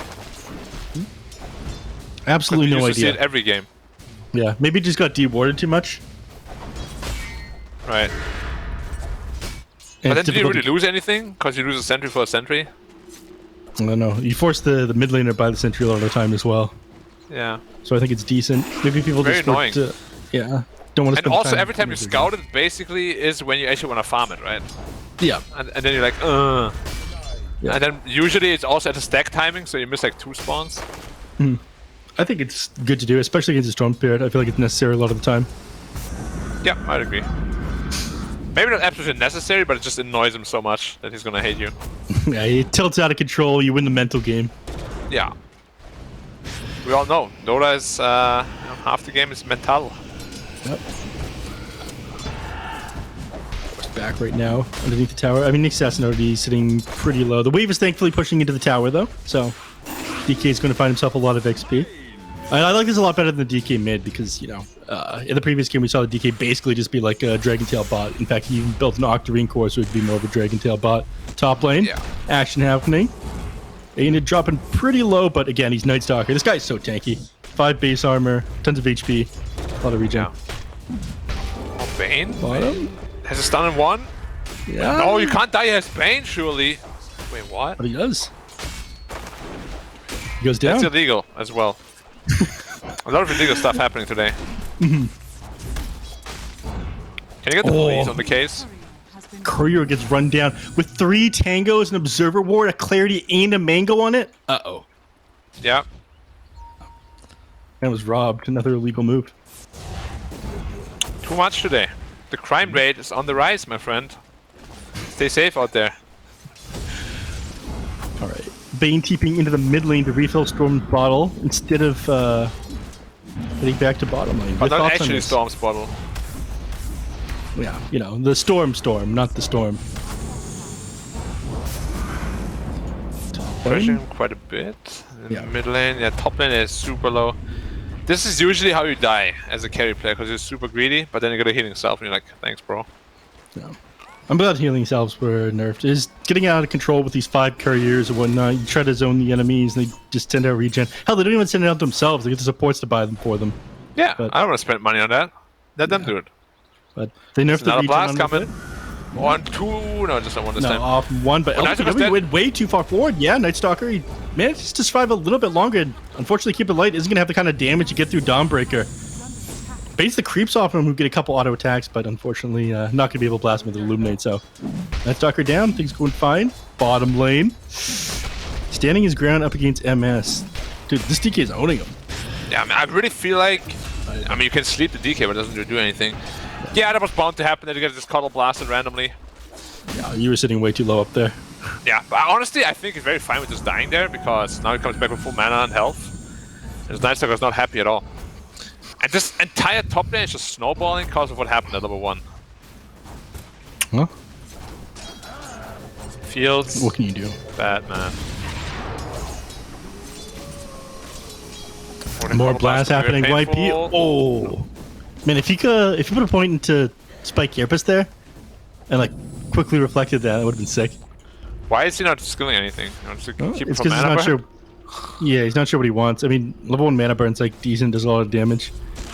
Didn't it get like super nerfed? It's only 2.3 now instead of 3.5. Mana cost is lower though. It's down to 70. Used to be like 100. But yeah, I feel like this is like a Carapace max kind of game. Moves? Yeah, definitely. I don't know. Up until he's going to actually use a skill, I guess he's just keeping his options open because sometimes like the enemies aren't going to throw anything onto you, and you need a little bit more damage if you something else. And Mana he burn. skills mana burn to mana burn Storm once. Okay. Very cool. And Storm was like, what was that? He pops the exorcism in self-defense, and now he's going to shove the tower in with the catapult here, Black. How do they defend from this one? Storm is almost level 6. Once he is, he should be more than capable of just defending it, yeah. And I think the push is pretty much over now, no? Dude, you're taking so much damage on Storm, pulls him back with the electric vortex. The Yeah. Revenant finishing him off. Now Bane getting run down as well, but he picks up the haste. Never before have you seen something Wait, so MS was quick. solo killed? Oh yeah, he did. Run down by the Dragon Knight. Very slowly as well. Look, he didn't pick the Venomancer last, but he did go Dragon Knight, the corrosive damage. This is what I was talking about, you know? He read my mind. Poison is poison. Yeah, poison's poison. Oh, Bane! Bane? Ended up walking too far Nah, forward, he's but fine, it he's fine, doesn't... he's fine, he's fine. Yeah, no mana for Breathe Fire, fortunately. Is under attack. He's fine. But Took so much damage. Why did Dragon Knight even back up there? I think he could have just continued to auto-attack the Bane. He could have run him Yeah. down. or hit a tower once or twice, you know. No, But he actually wants to did show run the Bane mercy. down. He wants to show mercy. Yeah. That's fair. So MS went to the top lane now. He's like, nice, so I get the hell out of here. All right, Night Stalker doesn't want to leave though. He's looking for kills instead. But running into the And tower. It's not finds easy to find none. kills off strength heroes. He's got raindrops as well on the Dawnbreaker. Yeah, why does support have like 400 more health than it carries at this point? Whatever, let's not question balance. It's all good. It's all by This is design. the game as intended. Yes. Of course. They just wanted to stop you from having fun. No more solo killing supports. Radiant's They now have 2,000 HP. But support solo kill you now instead. Yeah, exactly. That's fun. For whom? the supports until the ultra late game because they're not farming. Yeah, but then they have E-Blade suddenly. Yeah. E-Blade, Yule Scepter.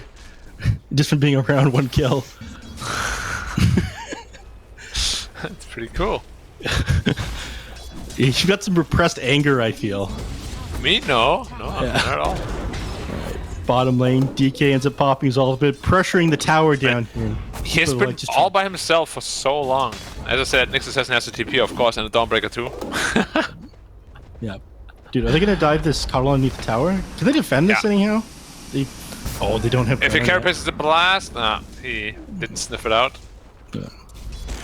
Alright. 3 points in Dragon's Blood. Even if he goes forward to the tower, he can go relatively unpunished for this one. LWB wrapping around the backside of the tower.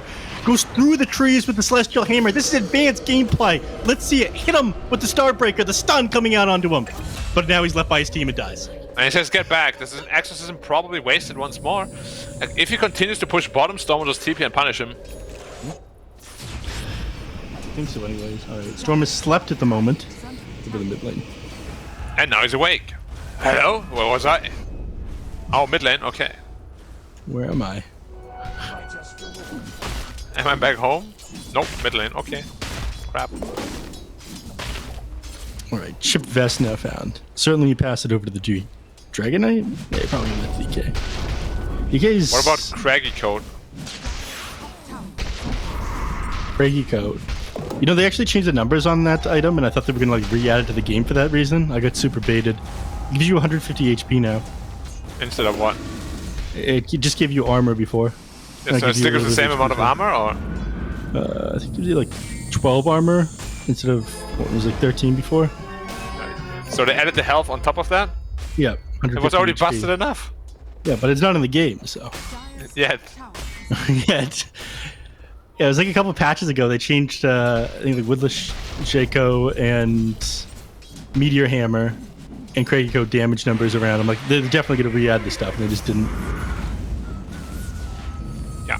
DK ult pop once more, and the bot Yeah. tower should. One more attack. Oh, end up fortifying, so he's going to survive this Corrosive Breath and actually go into deny range here. And now it just does one more. Yeah, there are no trees underneath this tower. YP, there is no reason for you to not. Oh. All right. Can't believe that they're so afraid of diving this Coddle. It's got away with murder there. That's scary. Or Blink Tech already done on DK. Before Treads, before Soaring, straight Blink. Okay. Now let's see what it can make happen with this. If it doesn't work out, then it could just be a glorified support at some point.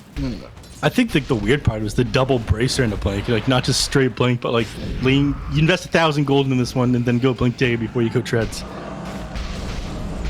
Yeah, of course. Makes perfect sense. LWW getting taken down. Was it Chrono used? Nope. Nope. Oh, Grip though. Okay. Oh, Shining instantly smoked up with that Blink Dagger. He TP'd middle on Night Stalker, so... What does Shining want to do? No. Sees the Coddle, but doesn't want to kill the Coddle. Yeah. Okay, I mean, very indecisive. No. This guy is... He's got Dark Ascension right now on the Night Stalker. You don't want to run into that. That's scary. It is. But if you don't want to fight into Night Stalker anyways, then just get your Treads. True. Or like a He's going for- fast no, he's gonna BKB. be. He's not gonna go for his treads. He's gonna. Oh, okay. He goes for his treads. I was like, certainly go Soul Ring into Aghanim Shard here, but he's now got the treads queued up. Excellent insight there, Black. Awesome. Tower goes down to a DP ultimate. I mean, this is what you get for being indecisive and going to blink that you can't fight into these heroes right now. Yeah. Oh, the mid lane, they dive super far into 928, but you end up just wasting Storm's entire mana pool. And now the Dark Ascension comes out trying to punish the next item. YP slept up, and he is going to die for this one. See you later, man. Arguably worth though. Dark Ascension gone now, and a lot of time spent trying to kill him. Okay, so Dark Ascension and Exorcism have been committed. It's go time for Phoenix, right? Yeah, I'd say so. Yeah, okay. Storm's heading back to base. He's got an Arcane Rune bottled, so he's going to be full HP. He's going for the Witchblade build as well, so he's trying to play fast. How do you feel about this Witchblade on the Storm? Do I Storm on Witchblade? Yeah. What the hell?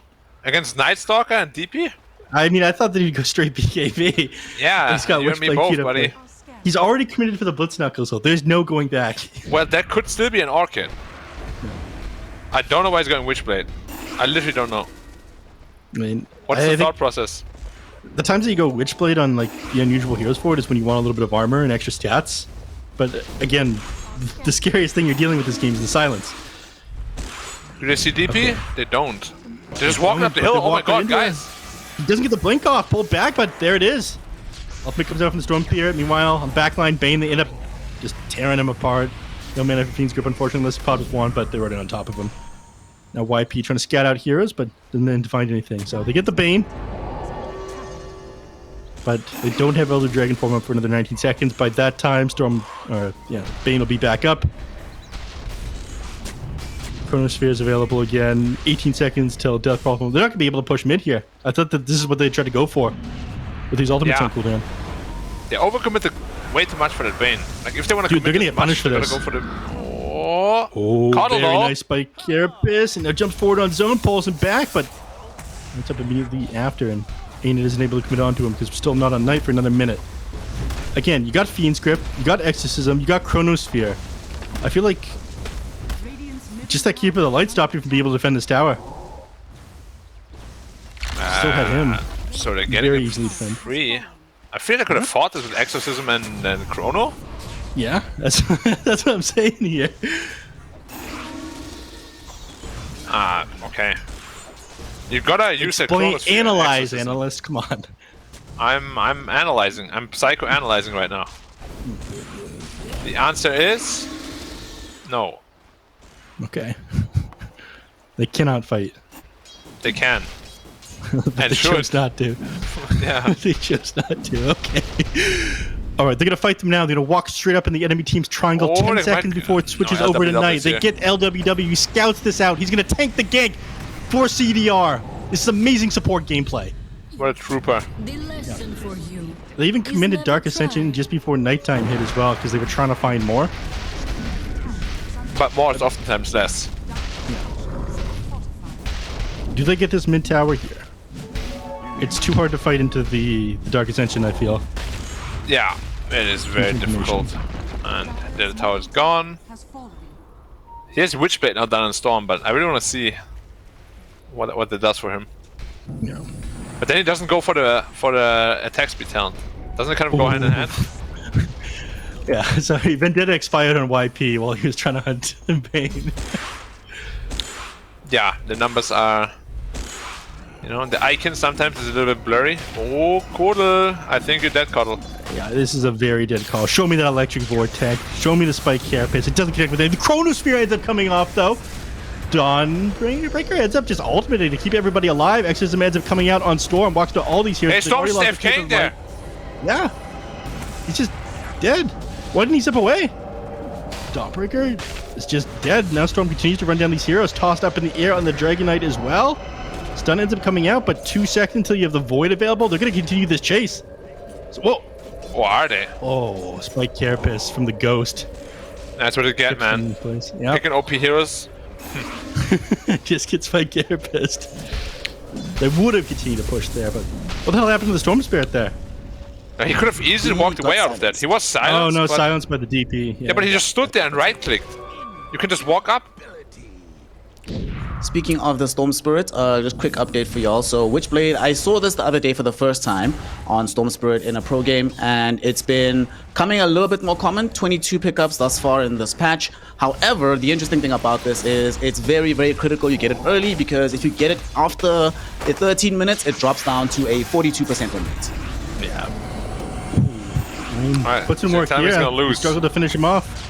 The zone. All right, he's gonna be able to get out of this one. But again, this is a sign of how much he needs his BKB, man. This Witchblade is not doing enough for him at the moment. Yeah, it's unbelievable that he even went for it in a lineup like this. Like, if you're completely snowballing and stuff, sure, but like one void, what's it called, crippling fear on you, and you're just dead. He already has Blink Dagger too on Night Stalker. Yeah, he just finished this. You like that? guy. First item Blink on Night Stalker? I mean, yeah, if He's the Storm so doesn't have a supporty. BKB yet. Yeah, but look at his net worth. How is he ever gonna recover? Aghanim Shard. How is he even gonna get that at this point? And now he does the sick blink reveal, hits the creep. Yeah. I mean, again, man, just trying to farm. This is like a full like creep wave plus another. All right, never mind, not a full. He missed one of his last hits. Yeah, but you really need. I don't know. I just feel like BKB first in games like these is so impactful. Yeah, but again, by the time he gets his BKB, Storm Spirit will like have his not long after. So he wants to take advantage of this one, get on top in these team fights, and blow him up. I think that's the reason anyway. Storm will take advantage of him instead. We'll see. Only one can win. It's all about the jump, right? Yeah. Why did they scan that? Because they wanted to confirm that Klinks is still there shooting his barrage. Yeah. All right. YP setting up down here. I mean, I'm concerned for Aeonid. All right, I'm no longer concerned. 928's gonna run into the Night Stalk in the middle of the night. My brain died there for a minute. A minute? A couple seconds. Oh, that's not what I was getting at, but you know. We had the conversation about you being mean earlier, Black. Oh, sorry. Yeah. I like you enough. One thing positive about me now. I like you very much. I think your jokes are very funny most of the time. Thank you. I'll take it. Oh, Brigand's Blade on Gling and Klinks, best item in the game. They changed this one over to be physical. I didn't even know there was magical damage bonus before. But apparently in 7.31b they switched it over. Yeah, it was magic damage. Yeah. But it was still like considered physical. Like, I was like it's still added to tower damage and stuff, but it was considered magical. I don't know like what kind Top of. lane? Shining popped his Elder Dragon form. He wants to go on MS, but MS but doesn't want to be Bane's gone it. Yeah. You think he just misclicked? He's like, oh, okay. That is surprising for him to drop. I'm a dragon now. Yeah. I mean, he was like too far out for anyone to like TP in and get over there in time as well. So probably just a misclick there on the ultimate. Klinks is very close to that Skadi. Yep. And it's going to be sitting at like 3k health. Not easy to bring down at all. And 928 is getting scouted by Mr. Assassin. Not much action happening in the last couple minutes here. Yeah, both teams are just content farming up. Honestly, they've given this Void way too much space, I feel like. He actually finishes BKB now. Storm's getting closer to his as well. He's like 2,000 net worth away. Do you think they were too passive on Phoenix? I think they're too passive on YBB. I thought they would punish the Storm Spirit with the Night Stalker blink. So you think they're both too passive? Absolutely. Well, it's been a story BKB's of... finished on the they're face just of going Void, though. Oshpit with this? Yeah. Okay. I mean, I guess the only thing we're waiting for is the timing here on this BKB. Pop the X's in as well. And they have no idea on the die that this is happening. I mean, they see with the majority of these heroes, Night Stalker runs into them, but they just walk back while this happens. They have to know that they're in Roche now, but it's going to be way too late for them to intervene. Yeah. Night Stalker TP's to the bottom lane as well. It looks like he wants to run at the Klinks, and Void TP's in as well. He's got Chronosphere available. He's going to jump him. There it is. Chronosphere ends up coming out. He's on him. But again, this guy is so... Actually, no, his death pack ended up expiring. Dawnbreaker coming in, try to assist, healing him back up as much as he can, but he goes down. Super good timing there from the side of YBB, and now they get Dawnbreaker as well. Worst case scenario, give up Roche for free and then lose your super farmed carry. This should never be the case that Void is this rich. Now he's the highest net worth in the game. Like, he can easily take over. And he went back for Midas on the Night Stalker, okay. That's how he's gonna get the money. At minute 22. Storm pop BKB. This is passive income, bro. I don't understand.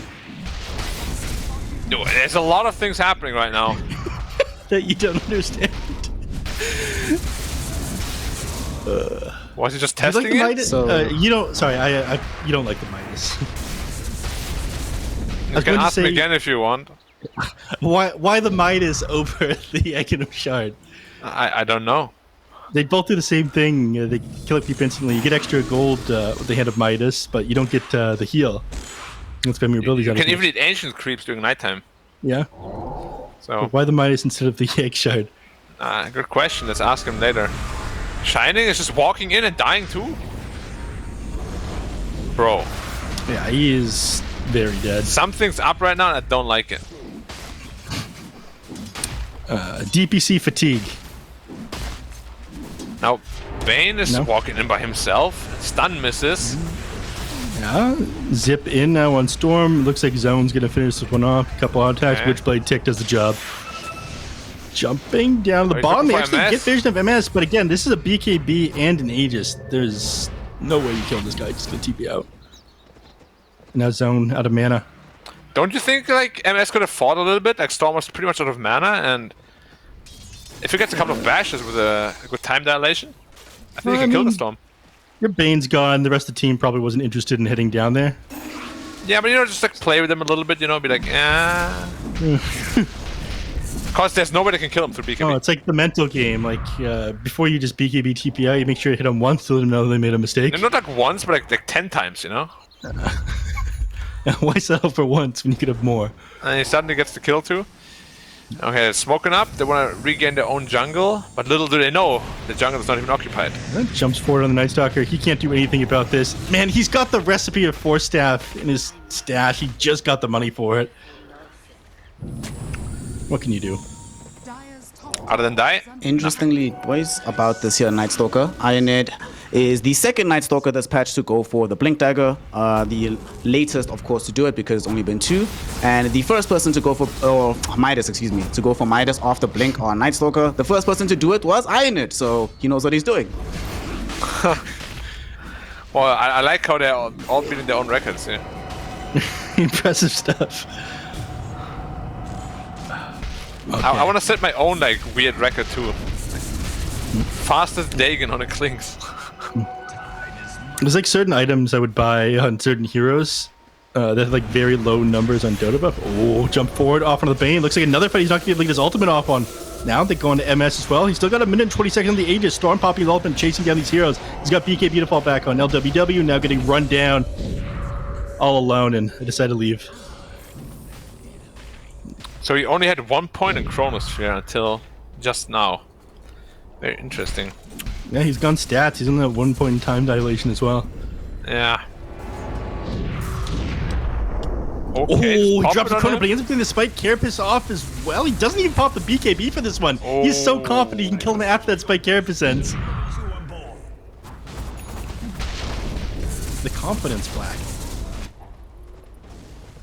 Indeed. He knows. He knew all the Maelstrom and Bash procs.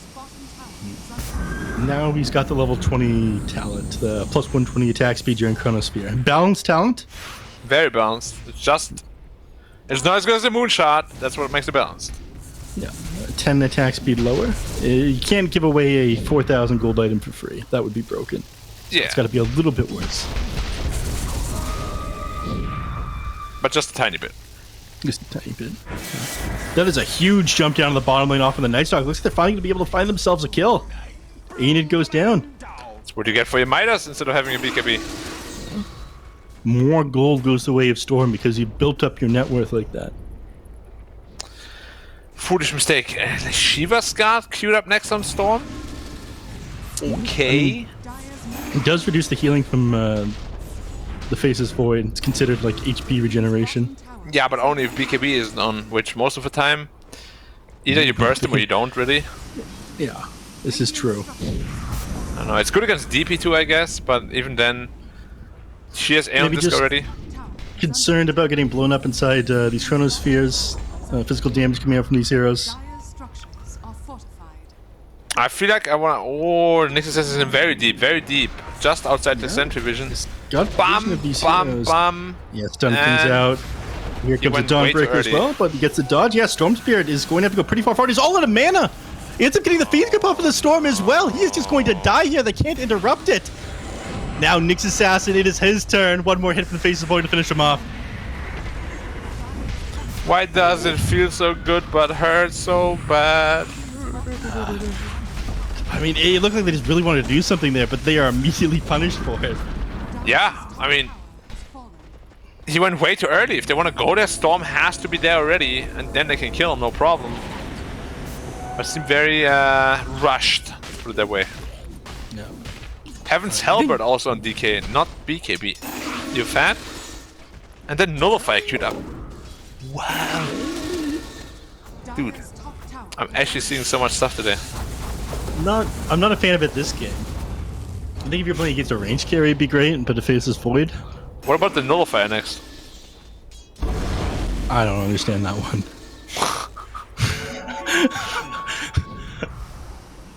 I don't know. I mean, Are you there's no way learning he that? builds it. There's no way he complete. I'm learning. There's no way he completes this item, right? Prepare to learn, Mr. Sensei. Nightstalker finished his BKB now, so... Right, look, it's to counter the Death Prophet, right? Look at all these defensive items. Aeon Disc, Yule Scepter. You simply drop a Nullifier on the guy and he dies. He's the anti-Death Prophet on the DK. Okay, I see it. But, yeah. And he's gonna Heaven's Halberd him also, so the ghosts don't attack. Yeah, disarms all the ghosts, right? That's how it honestly should work. Don't you think so? I mean, it would balance it. Yeah, exactly. But that wouldn't break it, because we can't have balance in this game. So Klinks has been not very involved yet. They gotta involve him somehow. He's such a high net worth. Yeah, I mean, this is the issue with Klinks, though. We're talking about this. It always feels like you need one more item on the hero. Let me ask you though, do you actually need one more item, or is it just a feeling? It's not the item you need, it's a level 25 talent. Yeah. After the 20 talent, you're like, but if I have the 25 talent, and then you're like, if I'm level 30, they split shot too. Yeah, and then you're like, well, maybe if I had one more item upgrade as well, and all of a Maybe sudden the it's Rapier, sticking and Hex, and Swift Blink, yeah. I mean, to be fair, at that point you can, blink on top of somebody and kill them instantly with Burning Barrage, Sure. but it takes a long time to get there. Okay. Jump forward on a Storm off of the Bane, he goes down again, not having a fun game, man. I think he's having a pretty good time considering they're in a very good spot right now. Mr. Switchblade Black, on since you're a Storm. fan of some Perfect We're gonna, timing. we're gonna pause a little now. bit here. You can talk about Yeah, I anything got you you. want. You like these random these random records? Another random record that's just been broken today. Storm on the Death Prophet has now picked up the fastest Wind Waker of all time on this hero. Oh, yeah, he getting just it did- before 33 minutes. He just picked up a Wind Waker. I didn't even notice that. Are you okay, Black? Yeah, All right, cool. I'm good. Just want to make sure you're having a good time, buddy. Of course, always. So what are we gonna see next? The fastest Nullifier on DK. I hope so. It's coming out pretty slowly at this rate, though. I would not be surprised it is not the fastest. 300 Why- gold per minute. Why the Wind Waker? You can look very cool when you're retreating with the Yules. I mean, you can save your allies to get stunned by the DK, I imagine. They'd be But vulnerable. he's already thinking ahead. Oh, he knew it, Yeah, man. he's That's what a Nullifier. Nullifier. Yeah, I mean, if you're playing against the Faceless Void, the very quick Wind Waker pickup would make a little bit more sense, but there's a Void's on his team. Man, the Void is so rich. Yeah, this is an expensive item. I mean, Wind Waker in this economy? That's rough. Yeah, inflation's real, man. Be building. There's a lot of items you could build instead of this Wind Waker. He doesn't even have the shard yet. Like a whole Shiva's guy. Yeah. Doesn't have the egg shard. Okay, Roche is about to respawn. Perfect timing scouting the pit. Look at that. They The knew moment it. it respawns, they are there. This team has got it in the bag, but I think it is pretty obvious LWW is about to scout this one out. They can probably see the blast coming out of the pit as well. Yeah, hammer thrown in. The other one is here. Stormfeared. He's got his BKB. He's ready to jump. He goes into the pit, but he's face gets gripped up gripped immediately. It takes him too long to interrupt it. Oh my god, this is a disaster. Klink's thrown up in the air. As soon as he throws out the Burning Barrage, they lose DK as well. Faceless Void isn't even participating in this fight, and Phoenix Gaming is getting run down. Roshan goes their way, ends up picking the Aegis and the Shard up. Dawnbreaker Ultimate tries to get off. I mean, he just BKBs and TPs on the Klinks. He knows he isn't able to fight this. This is a disaster. LWW now going down. Radiant's top Next assassin on the run as well. Oh, he has a German Night Stalk. Oh, just barely out of vision. Barely out of vision. Yeah, I don't know what they actually do now on the dire side. The Void is way too strong. He is never supposed to be at his net worth. What happened there? As soon as the Fiend's grip ended, he got bashed by a time lock from the Phases Void, like the moment it happened. Dire's middle tower has fallen. Well, to be fair, the chance is quite high. He has very good attack speed. Dire's middle tower is under attack. Oh, they're looking for a Night Stalker. He has a double. What? He turns around? what? See there? He doesn't throw the Burning Barrage. They are terrified here. Now MS, who has the Chronosphere available, is chasing them down. He's One more dead time on walk and CDR. got them out. Yeah, Chronosphere comes out, but he ends up missing the Clinks, but it doesn't matter. It goes on to YP. CDR is now super far away from the rest of his team. Death Prophet coming in as well. Go ahead, Black. I'm good.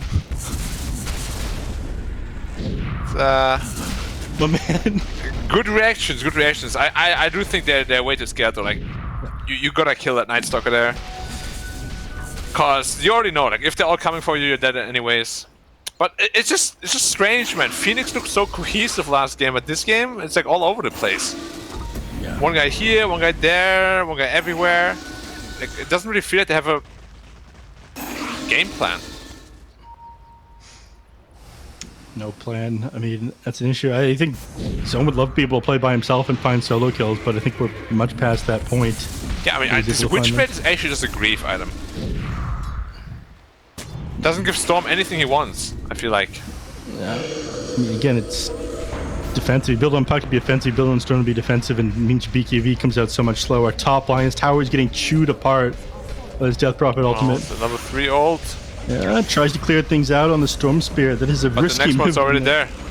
Yeah. Barracks going down. They just have to sit here and watch this one happen. LWW on the other side of the map trying to force them back potentially, but I doubt they care about this one. They're just going to take 2 sets. Ultimate comes out from the Night Stalker, meaning they have vision everywhere. They go on top of the Nyx Assassin. Stun comes out onto the Night Stalker as well. Only in place. He's not able to get the BKB off, but he still hasn't gone down. Fiend's Grip comes off from the Bane, off on the Zone. But Storm, he doesn't go down. No Nullifier. Unfortunately, he's just going to TP out of this one. He is free. You lose the racks at the top line. You lose the mid melee racks as well. They got pretty much everything they wanted. Now they just need to wait for the Chronosphere again, then you fight again. And yeah, like the Void, let's see what he goes for. If he goes for the backtrack talent, I fear they have no damage to actually kill him. Not at this point, at least. Yeah, I think that's what he should go for, because it's not like they're putting a ton of damage into this Chronosphere anyways, right? Yeah, would have gotten the Klings in the top lane though. Wait, CDI just running uphill like that? Wait, what is he? Shining goes up here as well. He ends up killing the CDR's courier. They lose with 928. This is an incredibly bold move given how far behind they are. Wow. It works though. The old man is dead. It does. You can't argue with results. Yeah, even the Cuddle didn't expect it. Like, whoa. Whoa. Alright, other side of the map. Bane? I think he had vision there of Zone for half a second. He did, because Bane, night vision of course, he's a monster. Makes sense. I mean, Not as much as a never monster eyes as in Sniper it. is though. Yeah. What is Sniper's night vision? 1200? 1800. I'm insane. It's literally just full vision. He's like Slark, man. I remember, what was it, the Goblin Night Scope or something like that give you extra vision in Warcraft 3. Yeah. That's what the item was. It did. And They had, like 2 years ago, Sniper's Active gave you 400 more night vision. And then they were like, ah, screw it, let's just give him full night vision. Let's just give it to him anyways. Yeah, cause like, not like Sniper can make super good use of that vision or anything. No, exactly. I mean, you'd have to have good attack range for that. Yeah. And be able to knock people back too, so they can't even approach you. Wow. Alright, jumping forward now on the Void. He did end up going the backtrack to help, by the way. It took him a little while to decide. But then he goes into the Refresher. Yes. Interesting. You like it? I mean, the talent makes less sense in that case, but I guess he just wants to make ultra sure that this Klinks is dead. I mean, once this guy hits level 25, he is legitimately a massive problem. So double chrono for him is a pretty big deal. Bane stunned up now. YP running away. Enid on top of these heroes with the gem. He decides to go for the DK here. Nullify comes out, but he BKBs immediately now. Storm with the Exorcism gonna run this guy down. There's very little chance that DK survives this, right? All right, he does. Just walk away. It's that easy. Very little chance indeed, I guess. LWW, very little chance he gets away from this one, certainly. Yeah, he walks back in. He's like, wait, you didn't want to kill the DK? Take me! I don't know why he walked back in there. Scouting it out, you know. Why did they just let the DK walk away? Like, the DK was probably also like, oh okay. Maybe they're afraid of Storm or Clunk setting up on a super... I mean, if you're all chasing one hero, you could potentially just get super owned by a Burning Barrage. If you're all going to line like that. It's just he has no damage item set for that. I mean, he's almost level... Okay, if this guy hits level 25 and gets a Daedalus, I am legitimately concerned that YB can lose team fights. Yeah, we have a game then. Yeah. He's getting closer. They're trying to run this guy down. They saw him moments ago. I miss? Alright, Storm is going to scout him out. He just got a ball away. Chronosphere comes out. He ends up jumping into the Chronosphere. The Dawn Breaker Ultimate ends up coming out as well. Buys him a little bit of time. Fiends get immediately interrupted. This is going to be great. Yeah. Faces Void. He does end up going down there. They lose the Bane as well. Now they're going to run at Storm. A unit, a couple more auto attacks to finish him off. One comes up. Which play? Nice. He's sitting very low at the moment, but he's all out of mana on zone. He can't keep up this chase, but they do end up getting 928. Okay, that was pre-Daedalus and 25. Now we have it. Yes. He didn't pop BKB when he chronoed, or what happened? I don't believe he... Yeah, he didn't pop BKB when he chronoed. Hexed up, and then he got stunned by Spike Carapace, I think, and then stunned by Impale afterwards, and stunned by Electric Void. He's just, like, permanently disabled there. I think it was hexed inside his Chronosphere. Who's... Yeah, but you got a BKB first before you chrono, even. Yeah. Well, that's a pretty big window now to potentially get equalize one Rex count at least. Yeah. I thought that was dumb when Zone zipped in the Chronosphere, but managed to turn that one around. And yeah, with no buyback because he bought it on this refresher, this is... Alright. It is a little... It's slow. But they're going to be able to get this tier 3. Do they go for the racks? Paulo's back up in 14 seconds. Wait, he went for a multi-shot, not Burning Barrage? That is insane. Is this the play? No. Burning Barrage literally becomes 910% of your damage or something crazy like that. Or 810. Yeah, it's not a 25% extra damage on Burning Barrage. It's a 25% increase on damage per arrow. Per arrow, there's 9 arrows. Yeah, so it goes from 65 to 90. Yeah, it's more than 200% actually. Yeah. Why the multi-shot? It's going to be a long time before he has the Burning Barrage as well. Yeah. I mean, maybe he's just super concerned about getting disabled or not getting a good Burning Barrage off in the team fight. I've seen teams lose because Klink's like spending the entire team fight trying to set up a good Burning Barrage. Maybe he just doesn't want to fall back on that. Maybe, but it's just like the most broken talent he has. Might as well just go for the attack range then on 20. Maybe he gets to rat them, multi-shot onto both the tier 4s, and then, you know, win the game slightly faster. Let's go. Sure, let's give him the benefit of the doubt. I'm gonna call that this might be a game losing, potentially. I thought they had a comeback, potentially, with this one. I mean, it is a very big talent. It's already pretty big with just the... Oh, Klinks! Alright, he gets run out, walked down here. If he went down, he wouldn't have buyback. Yeah, he was quick. Backside of the team fight, Dawnbreaker ultimate ends up going down, but... Shining, he just melts. Meanwhile, MS, he still hasn't committed a single Chronosphere here. He's saving this one for Klinks. Burning Barrage ends up coming off, but Aeon just pops there on Bane, so he's going to be just fine. Stormbeard zips in, he goes on top of Bane. Can he finish him off? He can. Storm trying to run these heroes down. He's pretty far from the rest of his team now. CDR he has no more as well. Do we have a Burning Barrage coming out? Not for another 4 seconds, but it doesn't matter. He ends up going down anyways. Nightstalker now. What, has a chrono? Team. Yeah, there's the Chronosphere. It ends up coming off, but CDR, he ends up throwing he's a Burning stunned Barrage again? through. Yeah, he stunned his team. And MS is just forced to run away. Shining bot back. Nice, I got one back too. This is the time. Yeah, nice. Telegram is crumbling. They were 20k ahead. Oh my god! And Roche is up. Perfect timing for the side of Phoenix. How are they back in this one, Black? What the hell's happening? Oh my god, YBB is like seeing the lights flash in front of their eyes right now. Bum bum bum bum bum. Anime moment. Oh, I can't believe he saved the Chronosphere specifically for the Faceless Void until that moment as well. And then, you know, he drops it and Flink's just sitting on the high ground, burning Barrage down the hill. That was perfect for him. He used like one, I think, on the... Who did he even kill with that? Dragon Knight, I think? And then the second he tried to keep for the Clinks. But this is kind of what I was alluding to. You don't actually have the damage to kill the Clinks in the Chrono now anyway. He's like 4-point-something K health. Yeah, My god, man. I think he had like a I smaller... did decision making, man. That's been something that's been plaguing a lot of players, even in Div 1 as well. Alright. What's the cooldown on the refresher now? Oh, still 70 seconds. Yeah. This Nyx is also going to be so annoying now with the Witness Acceptor. this, Black. Look at the split shot hits 2 barracks at the same time. I know what split shot does, Nav. Impressive. I know it splits. Juicer has it inbuilt. Alright, just making sure. I mean, this is the value here. Why he didn't go the burning barrage damage. Look how fast he killed those Raxes. You also have a double Skadi multi-shot, I guess, which can be somewhat viable. There's just no way you can talk me out of this 25 damage. I'm a used car salesman, okay?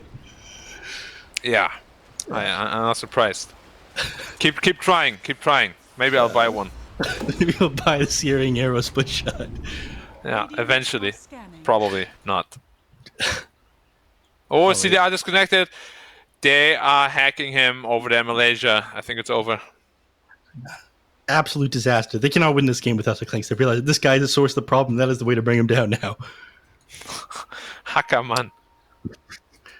Okay, where are we at the state of this game? So you've lost 2 sets of Raxes now, but the enemies also are down 2 sets of Raxes. You still have a win condition. You can just double Chronosphere the Clinks. But he has buyback. Does it buyback? Wait, no. Yeah. No, it's a fake gold because he's disconnected. He has like 5k gold or something. Let's see his real gold. Yeah, he's got 5.3k net worth. Yeah. So he has buyback. If you double commit Chrono on him, I dare say that you're actually just going to lose the team fight potentially. Maybe. I mean, we talked about this at the beginning of the game. They just don't have a ton of damage thrown into the Chronosphere. And now Faceless Void is going back to building more defensive. He's got the Lincoln Sphere queued up now. Even more defensive? You're already lacking damage. Mm-hmm. I mean, thankfully, the plus 120 attack speed during Chronosphere kind of solves damage issues for the... I don't think that talent should exist, but whatever. It shouldn't. Very balanced here. Thank you, Production, for zooming in on the time in. And we got the Bone Man as well. I don't know. I keep going back to this, but I really don't understand the Searing Arrow multi-shot. Same. Maybe I should just wait, let's just go on. through like a super obvious talent. What's like the most obvious talent ever to take? Here, 25. 2 times overload attack bounce. Imagine take the other one. Don't people sometimes go the other one? Like, never. Like this one is just too broke. It's triple damage per attack basically. Yeah. What was the old one that was on that side of the tree? Because I feel like people used to go... Overload pierces magic immunity. Yeah. People sometimes That was terrible. That was so bad. Wasn't it pure damage for a little while as well? Like there was a talent for that? Or am I crazy? I don't remember. Perhaps there's been so many changes. What? Dragon Knight went into the Elder Dragon Form attack range talent. I mean, he finishes Nullify now. Whoever they focus, like, it's actually legit at this point. Yeah. It's kind of silly. Yeah. Hey, Snare, was it the fastest Nullifier on DK ever? I'm sure we'll have an answer soon enough. If Stare is still around, I don't think you appreciated him enough before Black. Who, Snare? Yeah, and his No, I got stats. my boy. Of course, I appreciated him. Right. I might not be I might be mean sometimes, but I'm still a nice guy. Mm-hmm. Absolutely, Regrettably, good absolutely. sir, it is not the fastest. I knew it! Fastest ever was 32 minutes by Miracle, the Sea Miracle. And this timing is actually just in line with the average. The average timing for this item on this hero over 13 pickups is 44 minutes, 55 seconds. So right in line, right middle of the pack on this particular pickup. Okay. Well, CDR is having some real connection issues, actually. You know what they're saying? If they wrote an opinion, I would understand it probably, but they're using the symbols specifically so I can't read it. Yeah, it's hiding things from you. I do think it is impressive that you speak so many languages, though, my friend. I speak one, and not even that well. I'll try to add French next so I can go to Quebec. You don't want to go there. I don't want to go there. I heard many things. Yeah, from the Quincy I Creek heard boot people camp, from right? Quebec skill multi-shot talent. Ooh, the worst. So speaking of this Clinks though, gentlemen, something interesting about him. He did not get the fastest on anything for any of these items. However, he is the second slowest pickup of Daedalus in this patch on Chidori right now. And the person with the slowest overall pickup on this patch is also Chidori. 46 minutes. Oh, it broke his own 55 record again! The madman did it again! We don't need to hear those stats, man. We can pretend those stats don't exist. Can you give me the stat on the player that was disconnected for the longest time? Oof.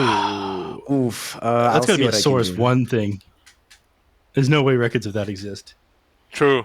Sorry, I'm putting impossible tasks on you. I apologize. Because there's been games where the players disconnect and they don't end up coming back. That happened this DPC to B-God in North America. Unlucky, I guess. Yeah. Or Technically, Black's still been AFK from VG Gaming for a while. yeah. I'll be back soon, don't worry. I'm in talks. Impressive. Man's coming back. Big return coming up this year. I'll be like, right. yeah, go ahead. Oh, I was going to say, I want to talk about Clinks and ask you if you upgrade this Maelstrom into a Gleipnir or something like that. I was going to ask someone ages ago before we got distracted. I think Gleipnir is really good if you go for the other talent, but if you go for this talent, then Mjolnir is much better. Okay. Because you want to have that extra attack speed. Yep. But either way, I feel like this whole identity of Clinks late game, now it's kind of weird, because usually you would just build like Swift Blink and Hex and kill anything. Now, what's the actual game plan here with items? Right. Because you've decided not to go all in on trying to burst somebody down inside a Burning Barrage now. You're kind of an auto attack. You want to exist for a little while in a team fight. Which is weird, because to begin with, since there's a void, you kind of want a Blink Dagger anyways. Mm-hmm. So, like, do you still go into a Swift Blink, or do you just go like in a Nullify yourself? Like, what is the game plan? I don't know. Yeah, we'll probably sell this Maelstrom if that's the case. Then I don't know what he builds as a replacement for it though. You can get rid of boots on Clinks. You're still gonna be running at like 400 MS ish. Mm-hmm. So that's not the worst case, but yeah, Maelstrom with this sort of build looks not the greatest, unless you upgrade it to Mjolnir. Yeah. But even then, Mjolnir, they have so many BKBs. Well, yeah, it's just weird, because Burning Barrage also just pierces BKB. It's just so good. Yeah. And so what people do is they just go like the Blink Dagger into a Divine Rapier a lot of the time with their Daedalus, and they just Why does it say pierces spell immunity? No, by the way, on Burning Barrage. Obviously it does. I have no idea. There's definitely pierces spell immunity. Yeah. Like, I literally just killed a guy through BKB yesterday with it. What part of it doesn't pierce spell immunity? I do not know. Because the Searing Arrows pierce spell immunity as well. Mm-hmm.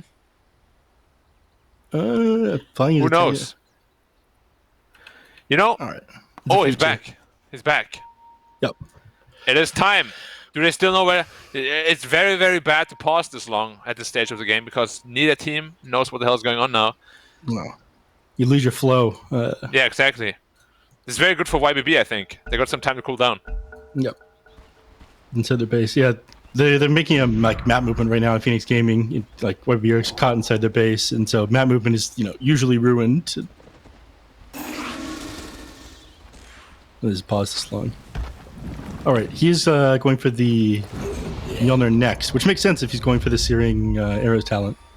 Yeah. Yep.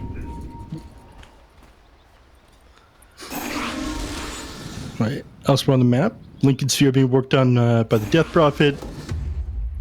Bane, he's got a Lotus Orb queued up. And keep a You light. like the Lincolns on the DP? Is it just for Nullify or what? I think he's just going to click it onto Faceless Void. Oh. Okay. Just like multiple Lincolns for him. So when he tries to, I don't know, when anyone tries to like drop Say the Vice or Dragon Tail off into him, just dispels. Save him inventory slot, but he's still going for the Lincoln Sphere on Faceless Void regardless of that. Guess more doesn't hurt. Yeah. I'm thinking about DP, like what else you could be getting that might be better. It's a pretty tough game, honestly. I mean, DP went for Wind Waker. Money is no object. Yeah. Makes me also wonder how much it actually impacted those earlier fights. Because most of the time is spent using Yules like in normal Yules. Yeah. On an enemy. Yeah, but this one gives him lots of intelligence and extra movement speed, And extra mana region too, I think. 6 per second, impressive stuff. Yeah, instead of what, 2.5? That's more than double. Pretty worth. It's difficult getting mana regen now. Fresher Orb gives you almost nothing compared to what it used to. Went from like 12 to 7 this patch. It's a crazy nerf. What's the best mana region item now? Is it Hex? Probably Kaya.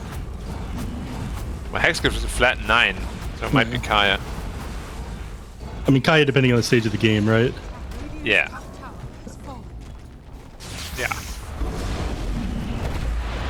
It's the only one that increases by percentage. Okay, Blink Dagger now done on the next set. Now this game is actually completely open-ended. Like, it was 100% YBBs, and now it's like 50-50. Would you favor one team at this point?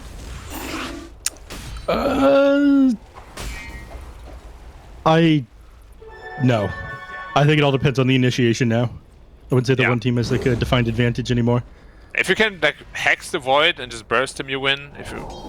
Or it could be a good chrono here. He ends up getting hexed, balls forward on the Storm Spirit, throws into the air right away by the Death Prophet though. Chronosphere ends up coming out off of the Storm Spirit. He does refer to it available as well, but doesn't have enough damage. Second Chronosphere comes off, but yeah, it doesn't end up connecting with Clinks. He can't actually finish any of these heroes off. He only managed to get the Storm Spirit, but Shining is going down pretty fast. The Death Prophet finally ends up dropping. Lose LWW as well. Now it looks like they're about to lose this phase of void, but Clinksy is stunned. Stone's back. So much damage from this Death Prophet. Yeah, they didn't focus him. He had a 200 HP and they never killed him. Yeah. Now he's on the run, and now again, it's anybody's game. No buyback though on the void for quite long. So are they gonna try to use his timing for anything? They don't know that he bought out. Well, they know he has no chrono or refresher, which practically makes him useless. Yeah, that is true. But he just wasn't doing damage in the Chronosphere there. That was insane. No, he does no damage at all on this void. Lincolns and refresher and BKB, like your entire item is clogged, full of rubbish. It's like a clogged toilet right now. You're gonna get a plumber. All right. What is the plumber on YPP? DP was the plumber in that fight for sure. Yeah, I mean, definitely carried them in the previous team fight. There's buyback available as well. Unfortunately, Exorcism on cooldown for another 60 seconds, and they know it. No Exorcism, no Faces Void for another 30. If they get this last set of racks here, how difficult is for YV to come back from Mega Creeps? Pretty difficult, I'd say. They don't have the best heroes. Like Void is okay, DP is okay, but they'll take a very long time pushing on zone. Oh, yeah, you have no buyback, man. He's pretty low on mana as well. This is kind of crazy. All right, he's far enough away. out. Yeah. Crap. Monsieur Okay. Black, you are correct, sir, to be a little bit skeptical about this late game item pickup of the Lincoln Sphere. It turns out this has been done post 40-minute Lincolns on Faceless Void has been done about 6 times, and in all but 2 cases it has lost. So yeah, it's looking a little bit rough on that side. But on the bright side, on the other side, Chidori buying this here late game Mjolnir. This is the slowest Mjolnir in this patch. The third Mjolnir. Another in this patch. record for Chidori. Take a guess who are the other 2 people who have bought Mjolnir on Clinks. Chidori. No, it's MS. Chidori and Chidori. There we go. Wow. Nobody can beat him. The only one who can beat me is me.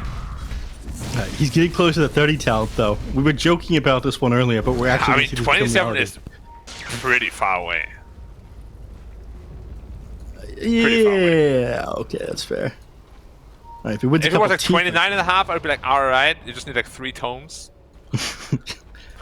You'll get there soon, bud. All right. I'm excited for the 28, though. And Deathpack steals creep abilities. That one's fun. He's not gonna use anything. What's actually the best? Maybe like the randoms, like the anti-heal Gnoll?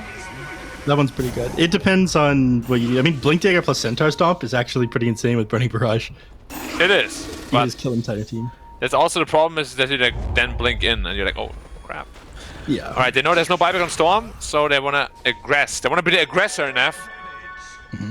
But usually the aggressors in this series in particular. They're gonna walk right up into their own triangle during the daytime. Okay, Dark Ascension coming out. They get vision of these heroes. They get on top of LWW. Everyone else, it looks like they're hesitant to jump forward here. Yeah, they want to back off. Running away on Chidori and Zone Everyone's now. just running. Yeah, BKB and TP's out on the DK, so only managed to get the support. But Storm didn't want to go in because there's no buyback, and CDR's like, hell no, get me out of here. I'm done. I'm not going in. All right. So they scan out inside the pit. What's Wait. vision on Dio look like? He's looking for a Lotus Orb on Dragon Knight now? After the Nullifier? Woo! This is the future of Dota. He's giving me mixed signals, Neff. Look, clearly we have no Do idea. you want how to this know game's something else, Neff? There's a Dawnbreaker with Axe, so that's why Void does 0 damage. played. Yeah. Okay. YP Chronosphere comes out off to him. Can he kill the Nyx in one chrono? He can. Refreshes that as well. Zone ends up jumping in. Whoa, The second whoa. chrono comes out, but now DK Did and BKB Clay trying to put in on damage. Zone? It looks like they're gonna lose Bane from this one. Zone. They can't finish him off, or can they? He manages to get out. There's no damage MS, on this clean. Pretty far out of position. He ends up jumping forward. Can't keep And up you're out the of pace, mana though. zone. What are you doing, my They're gonna run lad? him down. 928's gonna finish him off. Okay, CDR trying to save him. Jump up to the high ground right now on MS. Storm, he managed to get himself out of here, but now Storm, the other Storm is going down. Wait, CDR, you're Flank's also in trouble. All these heroes, he just went down. Already My buys back in the God. game immediately. Shining. DP's nullified. Oh, he's stuck in between a rock and a hard place, but he's still alive. Alright, finally ends up dropping. Storm is dead. No buyback available. Clinks needs to get in this fight and get something out of this one. The refresher and the chrono is on cooldown. This is your time. Oh, Phoenix. he's blind to let it up the hill. Oh no. Man, what was Zone doing there? He's insane, dude. Yeah, now they're gonna go into Roshan. Zone just jumps in like with 200 mana. No boots. Oh, that was absolutely insane. Both teams just, I mean, for how safe both these two teams were playing, this went absolutely at each other's throats in that last team fight. DK also bought back without TP. Yeah, died. Oh, there's a rapier now on Klings, but you don't have the barrage talent, man. Yeah, it is actually going to be so much slower outputting this damage. He went Mjolnir into Divine Rapier, and yeah, nothing of the Burning Barrage. He doesn't have And you still don't have a blink either. That's a problem. Yeah, he doesn't have a blink for positioning. He doesn't have a Gleipnir to hold the Faceless Void down for any time at all, so he needs his Wait, he's teammates to going set that one into out. a Hurricane Pike instead of blink. They're gonna sell that right now. You need that blink. It's too late. All right. He's already 15 done it. seconds have passed. It's over. Now they're gonna walk up the hill and try to end. All right, Chronosphere on cooldown for another 20 seconds. I feel like Phoenix are just waiting for this to happen. They need to make a play now. Oh, yeah, they're so scared right now. Both teams are. What, Storm is to ping back bottom all the way? You guys know that Storm Spirit has no buyback. Could have easily backdoored the tower. I mean, I don't think they're Actually, confident can without you with the Chronosphere void damage? refresher. I'm not even sure. Probably not. He is finally going into and MKB, he realizes, yes, Dawnbreaker ult is a problem. Yeah. I mean, what can happen is, you get jumped on by the DK, he breaks your Lincoln Sphere with the Heaven Halberd, he stuns you afterwards, and you get killed by, like, Burning Barrage now that this Divine Rapier's done. So, without the Chronosphere up, I think it's not worth walking up the hill. It's a big part of their team fight. Yeah, I mean, you have Aegis anyway, though, so I can only do that once. And probably DK is gonna die, he has no buyback, he's like, ah! Is under attack. All I know is that both teams are very, very scared at this moment, because the next team fight is gonna decide everything. And more. Everything and more. Alright, Faces Void buys MKB. Is this the item? Yeah, for sure. He needs that. Because the Dawnbreaker ult just gives 60% evasion. It's too good. Yeah. How many Lincolns do they have? 3? Okay. So many defensive items, man. Stick it all in the void. Yeah. Who's able to Doesn't get matter in anymore though, because Storm Spirit now has the Axe Scepter, so you pull them through at Lincolns, of course. Yeah. Man, if they get a good Storm Klings combo off, They win. If only you had the Burning Barrage damage. 25% of damage is a lot of damage. Yeah. I mean, the counter argument is you double your damage the rest of the time. Let's see, I guess. How about you just chrono the DK? Like in a situation like this, I feel like he could have just killed the DK there. He has no buyback. But he doesn't want to. I'm afraid to follow up. Chrono actually ends up coming off with a LWW. Dawnbreaker, who does have buyback available, so she goes down and there's a single Chronosphere used. But she's just going to buy back the game as soon as the second one comes out and drop her ultimate. Bane, dropping pretty low. Nullify had to bring him down immediately from that Wind Waker, and he's finished off by Shining. A nice attempt there of a save on the Death Prophet. Quickly cleaned up. Exorcism still going for another, 15 seconds here. So much damage, Tower's dude. melting quick. This is spooky ghosts if I've ever seen them. Well, you were actually You guys are going to do something now. Yeah. Might be staying in place, jumps forward now on the Storm Pier, right into these heroes, but Chronosphere comes out. This is the second one. That's Ultimate air now disco. comes out from the Death Prophet. Yeah, this is going to save the Storm. Eventually Shining, comes don't in. run out. In. He just... He's gone. They're all back off. Everybody's down. Okay, they need to do something now on Phoenix Gaming. They absolutely have to do something. Dude, But they're on DK just popped BKB and runs out with full health. Yeah, he backed off instead of went Dude, forward. everyone there. right now is so scared. It's like, I can imagine the communication. Going, out, in, out. Dude, nerves have to be so high. 56 minutes in the game, and if you lose this game, you get eliminated from the DPC. For now. For now. But again, this is your back. shot at TI.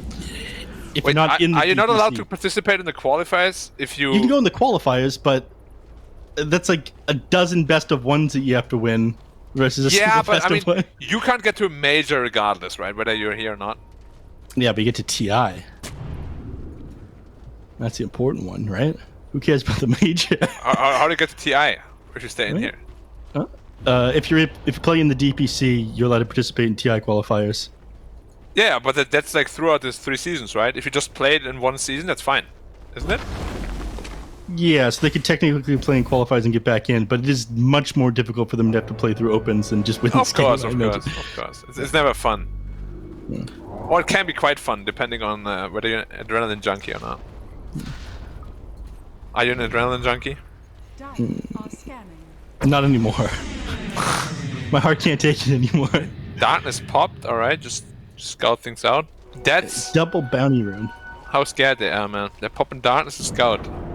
Yeah. It's a high risk game for another minute and 40 seconds until this Faceless Void's buyback is off and cooldown. That's around the same time he'll have Ooh, the there's an pressure AC back up as gone. well. Ooh. That was shiny. Record breaks, gentlemen, while these teams are just being ships in the night.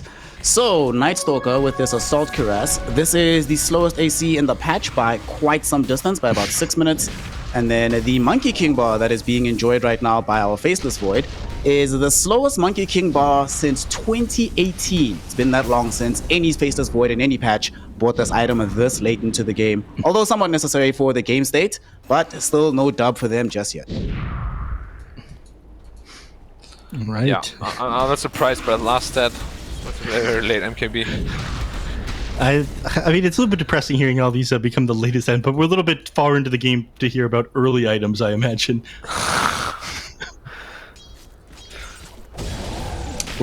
All right, Black. Almost 60 minutes in the game. We are 1 minute away. Are you a fan of tier 5 neutral items? Yeah, but I mean, I just hate late game Dota in general. When I play, watching it can be quite fun though. Yeah. It's just so chaotic and everyone just dies in 1 second. Yeah. But yeah, like tier 5 items, if this Klings gets like a Desolator. What's even the best items for like the Radiant?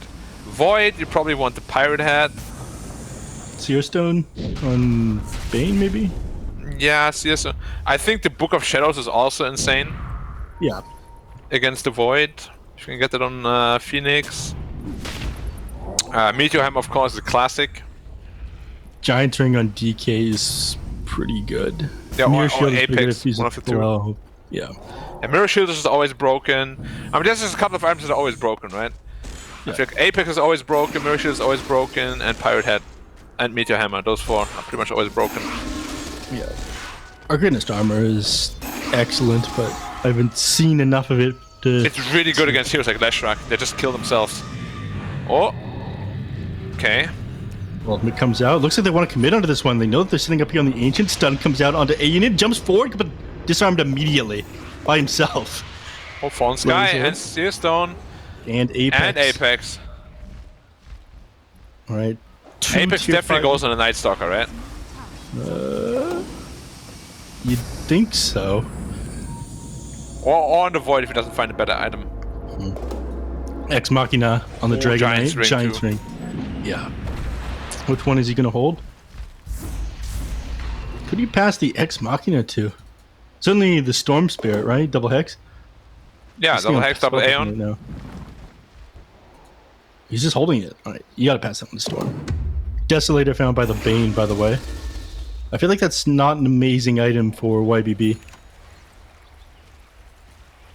Which one? Phases Void is gonna hold it. Stygian Desolator, picked up by They YBB. have this as well. Yeah. I mean, it helps Faceless Void's damage a lot. Yeah, they give the Giants from the DP. I think it's actually not bad. Yeah, exactly what they do. Roshan, Aegis, Cheese, Refresher Shard, Egg, How and about the Dire? Blessing. They only have 2 so far. 2 versus 5. Yeah. It's the Unfortunate. 5th Roche, by the way. Yeah, Roshan almost down. They end up popping the Exorcism on Storm just before it drops, and I imagine he's going to pick up the Refresher Shard with that one so they can end the game off of this one pretty quickly here. Right? They'll take... Alright, never mind. They pass the One Refresher axe Shard on off. Bane. That's like the most broken axe in the game. He also has the 5 seconds Fiend's grip duration. So whoever's grip now, it's 11 seconds on the grip. And it's Oh, so yeah, he hard found to the Seer cancel. Stone, by the way. So he's got an extra 350 cast range. Yeah, this Bane is gonna be like... There's a lot of potential for him to be the MVP in those last fights. Yeah. Who can even cancel? Vortex on Storm, I think. It's pretty much the only thing, right? Or like a super good line impale if you can get that. Yeah, it's... I think is that's the too difficult to radius set big up. enough of Dawnbreaker? Wait, did she get the talent? No, with that cast range, probably not. She got the talent for it. 150 Solar Guardian Radius. Yeah, So she could do it. but he has like what, 1,000 cast range or something? You sure it's enough?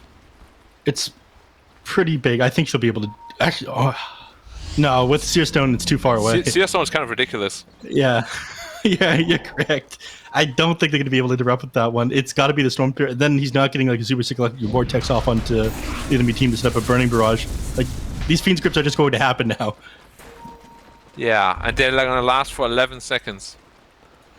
Oh, yeah, he's got the 25 talent. All right, your goal is to Fiend's Grip either...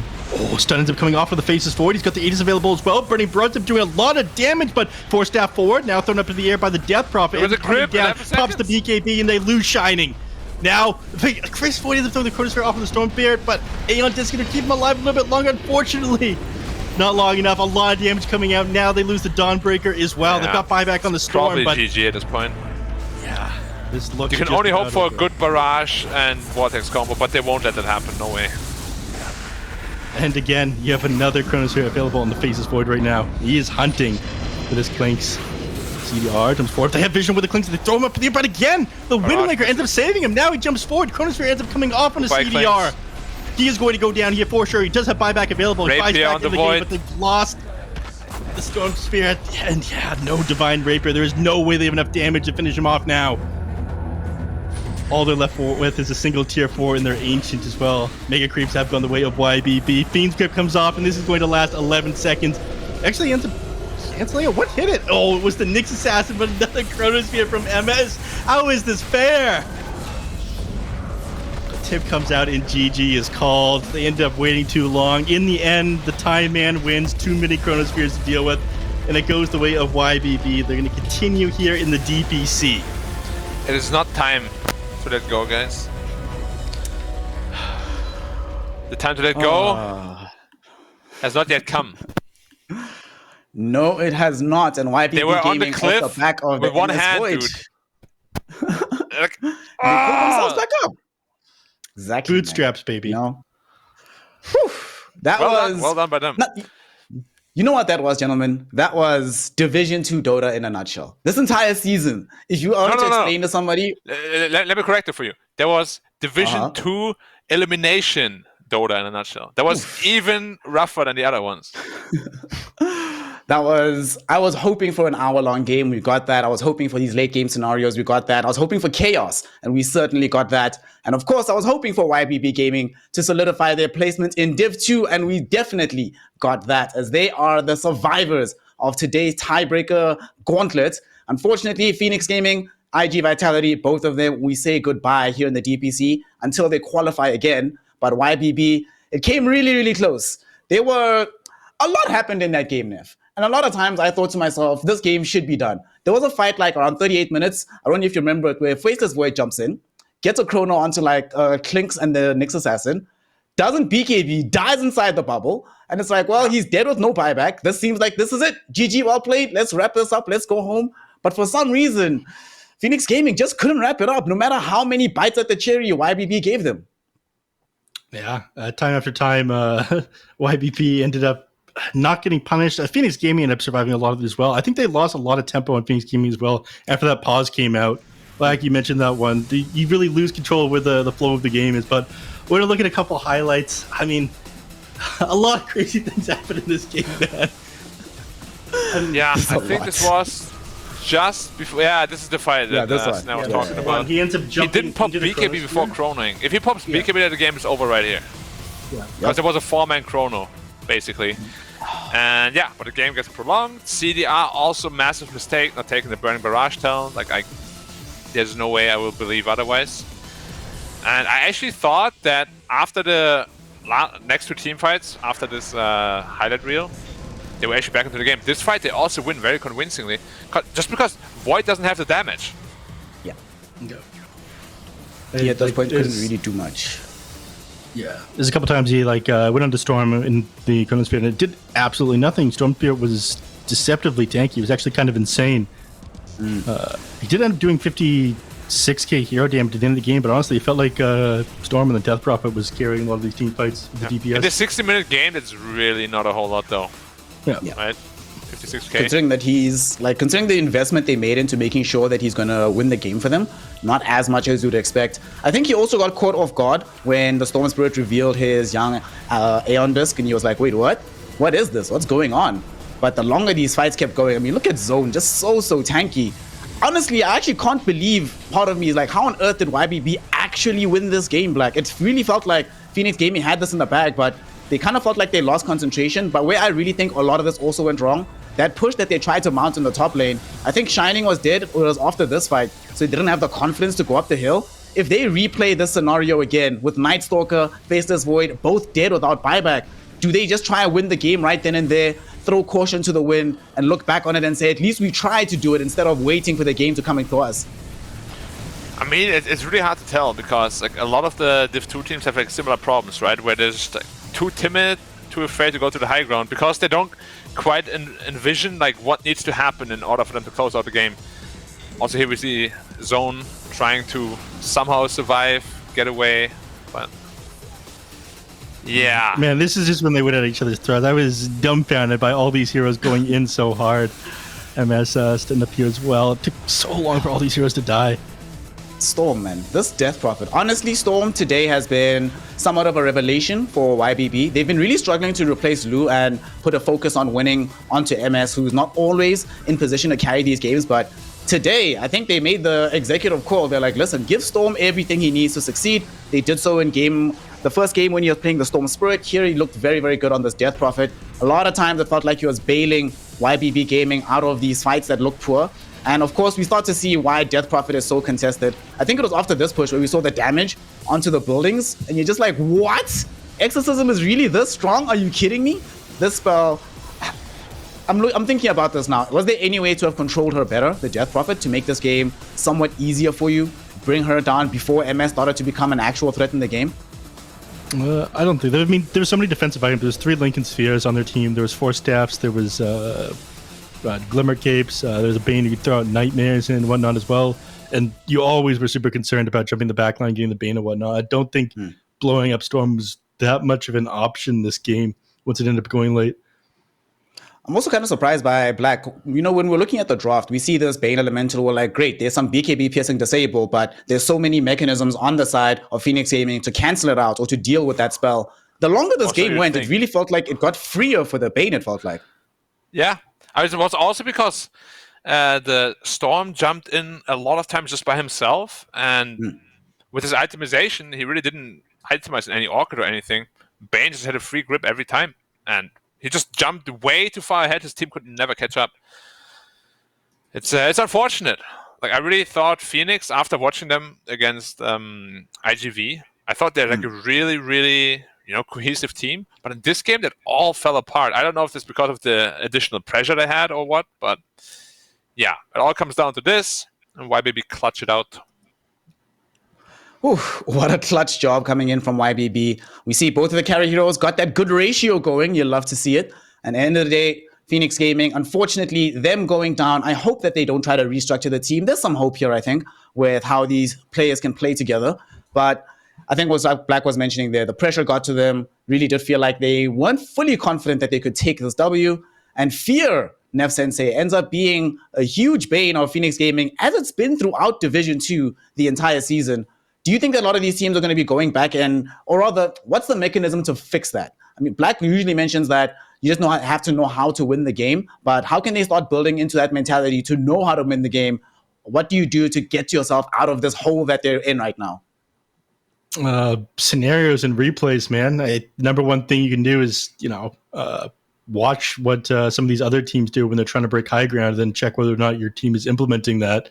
I mean, replays are an incredibly powerful tool. I think they want to probably go back and do that. And this kind of sucks to say, but if not everyone is on the same page, well, use this downtime between the DPC scenes and replace some of your players, because things not going nearly as well as they did before after they were forced to swap out Lu. Yeah. Oh, gosh. What a series, honestly. Lots of back and forth, really chaotic games. Really has been this Div 2 season in a nutshell, and the elimination games in a nutshell. Unfortunately, now that we are done with those 2 teams being eliminated in the form of iG.V and Phoenix Gaming, we look forward with YBB still remaining in the mix.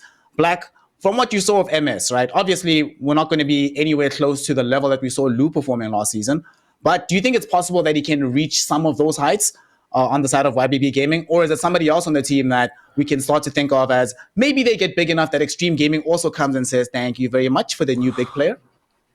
Now, I think Extreme is pretty star-studded at this point, and the only thing they were lacking at the time was like a carry player. So, I mean, it's going to be hard to fill Lu's shoes for sure, as you can already see.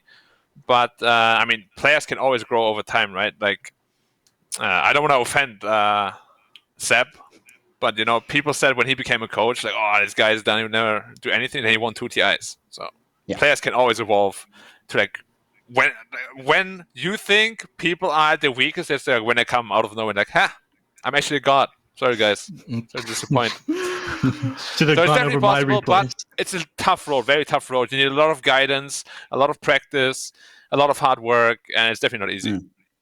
Is there anyone on the team that like catches your eye as somebody that has maybe a glimmer of potential to look forward to in the future? I feel like all the victories, like the way it happens, is really like a team effort. They do all play on a similar level, I'd say. And you can also see that they grow and fall on a similar level every time they do play. So as of now, probably not. But, you know, we never know what happens. Maybe there will be roster changes, maybe not. Maybe one guy, when, you know, the other players take off a month, he'll just be grinding the entire month. Who knows? Nev, speaking of like the time in between these DPC seasons, right? The time to improve and get better. If you're the coach of YBB Gaming, right? And you're saying what do you say to the team? I mean, season 1, obviously you have this mid-table finish. Lou gets plucked away. Now you almost get relegated. You have to have that conversation with the squad now of what do we do going into season 3 to ensure we're never in this position again. So what's the key advice that you would want to give the team right now if you're the coach? Probably the same things that Black was saying. Just do scenarios, figure out how to close out games. I feel like beating a dead horse a little bit at this point, but it seems to be the number one weakness for all these people. You quoted these stats yourself in Division 1 DPC in China. They actually had the fastest games. In Division 2 was the slowest games across every single region. So just looking over these replays of these better teams and how they managed to close out games so fast, I think is the number one tool they need to be doing during their downtime. And thankfully, with a major coming up, there's going to be a lot of games for them to review. Oof. Just one more thing. You know, maybe they'll watch our great cast one day. If you are, communication and mental fortitude is the most important thing, because you cannot be panicking in those team fights. You could see how much they were panicking. Like, you could literally see it. Yeah. And this cannot happen if you want to close out games, because those are the most tense moments of the game. You know they're going to have buybacks. You know that you need to force those buybacks and then back off and then do it again. You know, so it's tough, but that's what you got to do. That is definitely what you have to do. That's what you have to try and pull off if you are YBB Gaming. But for Phoenix Gaming and IG Vitality, they have to potentially restructure and prepare for those grueling qualifiers if they want to come back into Division 2 and have a bit of an easier road going into the TI qualifiers. With that, though, the DPC is now finally officially done and dusted. We are over with the regular league. What comes next is a major and then Season 3. So make sure that you are following all the channels. Of course, the Perfect World Esports channel is the most important one. Follow Perfect World Esports on Twitter as well. And you just saw those Chirons pop up. You can see Nev Sensei's name there. You saw Black Dota TV. Make sure you go follow them. Get a hold of their wisdom. And before we sign this out, gentlemen, last final closing thoughts for the entirety of the DPC. Nev, we'll start with you. No, actually, no, let's start with Black. No, mean man, you give us the mean stuff. We'll end off with the good guy, Nev, in this one. I want to be the good guy for once. Let Neff do the mean thing. You gonna say something nice, Black? My closing words for this end. DPC season. All right. Thank you, everybody, for watching the CNDPC. Thank you for watching all these DPC regions. Can't do this without the fans. And you guys continue passion for Dota. Thank you for being here. Thank you, Neff. Thank you, Snare. I love you guys. You are the best You're welcome. comrades I've ever had on the panel. I really appreciate your presence here. And yeah, as Neff said, thank you for everyone for watching. Thank you, Perfect World and Maincast, for making it happen. And, even though Division 2, it's not the clean Dota that you want to see or might want to see, it's still entertaining in its own rights, where you can literally never predict what's going to happen next. So hope you guys still had fun. We sure did. See you guys next time. We absolutely did. Thank you so much, Black, Neff Sensei. Of course, shout out to those who aren't here with us today, but were integral in making this season possible. Drag and Drop, we had Nomad around, we had Lizard, we had our Cryptic, we had B-Cop as well. Thank you so much, everybody, for everything. We'll see you next season. And until then, we're signing out. Bye. We love you.